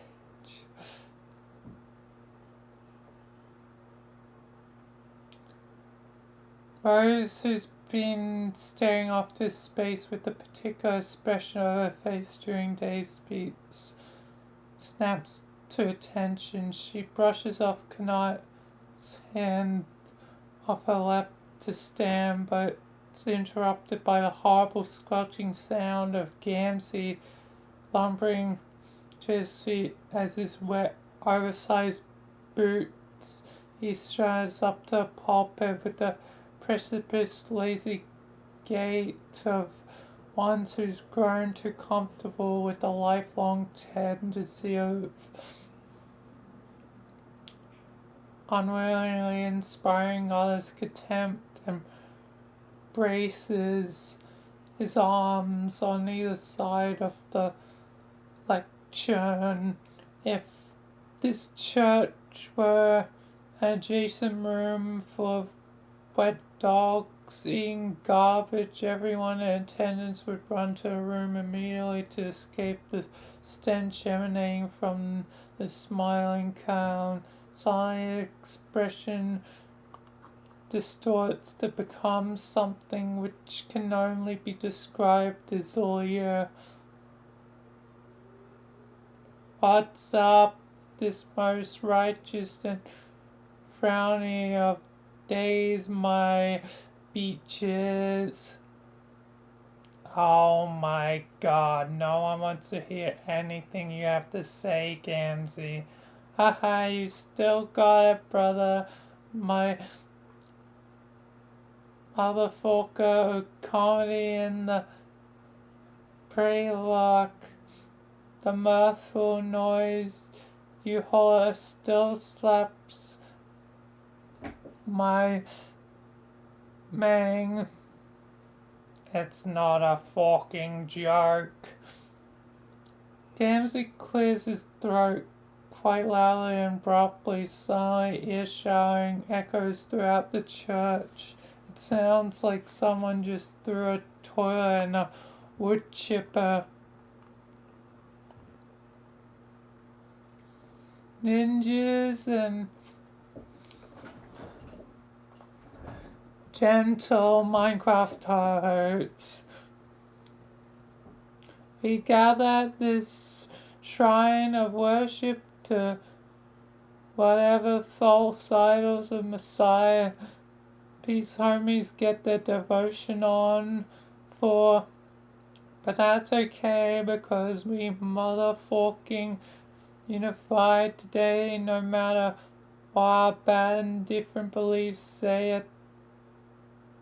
This Pride pants. We come to the celebration of life and death of the one and only, a truly choice piece of man beach, whom I hardly knew, the Darkster. Brr. Then you might been up and wondering what place have I got ordained on the subject of legend, the fine fellow. This is a good question, my mirthful brothers. I may not all up and learned about his life, but I got deep spiritual connections to his death.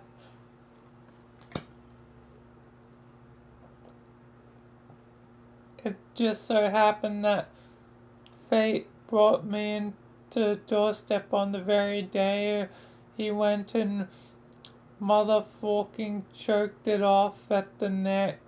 One of the most spiritually awakening moments in my life. It's such a short time, he taught me so much.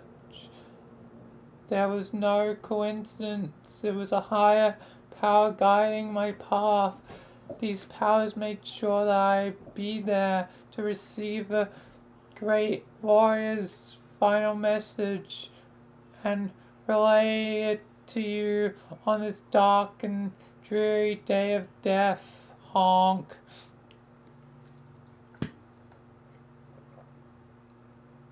The clown thrusts his hands somewhere beneath the waistband of his pants and starts obscenely rooting around. He retrieves a piece of paper, crumpled and soaked from the rain outside, and attempts to smooth it over the lectern.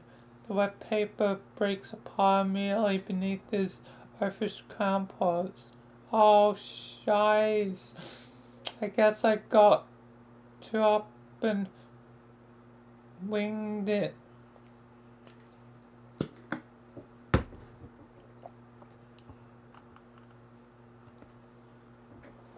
Dirk's close friends in the audience look with anxious anticipation, eager to hear whatever important message Dirk has apparently handed to Gamzee to be passed on. John can't seem to find him that optimistic himself. Gamzee draws a big fat breath and begins his speech. You ever wake up and sit down to drop a fat one in the lower gaper, but your flesh body just ain't ready to go and duke it out yet? The clown's words hang heavy in the air. He scans the crowd, silent, uncomfortable eyes. His question weren't rhetorical, and he was expecting an answer that will never come. That's what life is like for the D-Man, a man born with a purpose, a plan, but the wicked ways of the world stole that away from him. It goes on like this for some time. Members of the audience on the clown's analogy with their animal sense of grit and determination, visibly reacting with full body spasms every time the preacher issues another punctuating haunt to a deeply inappropriate turn of phrase. Cockhat continues heckling him all throughout. At one point delivers no less than 30 uninterrupted instances of the phrase "fuck you." Throughout most of the elegy, Roxy continues to attempt to urge the others to settle down and give him a chance based on the many endorsements she has of his spiritual oration skills, but she gives up this effort when one especially boisterous honk results in Gamzee knocking over the lectern entirely, which he does not bother pick up. Instead, he proceeds with his elegy as if nothing happened, while openly scratching an inch behind his codpiece. At this point, Davis had enough and exits the church. Cockhat follows him. Gamzee inhales deeply, preparing to launch into quite possibly with full body of his speech, rather than one or two merciful concluding remarks. Roxy stands and begins clapping loudly to a heroic end to a cringery horror show.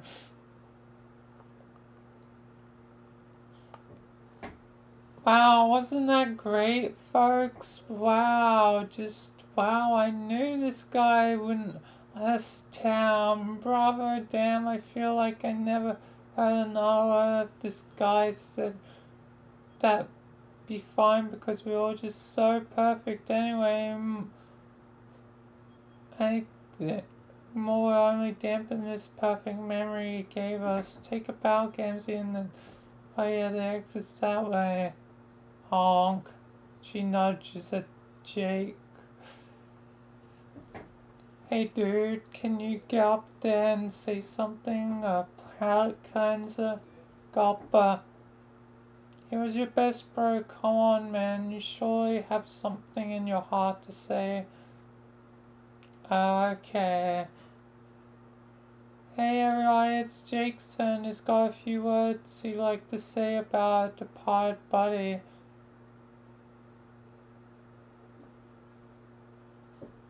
Oh, for fuck's sake.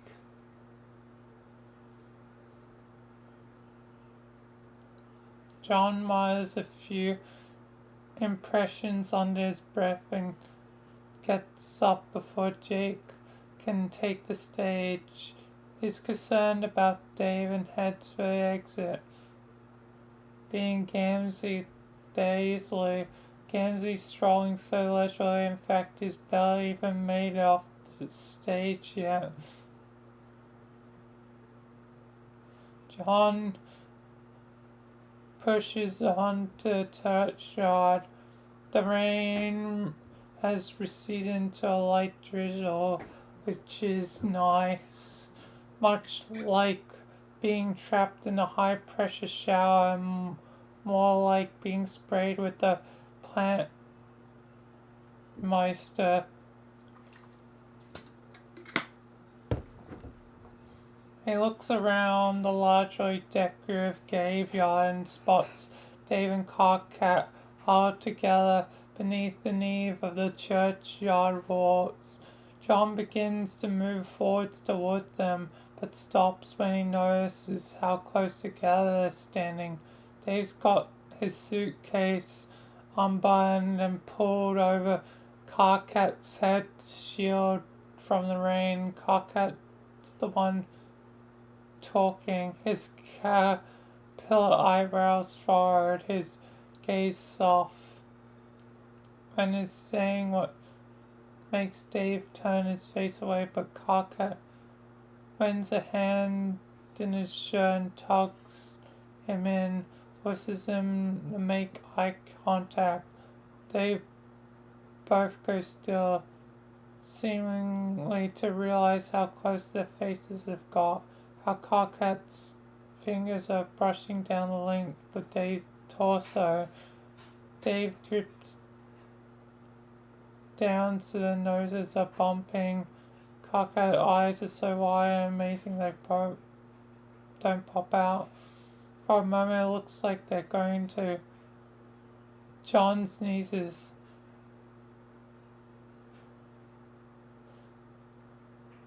Dave and Carcat jump about like opposing magnets. Oops. Hi guys. John waves dopely and hopes he doesn't look as buffoonish and mortified as he feels. Dave and Carcat are staring at each other from the corners of their eye, where something slightly intense passes between them. They made a quick recovery.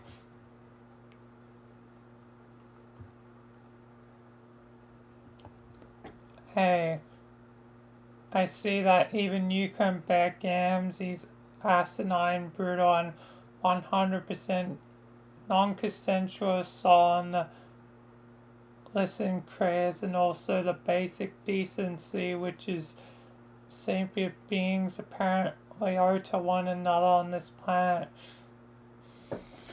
Actually, I listened to the entire thing. I have no idea why I did that. Now I have this whole memory in my head and could have definitely lived without. I was just worried because you didn't come back. Dave, are you okay? Dave glances at Carcat again. He smiles. It's a sad smile, but it's there. Yeah, well, no. But it's okay, and to not be okay about this specific thing, I think. So for once, I think I'm having like a totally unironical, normal emotional reaction to a thing which loops around to being okay. In fact, I'm probably the okayest I've been objectively. Are you sure? That was half 100 words to express the 3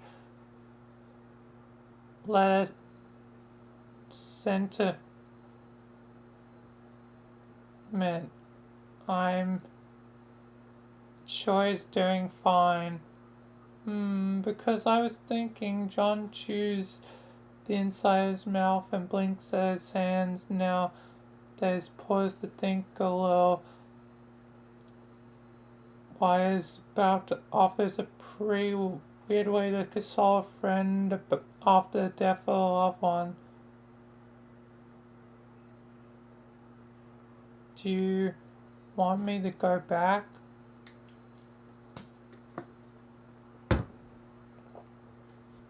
Dave cracks an eyebrow.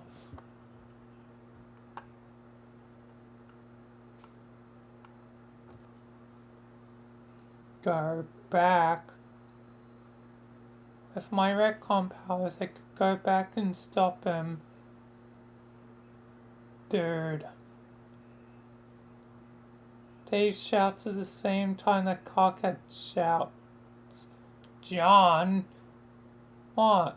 Do you have any inch of goddamn sense than your thick forking skull of yours? What? John, con on my pads. Time travel? So you don't think I would have already done that if I thought it was a good idea? Well, okay, yeah, obviously, but if we did do it, we wouldn't ever know right now because it would make a new timeline where Dirk didn't kill himself. That's how time travel works, right? Well, actually,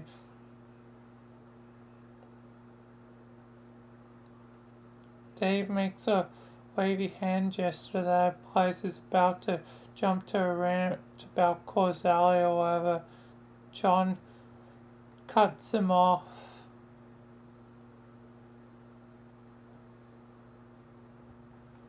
But if I retcon it, then it's like it never happened. We would have this horrible funeral. Oh, dude, that's a little fucked up, actually. You think so? Yeah, Dirk was a complicated guy. Dude obviously had reasons for doing what he did.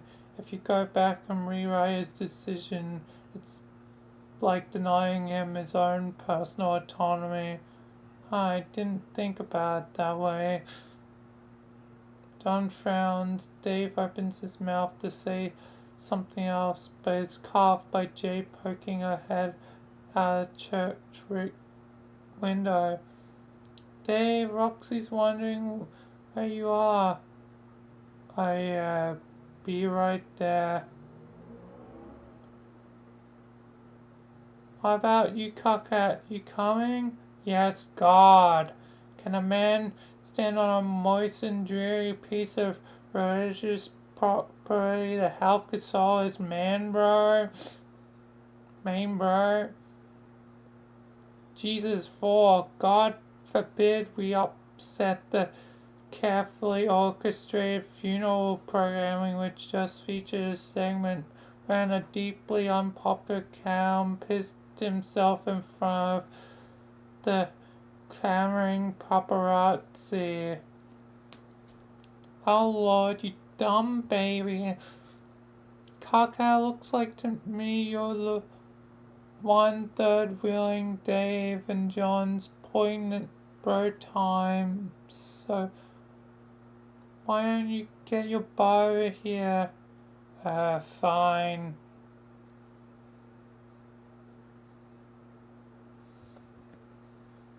Carcat stomps his way back to the church, bickering with Jade way across the graveyard. Dave adjusts his shades and puts a hand on John's shoulder. John, I get what you're trying to do, but it's okay, dude. I'm okay. John nods, swallowing hard, his throat is dry all of a sudden.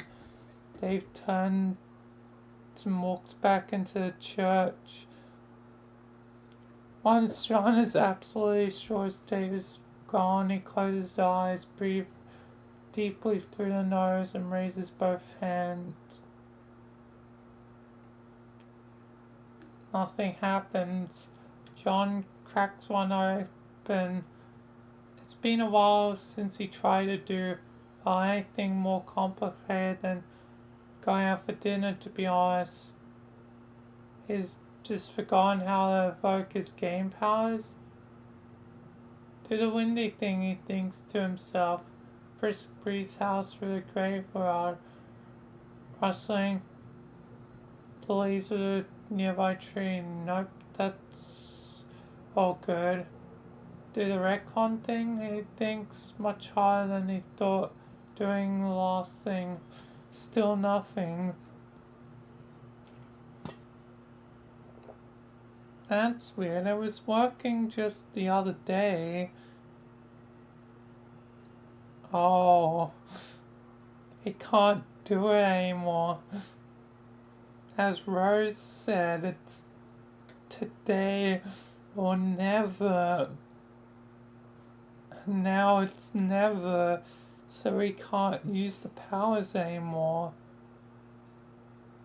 But will they still just die because of what Rose said, or was that always false? Like, because yeah, and it was from technically Dirk's mouth.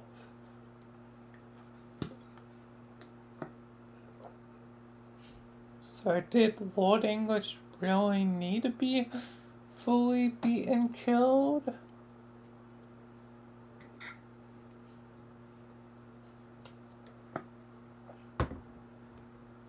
Who knows? He stares at his hand so hard that his head starts to hurt. So hard that he doesn't hear the footsteps sloshing through the wet grass behind him. When Roxy taps him on the shoulder, he yelps and shoots 6 feet up into the air. "Oh, John, it's just me." John spins around to greet her. He hides his hands behind his back like he was doing something bad with them, which he guessed he was, kind of. Roxy shields her eyes against the rain and laughs.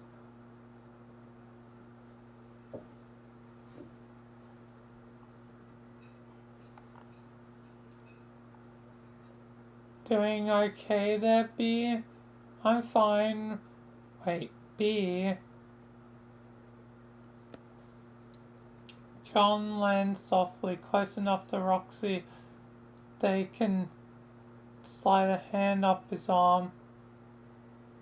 "Yeah, it's short for babe, 'cause you're my baby." Right. I guess they're just kinda a couple now. Poor Chloe.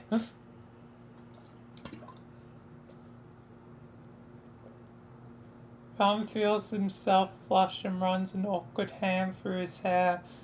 He's still a little embarrassed to show affection in public places like this.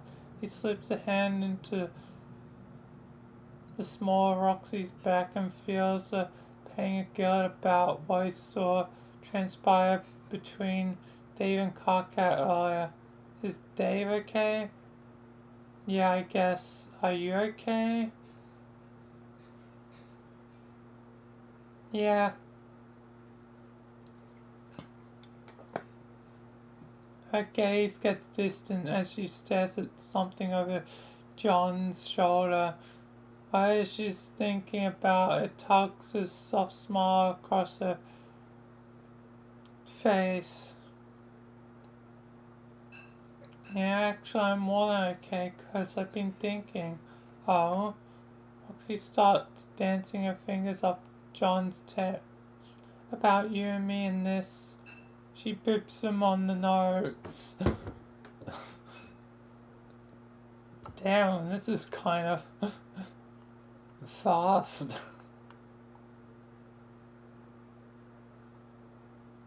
"Hey John, we should get hitched."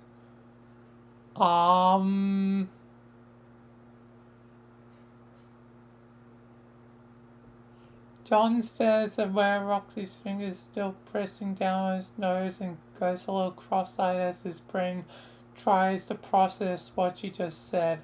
What? What? "John, come on, marry me." Like... John looks around the graveyard nervously.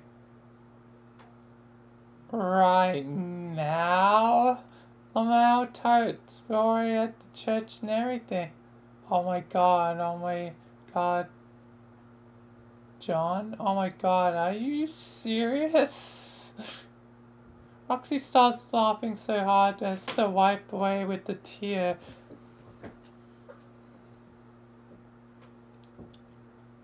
She leans in to give John a quick kiss on the lips.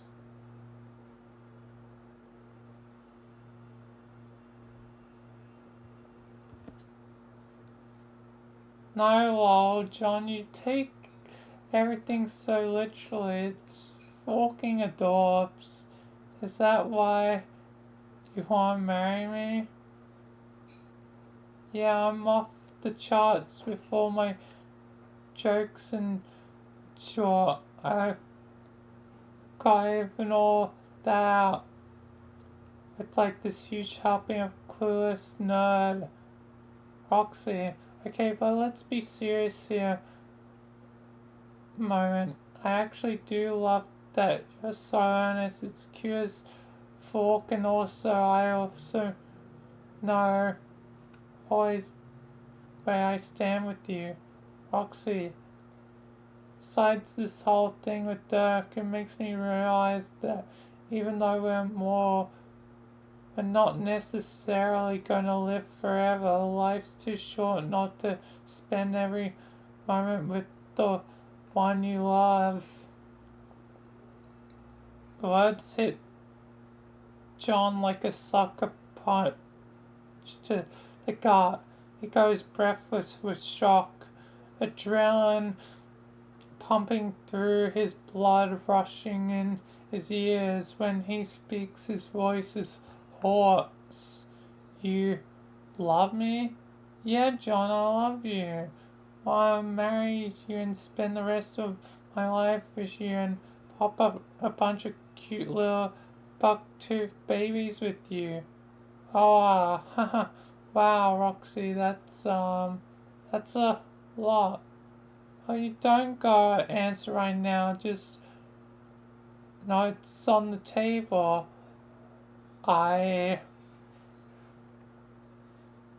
He doesn't know what to think. He so doesn't know what to think. He's spiraling inside his head, shaking all over, damp with sweat. Something about this doesn't feel right. Just a few weeks ago, Roxy was happy with Kopi, and now she wants to have his babies. John feels like he's missing something important here.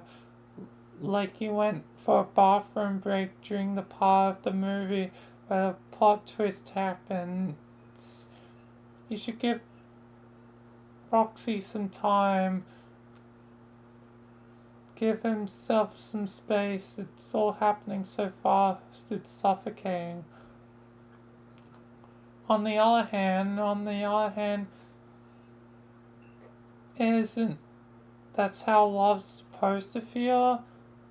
Like a plunge into cold water, feeling that grows unexamined.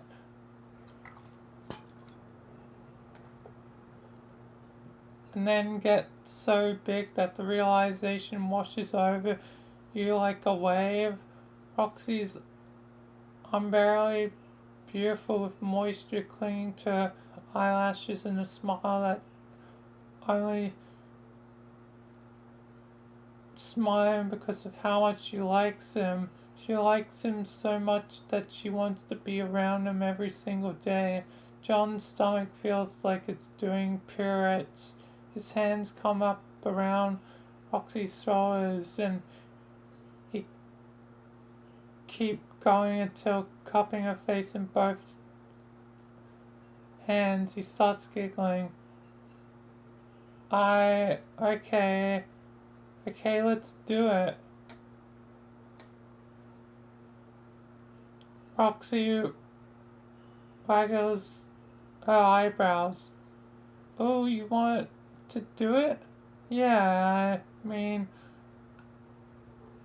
yeah, that too, but I meant about getting married thing. Let's do that.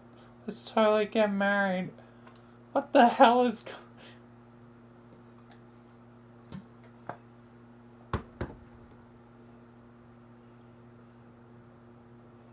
This is strange, like, he's just suddenly changing his mind, like, Sure, Dirk's influence was pretty bad, like,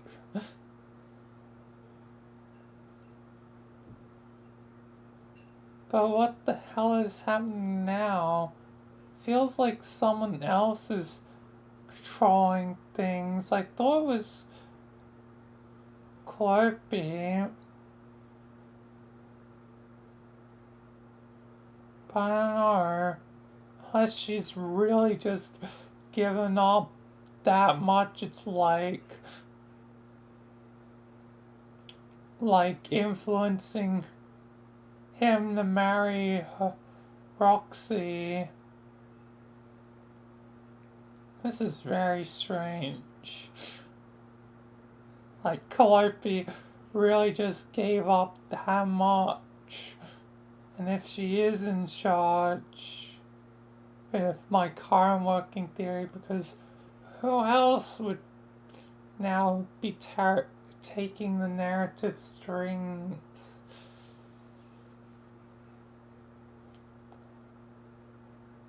Like, it's totally not Duck. I don't think Red Callie would do this. But regular Norm Callie, maybe? This is very strange. Roxy practically attacks John's mouth. She's so excited. John shuts his eyes and kisses her back. Still giddy, laughing against her lips, she kisses him until they're both breathless, then pulls back so that they can gaze into with glaring eyes. My God, we're gonna be so freaking happy. Very, very strange. Alright, but dinner time now. Dinner break. Still got like 3 more pages to do.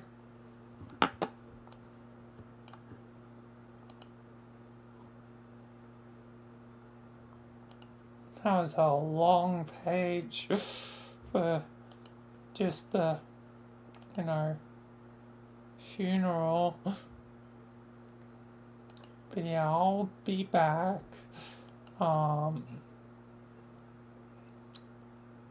45-minute estimate, so that'll be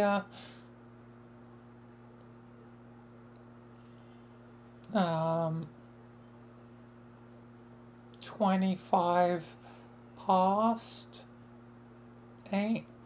Hopeful estimate, I guess, is gonna be 8:15. Anyway, I'll be back, and then when I'm back, I'll continue. Anyway, be right back.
I'm back.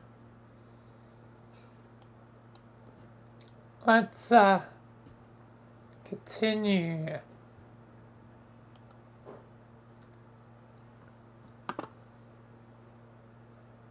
Let's continue with the homestuck. Hey, Terezi, guess where I am now? Right now. Your human wedding? Considering that humans are the only species on Earth see with the concept of weddings, technically all weddings are human weddings, so there's no reason to qualify it like that, Trezzy. Why do you get so hung up on sentiments, ticks? When I became a adult, speaking of which, no, I'm not at my human wedding. That was months ago. What?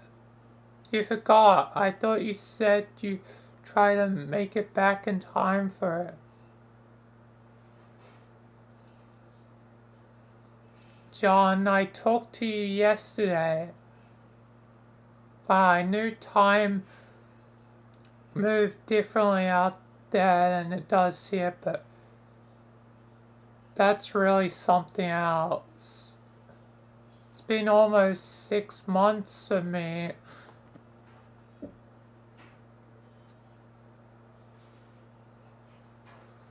So it's been like 6 months for him, and it's only been like a day for her.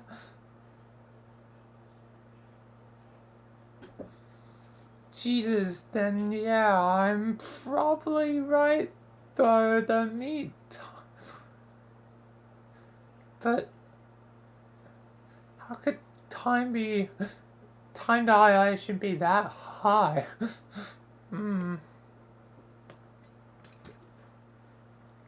Still makes me worry, like, John, I do not wish you to be this, but you may be this. You may technically, be a pedophile because of goddamn paradox space.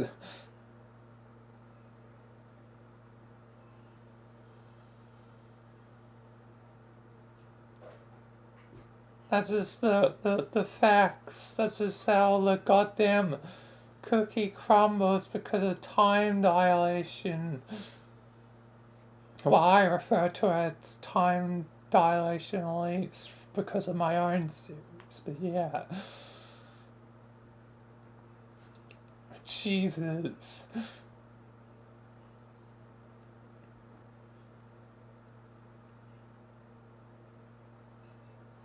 Maybe it's for the best that this John is seeing Roxy in some ways.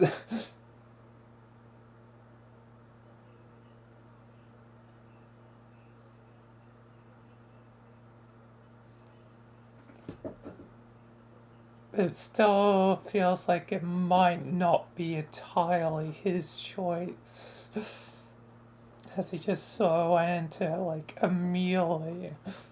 The influence of power has changed greatly. All the meat stuff seems to be influenced by Dirk. Or the candy stuff may be influenced by Kelly? Question mark, still not certain. Anyway.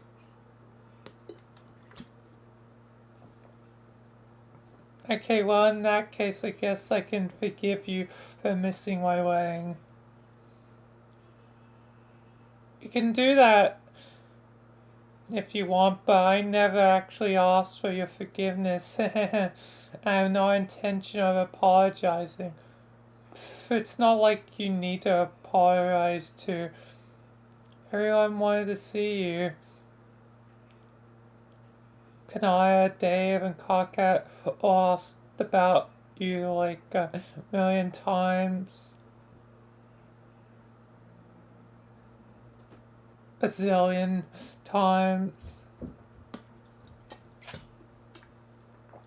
Really? A zillion? Okay, I'm obviously exaggerating for effect, but they asked a lot. Carcat says you've been ignoring his messages for literally years at this point. Actually, now I'm thinking about, I'm the only one you ever answer. I mean, we weren't even that close, were we? Not like you were with him. Don't overthink it, Egbert. You were just the most annoying about being ghosted. Far too annoying to ignore. Thanks, Crazy. I have that one put on my tombstone.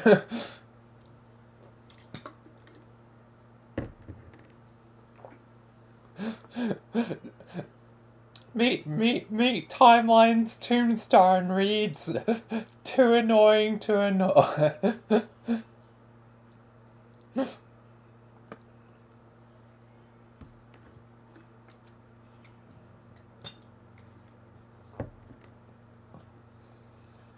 Yes, please do immortalize my peerless brewed drunkings. I get the impression that everyone is going to be too easy on you in my absence. Oh yeah, I'm seriously horrible. I'm suffering under all the positive attention from my caring friends. So what was your default Japan mating event? My wedding? Guess good, I guess. Really good, actually.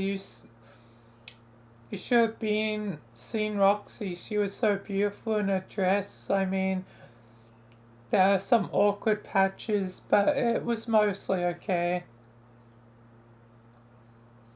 Awkward patches, like what? Was Gamzee there? Yeah, but he wasn't that bad for once. He mostly just hang out and by the punch and try to shut Jake's ass. Jake, oh god, okay. See, the worst part was when Roxy had to throw the bouquet right. Jane and Jake are kinda together now.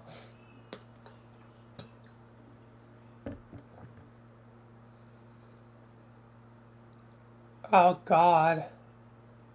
And she basically ordered Jake to catch the bouquet or else. I was seriously afraid for him, and then he didn't even catch it.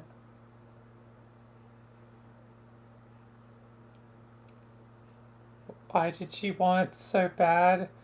Is it edible? Whoever catches the bouquet is the next couple to get married. Is that law in human culture? Oh no, that's no law. Then what sort of binding contract is this surrounding the bouquet to make it so desirable? None, it's just a thing humans do for fun. So it's a superstition. I call it more of a tradition, although in the case of Jane and Jake, superstition might be a more appropriate word.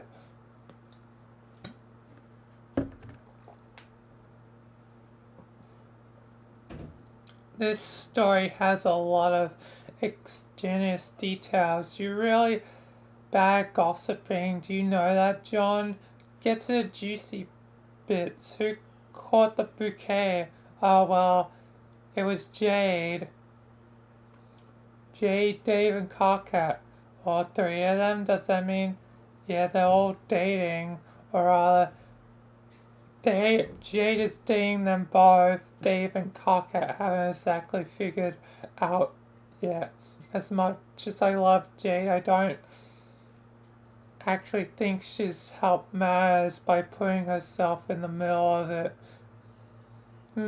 Somehow that doesn't seem right. I know. And that's why it's so messed up that Jade caught the bouquet. Now I have to pretend to laugh and think it's funny when she makes jokes about being the next one to tie the knot. Wow, did she really go for that double entendre? What? What? What do you mean? Never mind. Anyway, sounds like a tough life act, but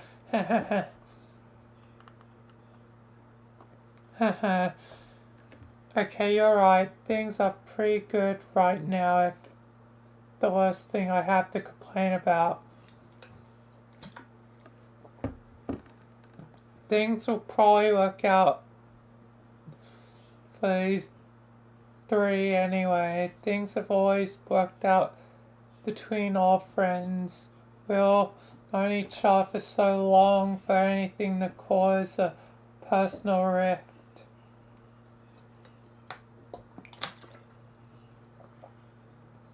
So if you're not a human being right now, where are you? Huh? My God, are you serious? Have you have the memory of a cuttlefish? You opened this conversation by asking me to guess where you are right now. Oh, I'm at the hospital. Are you bleeding? What the hell, Tracy? No, I'm not fucking bleeding. Oh, that's unfortunate. In that case, are you okay? Yes. Actually, I'm more than okay. I'm great. I'm not here for me. It's for Roxy. She's pregnant. What? Pregnant? Pregnant? It means we're going to have a baby. I know what pregnant means, John. It seems kind of fast. It happens when people get married. Are humans not capable of having sex unless they enter contractual arrangement? God damn it, Tracy. Well, aren't they? Of course they are, but marriage is what makes it special. What? Oh, nothing, you're just so, let me guess, so dumb, blah blah. Well, that too, but I was actually going to say adorable. What? I have to get going, it's not safe where I am. Go to your mate spirit, John, I'll talk to you later. Okay, take care of yourself, Terezi. I always do.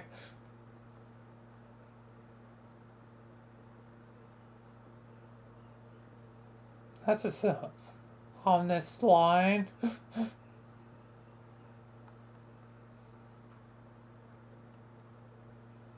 Hey, Terezi, I have something to tell you. You're not going to believe it. I already heard about how Jane is dating both Jake and Gamzee, and unfortunately I do believe it. I definitely could have lived without seeing the visual evidence, however.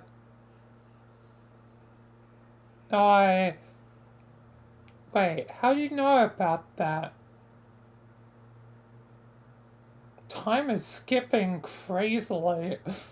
I'm now more worried about the candy time. Like, things are moving too fast and too weird. I like being more annoying than Karka. Karka is astonishingly annoying person I know. Oh, so you talked to him? And Dave, just for a bit, that was a incredibly hot piece of golf, and I couldn't trust you to deliver with your air gravitas it deserves. That's probably true. The whole Jake Jane Gamzee thing it is freaking me out, actually. It is a bit weird. mean that technically my parents in the version of Jane was my literal my nana, and now she's having sex with Gamzee? Never mind, I don't even want to think about it. Haha, I hope you haven't seen the picture Dave took. Dave has a picture? Never mind, I don't want to know, and I definitely don't want to see it. Very well, your loss. It's something to behold, though, I must say. Whatever. So you think talking to Dave and Cocket, do they seem happy? Nope. Oh my god, I know, right? The whole thing is a mess. It's hard to be in the same room with the three them these days. I don't know the full story because Dave won't talk to me about it anymore, and Jade seems to think that everything's going just fine. Heh, Kaka had some choice words to say about Jade's lackluster black-rum conduct, so he doesn't think the situation is great either. No, Jade's definitely not in hate with him, and it shows.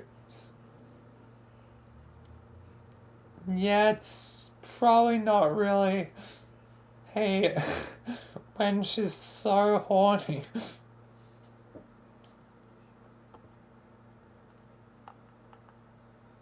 Yeah, Jade doesn't exactly have a whole lot of hate inside her.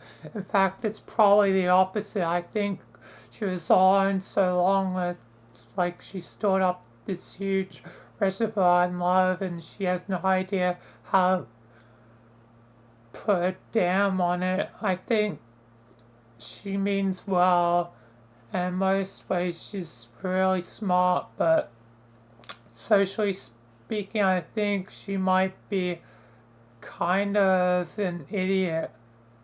That's putting it lightly. How does Cocket feel? He's not caligious for her either. If I had to give my assessment of what's grown between them from brief observation of the situation, I describe it as resentment. Oh no.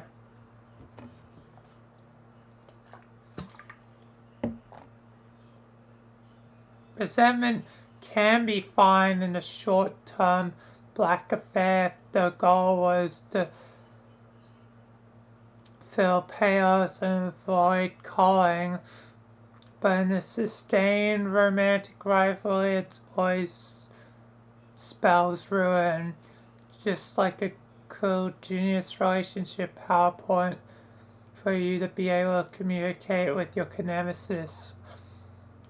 Really? Of course, a true nemesis is just your life partner as your mate spirits. Huh, I had no idea. Not to be culturally insensitive, but I thought it was just like you meet once a day to do like hate makeouts. John, you're being extremely culturally insensitive. Sorry. You can just say not to be something and then go ahead and be exactly that. It's automatically problematic. I'm just asking questions. Xenophobic questions, it would seem. Man, not you two. To what? Point out stuff that's xenophobic all the time, but in like a way you probably don't even mean it. Don't even mean it. Why would I mean it? It's cultural sensitivity a joke to you? It's just all I'm getting is you're talking to Dave a lot, haven't you? I keep my correspondence with Strider within reasonable parameters just like I do with you.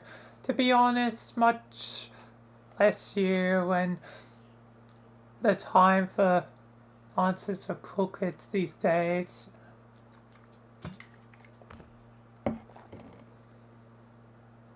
time, you got nothing but time apparently flying around you out there for God knows how much longer. Why don't you just give a rest story and come back? I cannot rest while my mission remains incomplete, you know this. Seriously, it's beautiful back here on Earthsea.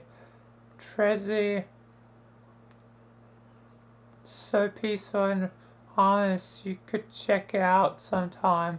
I'll pass. Anyway, I was saying, just like human romantic relationships, there are all kinds of vicissitudes. You changed the subject back so fast, I think I got whiplash. Yes, some connections relationships are the nature you describe, but not all of them. The point of a nemesis is not just to make you annoyed or even angry. They should push you to be better yourself. They should be a light on things about yourself you would always ignore or deny.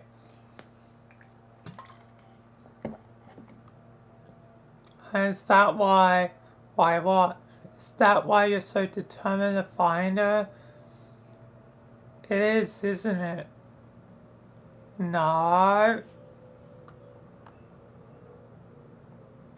Riska and I can't explain, it's just not as simple as you're making out to be. Alright. Besides, between us, things have always been so weird, dramatic, and I think I cosmically had my fill of dramatic black relationships for a long time.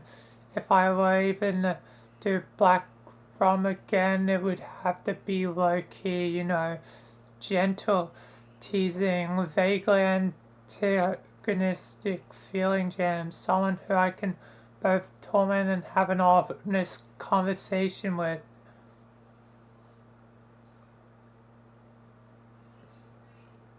That kind of sounds like the thing you're doing currently right now, Therese.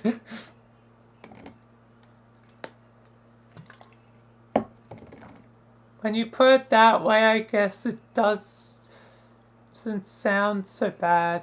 Thank you for your cultural sensitivity. I have high hopes for you, Egbert. One day I hope to introduce you to friends and say, this is John, he's not Xenophon. Yeah, well, one day I hope to introduce you to people and say, hi, this is Therese. She doesn't suck short.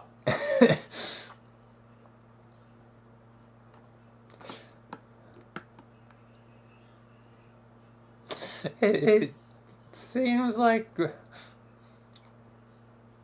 Therese is just basically describing how things are going between her and John.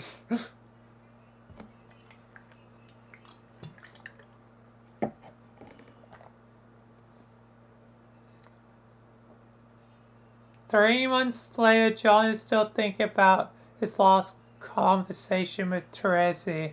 How much goddamn time has passed? There was one conversation with like 6 months. Another conversation with more time. At this point, like, but another 3 months, like,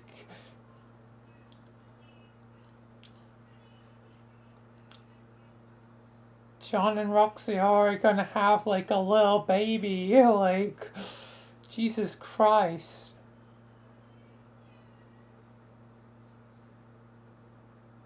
It's kind of impossible not to, and Rose and I keep saying the name Frisk every 5 minutes.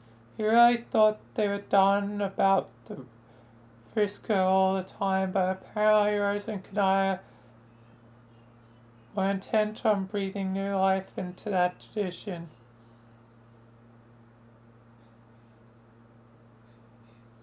Friska, don't you on your chair's diner tray. Darling, she's only a grub. She hasn't yet grown her arrogant canals. Yes, but I strongly believe that we should again have her speaking to her like an adult. It would be good for her social development. Is that how your mother raised you? I would have loved if my mother spoke more frankly with me, but she was, let's just say, a rather awkward person. And no thanks, Roxy. Lamau, none taken. I can't even imagine ways I fuck up a kid in a timeline where I didn't sort out my drinking, to be honest. Oh, you weren't awful. I just have, how you put it, dear, a piquant for melodrama. Oh yeah, your dad made sure he got some of his stuff in you. I suppose he did.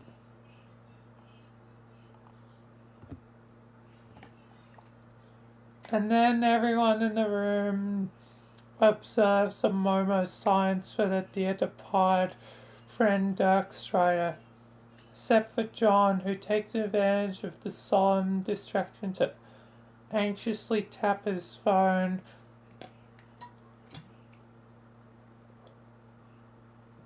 He sent Tracy a text an hour ago when Roxy was fixing up her makeup and her compact. He's not sure why he feels the need to hide the fact that he's talking to her. It's not like they're actually onto whatever about anything he's doing, just texting our old friend. What's wrong with that? Nothing at all, he thinks, as he closely eyes his silent, praying wife ready to stash the phone in his pocket the moment she shows the slightest sign of movement.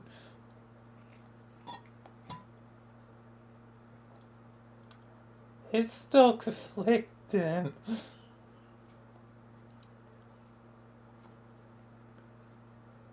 Yeah, and all of his choice is very sudden. I worry who's pulling the strings this time. She lifts her head to speak.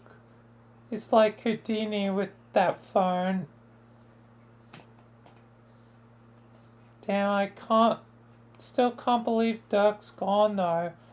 Yes, it was so sudden, but the best we can do is simply move on with our lives. I'm sure it's why we would have wanted. Huh?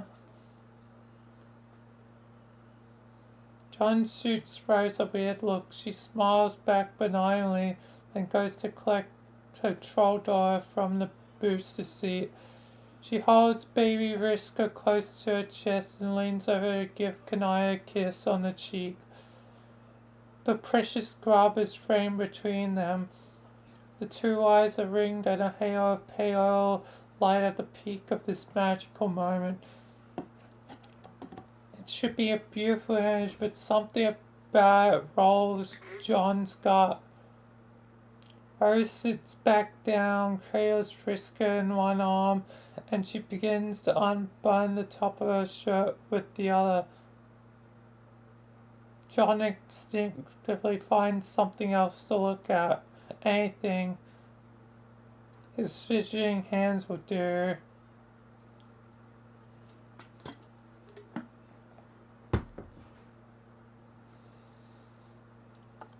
Well, that's at least the right response from John.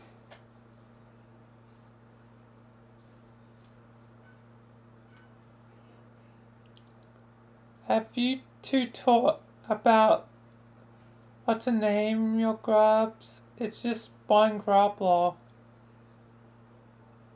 Oh, that's a relief. I've actually been very worried about your well-being considering how human grubs are born. Why? Why don't you have... They have to eat their way out of the room.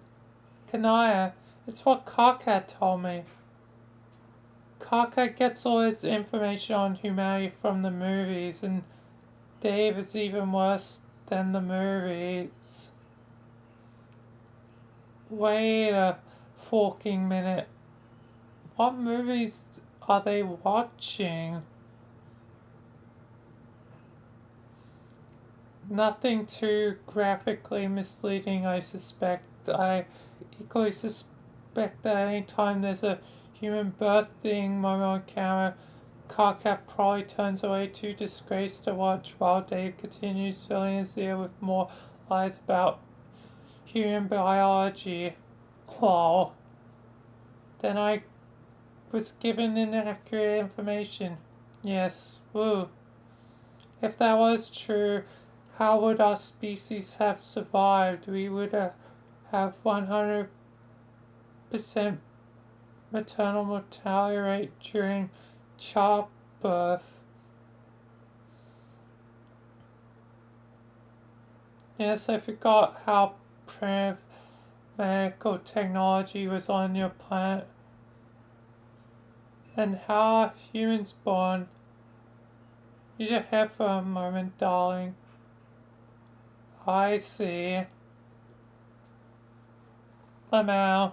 I'm sorry, John. All girls must be making you uncomfortable. Can we change the subject to something less gross and weird? Poof, wuss. So is Riska really the name you're going with? Kanai gives John an inquisitive, wide-eyed look, as if there's no conceivable reason for someone to ask this question. Yes, of course.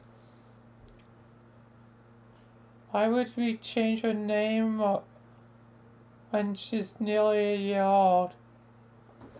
It's not like it would hurt or anything. Didn't Kanaya just say she doesn't have her ears yet?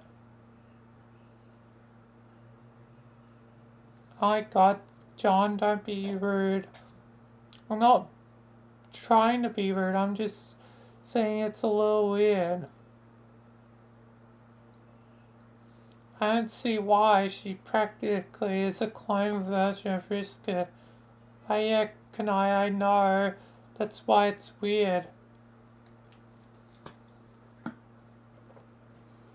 I appreciate your concern, John, but it's not that weird to name a child after a important figure from your youth. What were you thinking of naming your own child?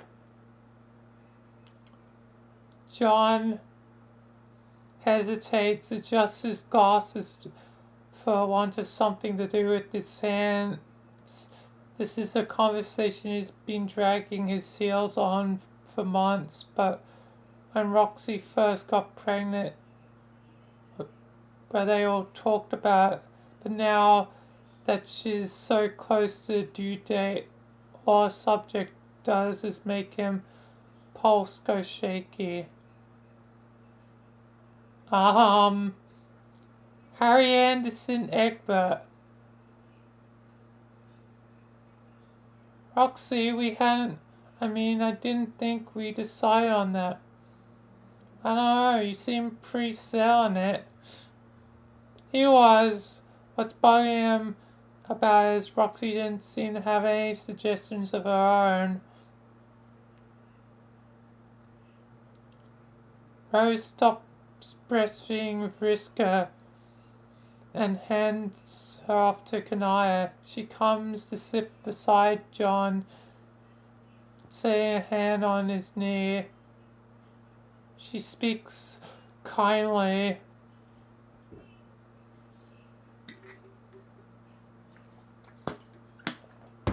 Wasn't that the guy from Night Court? Yeah, which was a show that reminds you of your father. I think this is in this new world we create, it's important to carry the torch of what we left behind. We name the next generation for the fallen heroes we admire. Wait, we admire Vriska now? It's true that Vriska was a controversial figure even at the best of times, but she did defeat Lord English, John. This remark seems to cure John of his shaky pulse problem, if only because for a moment his heart seems to stop beating altogether. It shocks him in a way that causes him to feel the planet turning under his feet. He whips his head to look at Rose intently. She seems alert. Her gaze is precise. She doesn't seem ill or off or confused at all. So Vriska would have defeated Lord English no matter what. It seems so. And in the other timeline, I guess John didn't need to go. Because I guess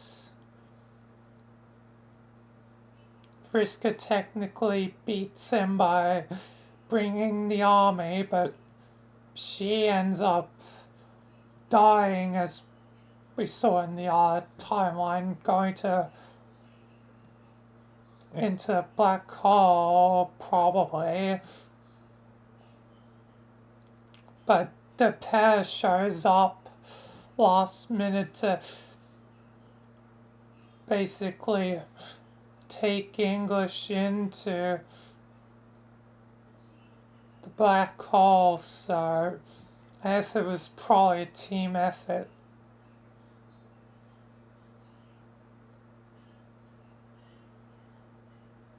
No, she didn't. Vriska didn't defeat Lord English. Rose doesn't say anything. No one says anything.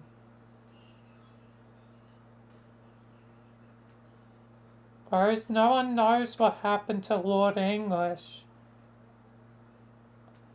Of course we do. She used the Juju and her company Ghost Army to defeat him.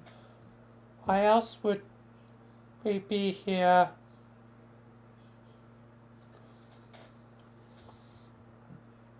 I don't think that actually happened though. Then what did happen, John? I just said no one knows. Rose, come on, you're the one who told me about all this. I told you what, about a year ago you were feeling bad and you asked me to come over, and then you gave me this big speech about canon and being like outside canon, not canon, and other short like timelines and fate and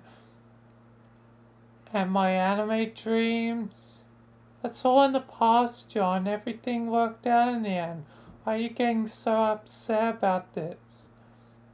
You gave me a list of instructions and told me that I had to use my retcon powers to go back to a very specific point in time to defeat Lord English when he was still just a kid.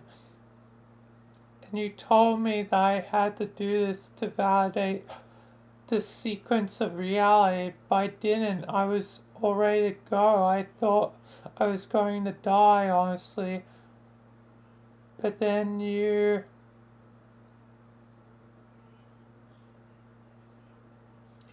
John swivels around to point at his wife. He comes across as more accurate than it means to be.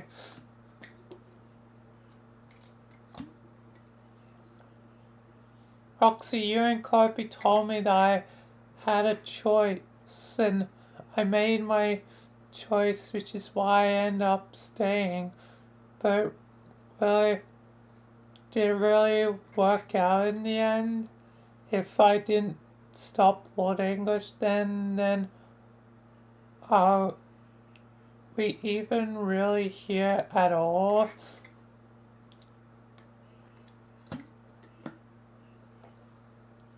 The three gals in the room exchange a series of concerned glances. Do they truly think he's crazy? Are they hiding from him? John can feel himself trembling. It's not possible that he's remembering this all wrong. It can't be. If he presses his eyes shut, he can see the lines of the black hole cracking space around him. It seemed like a big deal at the time, and then suddenly felt like nothing at all. Why? Roxy leans over and sets a cool hand on John's forehead. You doing okay there, babe? I'm fine.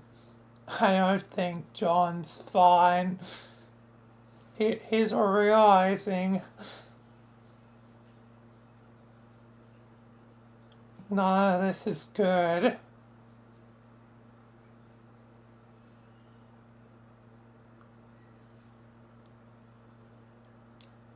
You're the one that's not doing okay, he nearly shouts, but then realizes it's just gonna make him sound crazier than he looks. He brushes Roxy's hand away and stands abruptly, looking woozy and swaying at the temples. His skin is tight and clammy, too hot and too cold at once. I just need some fresh air. Want me to come with you? No, I need a moment alone. I think I'm just getting those, new dad jitters. That must be it. Of course, that makes sense. Take care of yourself, hon. John grabs his coat and sprints out the hive. He vaults into it and follows the breeze up, coasting up the tree line of the troll suburb and Kanaya and Rose had made their home in. Furiously begins typing on his phone. He is realizing something is horribly wrong. It's too ideal.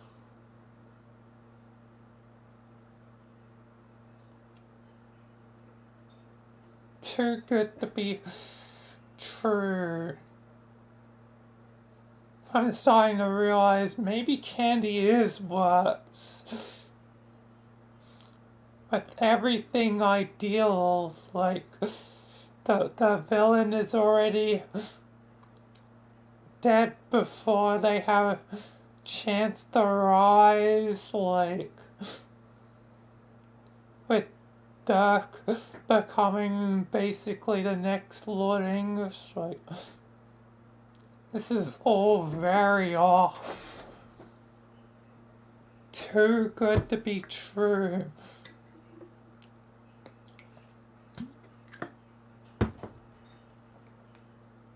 Trezzy, I know you've got important stuff to do out there in Paradox Space, but I really need to hear from you. On my side, it's been months since we last talked, and I can't figure out because I said something wrong or it's been something terrible happened to you. Things here on Earth are... John shuts his eyes for a moment, takes a deep breath. The breeze that roused out of the forest seems foul somehow, stale, like the air's being recycled multiple times. So they're not great. I mean, on the surface, everything is fantastic. Everything is so happy. It finally seems like we're all making real progress as adults. But at the same time, everyone is also acting crazy. I feel like I'm the only sane person left in the entire universe. I'm the only one who seems to care about anything. I mean, care about anything bigger than want to name a baby or who's stuck in a terrible relationship with who. Oh my god, that probably sounds so pathetic. Tracy, I'm seriously pathetic. So selfish of me to be messaging you at all. I got a beautiful wife who loves me, but it's not enough. I can't even talk to her about what we're gonna name our stupid kid without it turning some to weird thing where she just goes along with whatever I want. Even when all I want is for her to want something different than what I want. Okay, wait, I take that back. Our kid's not stupid. Okay, he hasn't been born yet, so maybe he'll turn out to be stupid eventually. What do I know? Anyway, the point is I'm just popping off random things at people who don't deserve it because I'm really upset right now. Not anyone in particular, probably at myself. Like, wow, can you believe how shy I'm being right now? You could be dead for all I know, yet here I am begging for your attention even though my life is perfect.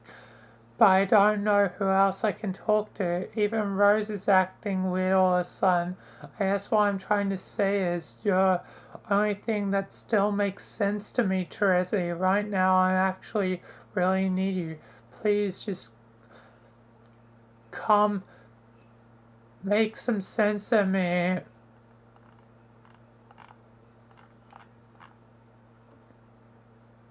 John notices his fingers are shaking. He makes a conscious effort to keep them still and exhales. Come make some sense of me, good lord. He's got to pull it together before he blurts out something really embarrassing. He braces himself as splashing an imaginary glass of cold water in his own face and reminds himself once again what a wonderful life he has. A perfect life. He's happy, god damn it. Is he though? He's about to pocket his phone and he catches movement at the bottom corner of the screen. An indication that someone is typing. He stops breathing until the text appears. Okay, loser, tell me what happened this time.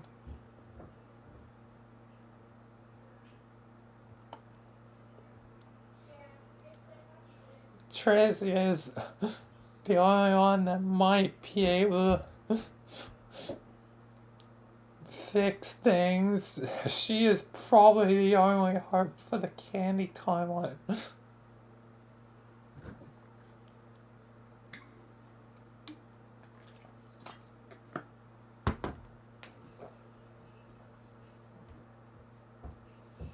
Definitely feels like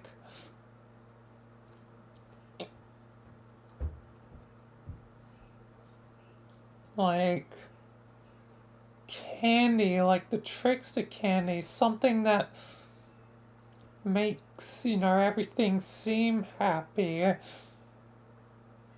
but it's not really how the people feel with their raw emotions.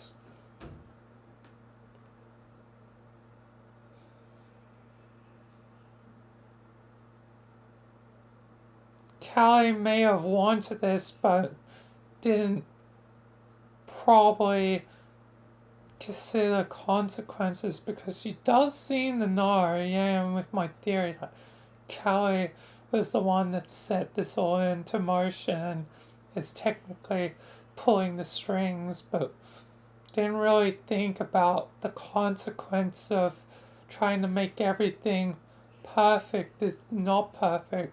Just like the tricks to candy. Oh, I said tricky stuff.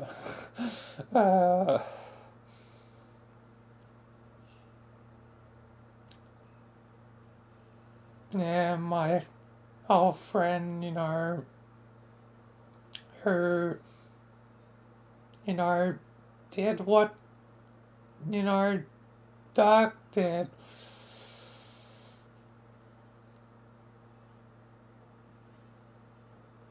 Her and,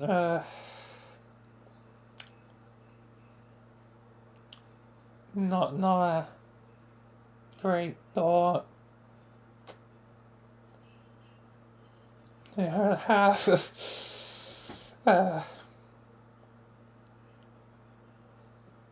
Anyway.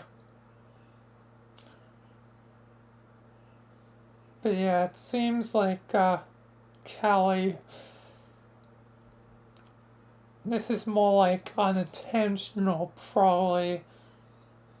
Unintentional villainy, unintentional bad consequences so far, if my theory holds true. Jane may have stepped away from her pursuit of public office, but it's important for any educated businesswoman to stay abreast of her political ongoings of the nation. She keeps watch on the political landscape. She's got people with eyes on every newspaper and website in Earthsea, but she likes to watch the human news herself. It's such a delightful adult thing to do, she thinks, as she spreads out languorously in front of her television. She remembers her father doing the same all the time, while without the luscious silk robe and 8-inch TV screen. That's a damn big TV. I admit I had second thoughts about calling off my presidential bid after what happened with Dirk, but I'm surprised to say that this administration isn't too shabby after all.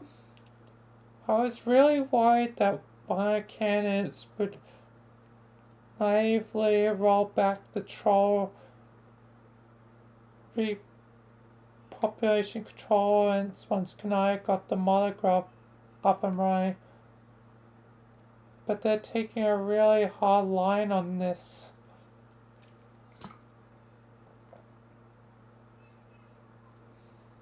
Kenzie, as ever, stands by Jane's side, assisting with the down notes about the political events of the day, and she asks for a fresh penny, fishes one out of his codpiece and hands it to her, but she looks uncharacteristically disquieted.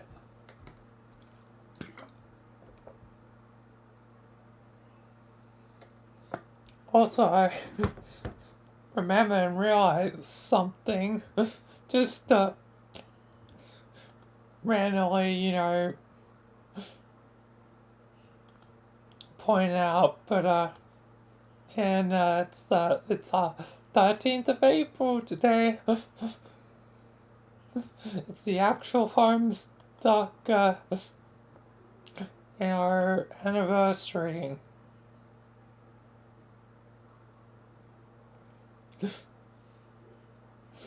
Just a funny thing to point out right now. I kind of forgot about how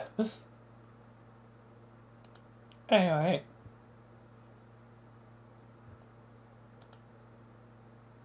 Back to reading though. Well, are you really all up and supporting that sticky size, my woman? Excuse me, that what? It looks like the human man is trying to keep my people down, all discriminatingly and such. Jane chuckles at Gamzee's shape, but Stranger's expression persists on his clownish face. This be wicked serious, boo. Y'all really would stop juggling my ninjas?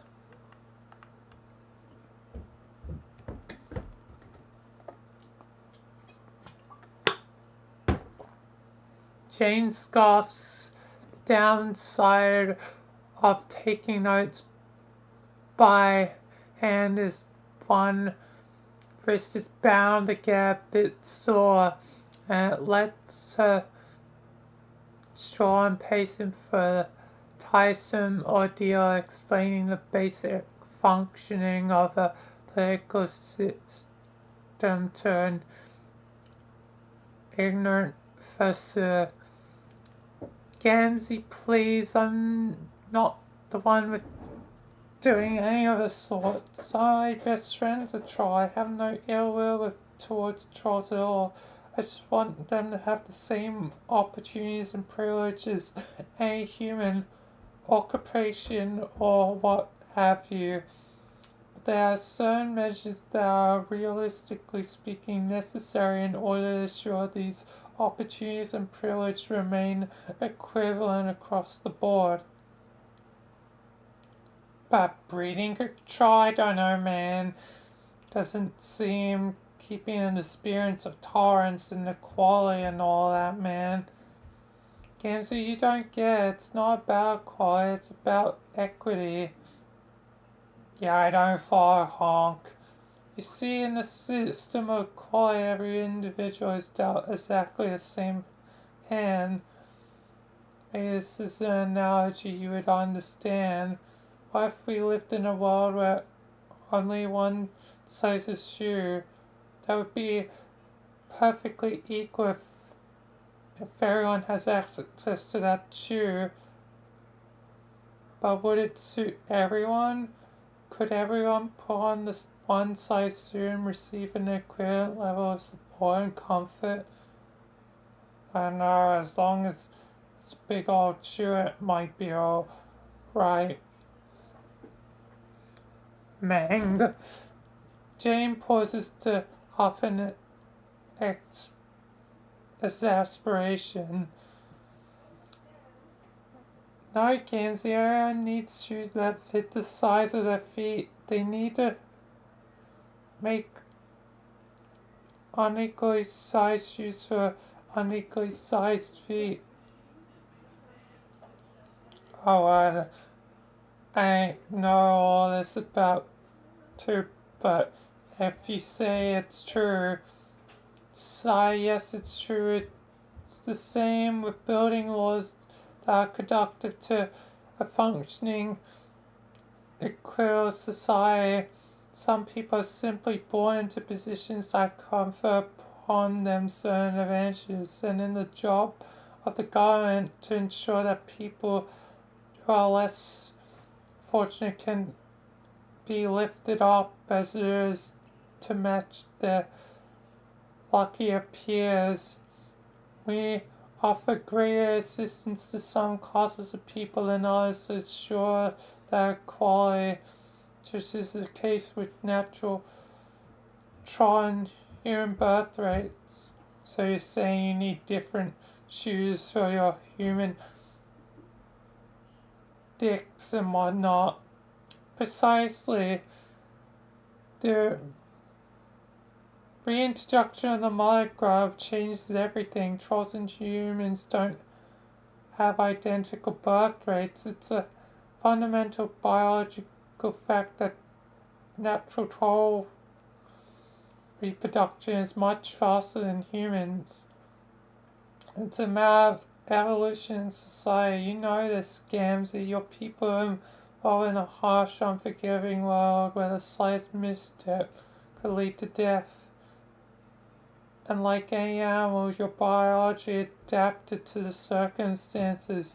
Monographs have the capacity to produce an unimaginable quantity of eggs at one time to ensure at least a few can survive the reproduction age. And I understand that in the context of alternative society that worked great because the mortality rate was so high, only manageable numbers of individuals made it to adulthood. But we have a peaceful society now with benevolent caretakers and fair laws. No young trolls in danger of being killed by monstrous fauna. No one called for being too weak. But that doesn't change your biology. So what does that mean for troll population? It would spiral out of control if the mad generations, you would come to outnumber humans as a factor of thousands, millions to one.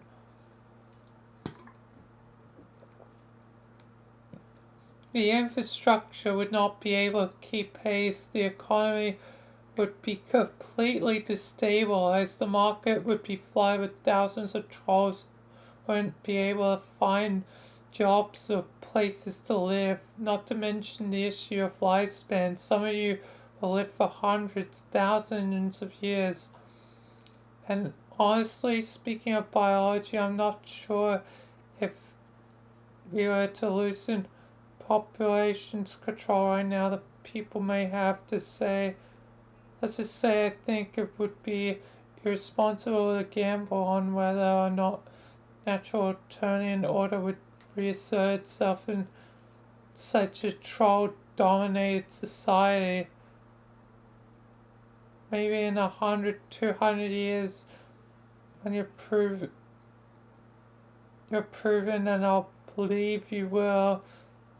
I really do, but when proven that you can coexist in harmonious society with natural breeding, it might not matter so much to have trolls that are humans. Wait, we did jump forward and got to 2,314 sweeps of history or somewhat. The artificial breeding. I don't know, babe. This is starting to sound a little xenophobic. Xenophobic? Jane narrows her eyes at the disingenuous buffoon. It's not the first time she had a conversation like this with them by any stretch of the imagination. Not even someone as willfully loathsome as Makara could be this dense. What's more likely is attempting to get a rise from her, to get a little hot under the collar, to put her in a certain mood.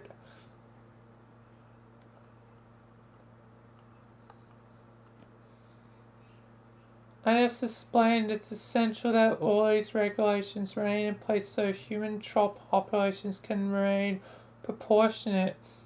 If it isn't, as this is an issue comparable to racism within a single species, a phenomenon rooted solely in spurious cultural stereotypes, junk science, and knee-jerk bigotry.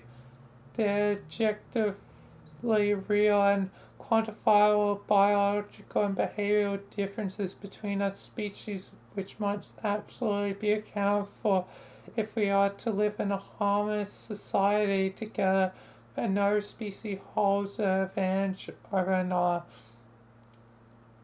I'm trying to prevent xenophobia, yet still kind of being xenophobic in the process, Jane. Like, she does technically make a point, like, yeah, if, millions of trolls are born and they don't, die like they used to, there'd be no way for Earth to sustain that many people, like,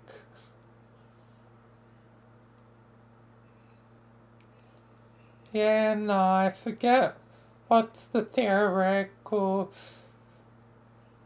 limits Earth can hold for, like, the human race, but it's like 14 to, like, 15 billion if I remember.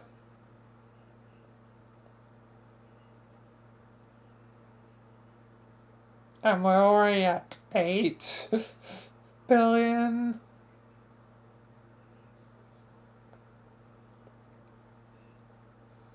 So, like, you know, adding, you know, thousands of trolls being born at a time, probably millions, you know, on top of, you know, normal, you know, human births, like, it's gonna hit that, like, number way quicker, especially if it is, if troll birth rates is that much of, like, a heightened thing, like, she does have a point, like, the world simply would not be able to handle it. It's not a case of speciesism, but a case of literally the earth couldn't have that many living beings, living sentient beings on it.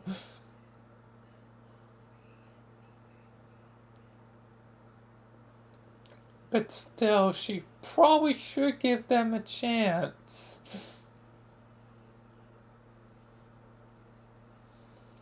And the trolls are smart. They literally, like, invented, like, space travel stuff. So, even though the planet can't hold, like, probably more than, like, 15 billion people, and that rate will drastically increase as soon as trolls are added into the equation, there's still probably maybe a good chance that they could invent space travel, like, really fast, so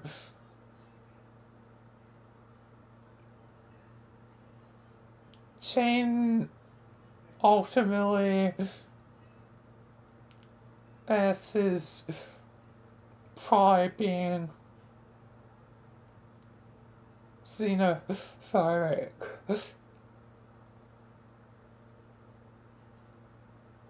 I may just be a simple motherfucking clown, no knowledge learnt about the intricacies of human economics and interspecies diplomacy honk, but all this political parfait just slammed down into my think pen. Can't help to think it feels a little like the bleedings of a beach. What's about to get all up and cancelled? Cancelled? And just like that, she falls right into a trap. There's no turning back now. The salacious ritual is imminent. Excuse me, I'm sorry, cancelled? Are you hearing yourself?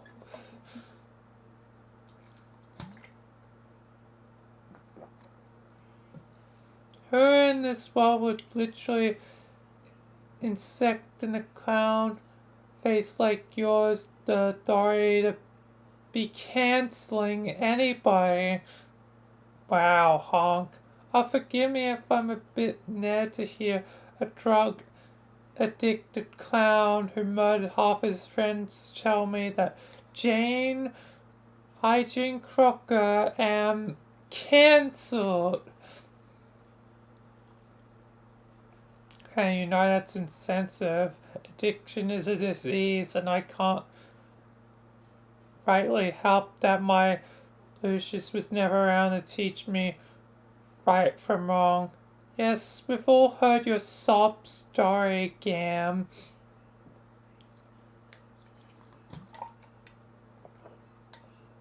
But I done gone and repented. Now my tall frosty Mamacita, I'm a righteous man, and I have been trying to get you right too, with morals and goodness all filled up inside your tightest tasty Minecraft hard balloons. You with human moods. Jesus Christ. Maybe what we need is a little commotion, my wicked sucker sister. Flesh to motherfucking flesh. Bring those humongous bazongas over here. Get your filthy hands off me. Come on, mama, just a little honk to make it all better. No, I'd rather die than touching your disgusting clown button ever again.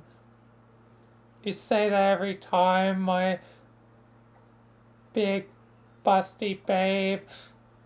Makes a motherfucker start to think it's some kind of that political doublespeak of yours, my fine Dairy Queen. Jesus Christ, Kamzy. I'm definitely with John. I'm surprised Jane's even in a relationship with Kamzy. Sean is probably the only sane person right now. Or trying to hold on to as much sanity as possible. He let the influence take over him for a little bit, but he's starting to realize, like, things are going way too fast. Like, things are too good to be true. Things are not right.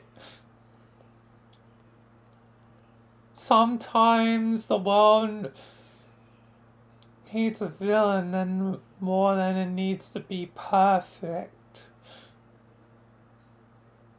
Because, yeah, perfection often tends to not be great.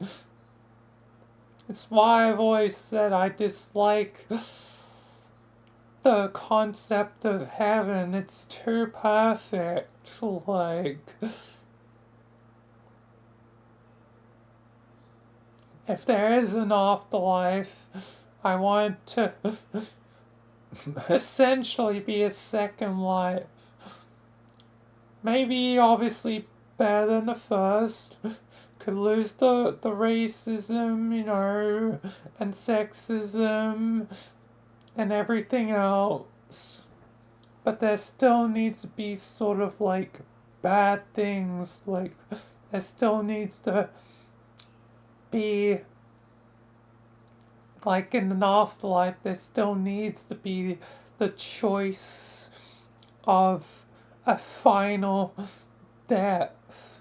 You get to be immortal, but you still have the choice,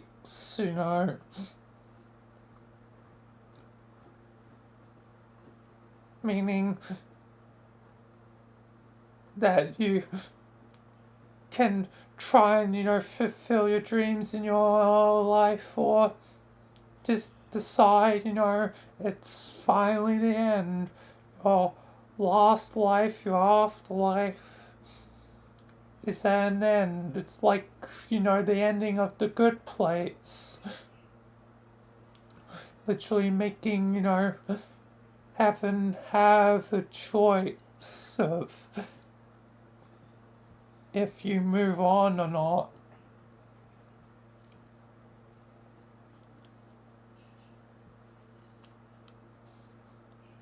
As endless expanse gets boring, or and you go insane or evil, like.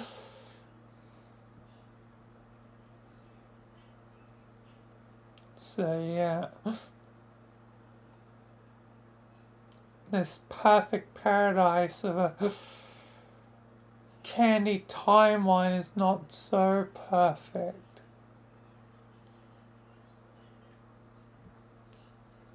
I guess, despite as much as I question Dirk's motivations, and it's still very unclear, it seems like the world needs a villain more than it needs a perfect end.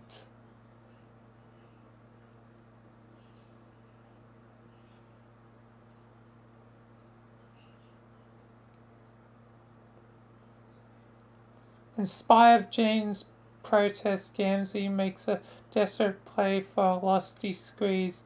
Jane puts up a valiant show of resistance, but Gamzee knows she has no real intent of fighting him off. It's all part of the cosmetic dance. He's got his big clown mitts riding on her busty bags, honking away. As soon as Jane starts screaming, the baby does too. Jake, sitting approximately 6 feet away, bounces the infant child to calm down. I say, would you mind keeping it down for Tavros? He was sleeping, and to be honest, I think things here are getting a little blue for the baby. Wait, they called that baby Tavros? Okay, yeah, things are officially weird. It was already kind of weird having a baby named Vriska. I didn't really question it because it seems like Risk is always relevant. Somehow. It's just a way of homestuck. But Taros 2, yeah, okay, things are not good.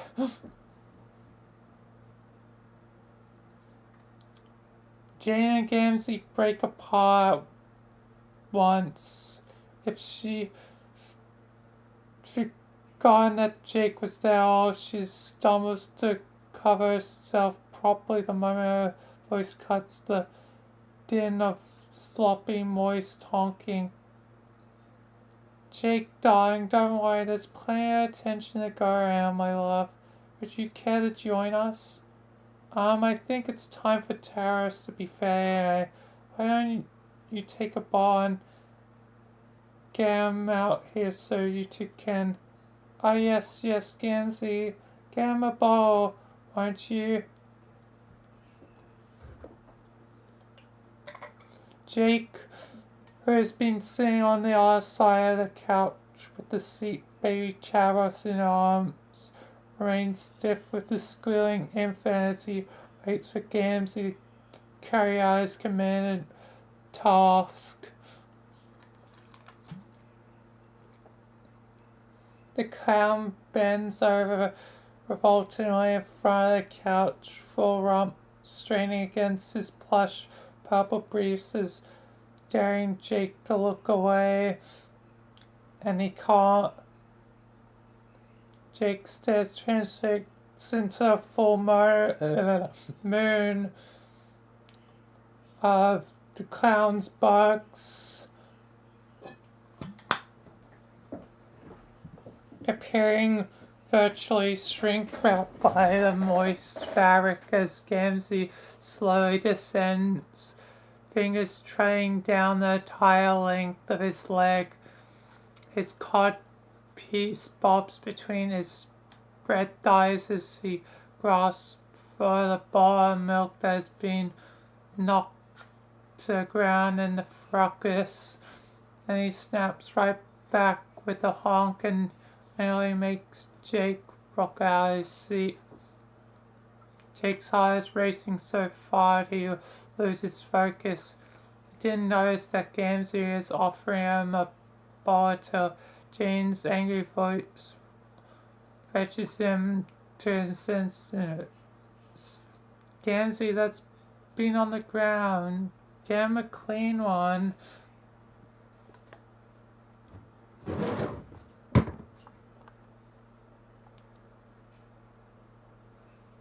Gamzee shrugs and spills away the half-spilled bowl in his codpiece. He walks off and returns with a fresh bowl from the fridge and hands it over to Jake.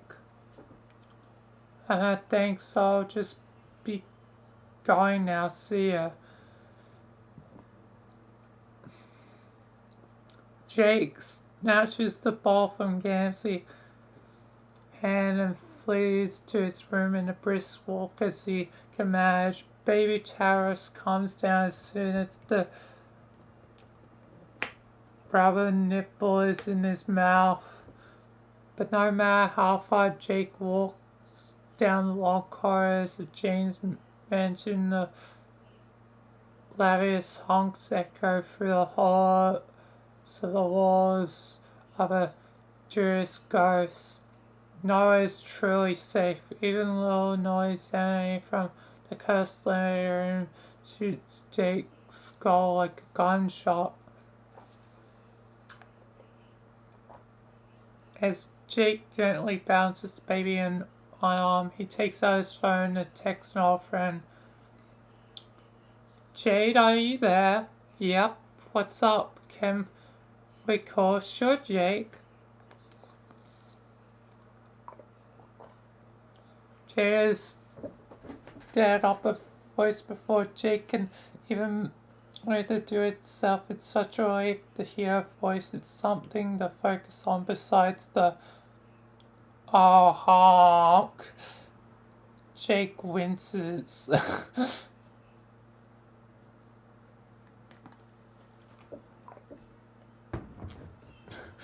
Oh Lord. Jake, it's been a while since you called. Is everything okay? Yep, honky dory over here. You know how it is. Love my lady and baby and all that. Honk, honk, honk. Hoo hoo hoo. This little piggy went to the dark carnival. Honk, honk, honk. The sound of his wife's rapturous howling unmoors the last peak of Jake's composure. He staggers, draining the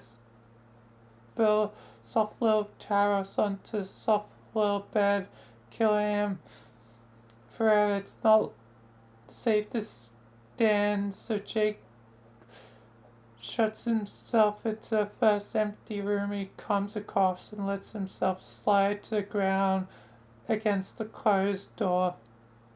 Anyway, what's up with you? How's life with Dave Cat going? Oh, it's great. I'm really glad I just went for it. Plus, again, it's really the best of every world. To be honest, I never felt like I was cut out for monogamy, you know. It seems silly to even contemplate keeping all my love for only one person now. I never really believed a person ever runs out. That's great to hear. Speaking of, how are things with you and Jane and Gamzee? Haha, well, it's not so much like that for me, really. Gamzee is more Janie's side piece, you know. Not really. Well, enough about that. Have you been thinking of your plans for your future? What do you mean? Like starting a family and such? Oh, really? You have a lot been together a while now. You haven't put any thought into the next step. You and Dave would have some real gangbuster babies, I'm sure. Haha. I'm sure we would, but, well, not ready for it yet? That's not really it. I love to have a baby like everyone else. I mean, everybody's been having them. I won't pretend I'm not a little jealous, but I don't think it's going to happen with me and Dave. What? Why not? If you want, I could give you that whippersnapper talking to get him to really man up his sense, accept responsibility. No, it's nothing Dave is doing, it's me. Huh?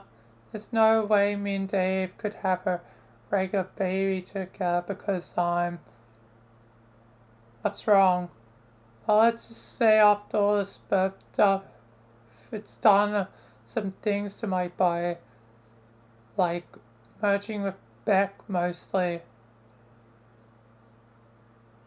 Have you been trying?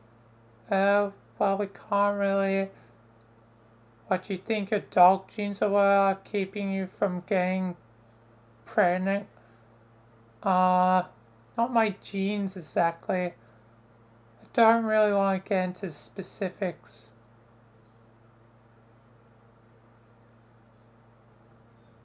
Would that rule out union of ectobiological sort?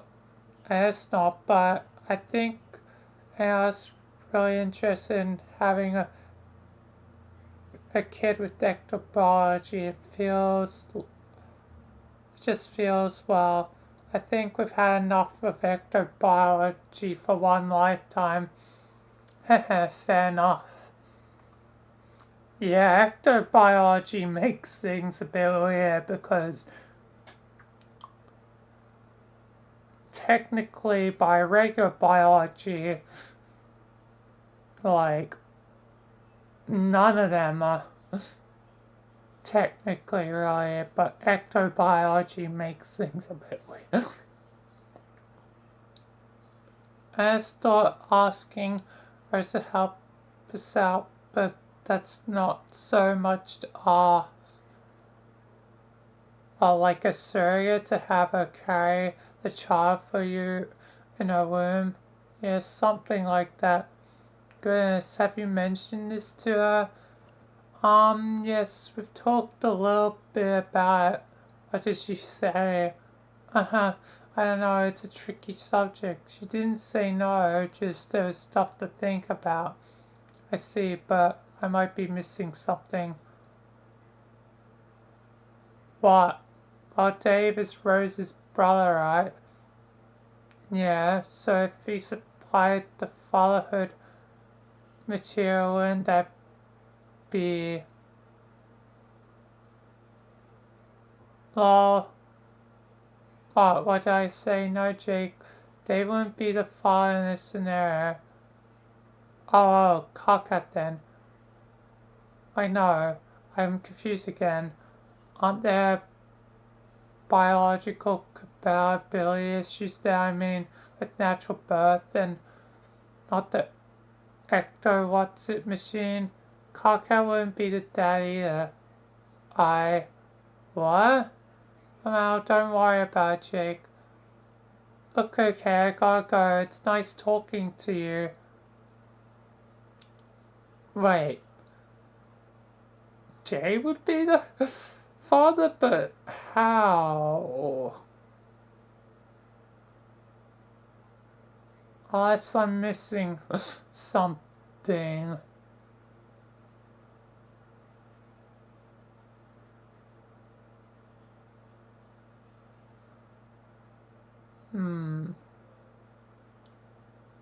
Oh, please don't. Don't go, please. Jake, are you okay? Yeah, I'm fine. I'm just... Sorry, never mind.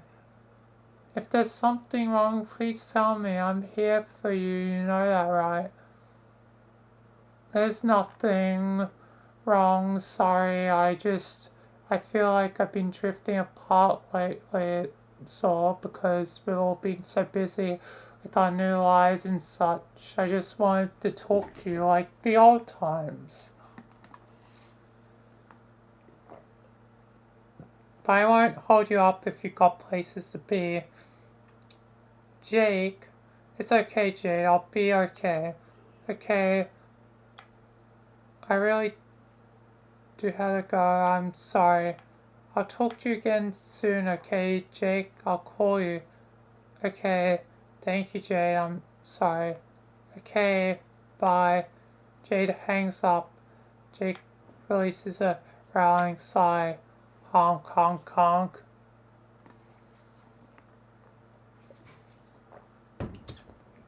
Poor Jake, man.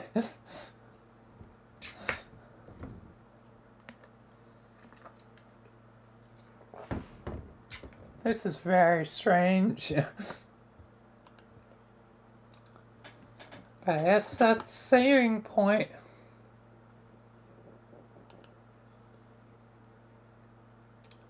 So yeah.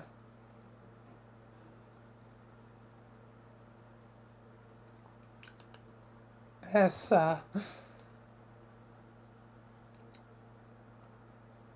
that'll be the conclusion for the YouTube side stream. So yeah. Things are... I think things are technically worse in this timeline so far,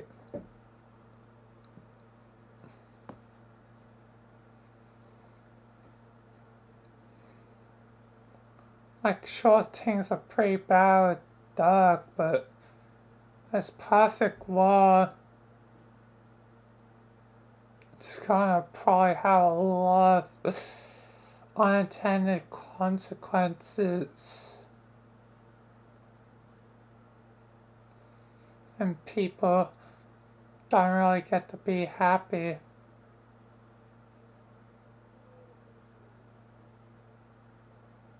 It needs freedom in a different way.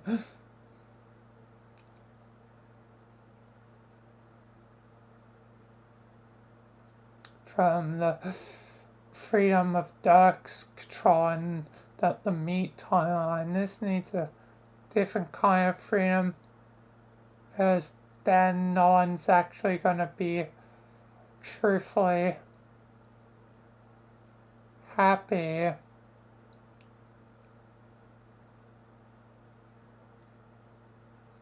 Except for probably, Rose and Kanaya, that makes, sense. Still a bit hard with the baby brisket thing. But yeah, it's,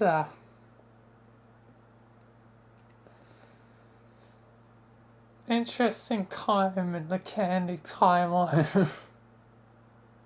Anyway, though, that will be it for the YouTube side of stream, though, so thank you all for watching YouTube side. If you don't follow the Twitch side, tomorrow will be Vilayna's main adventures, and in our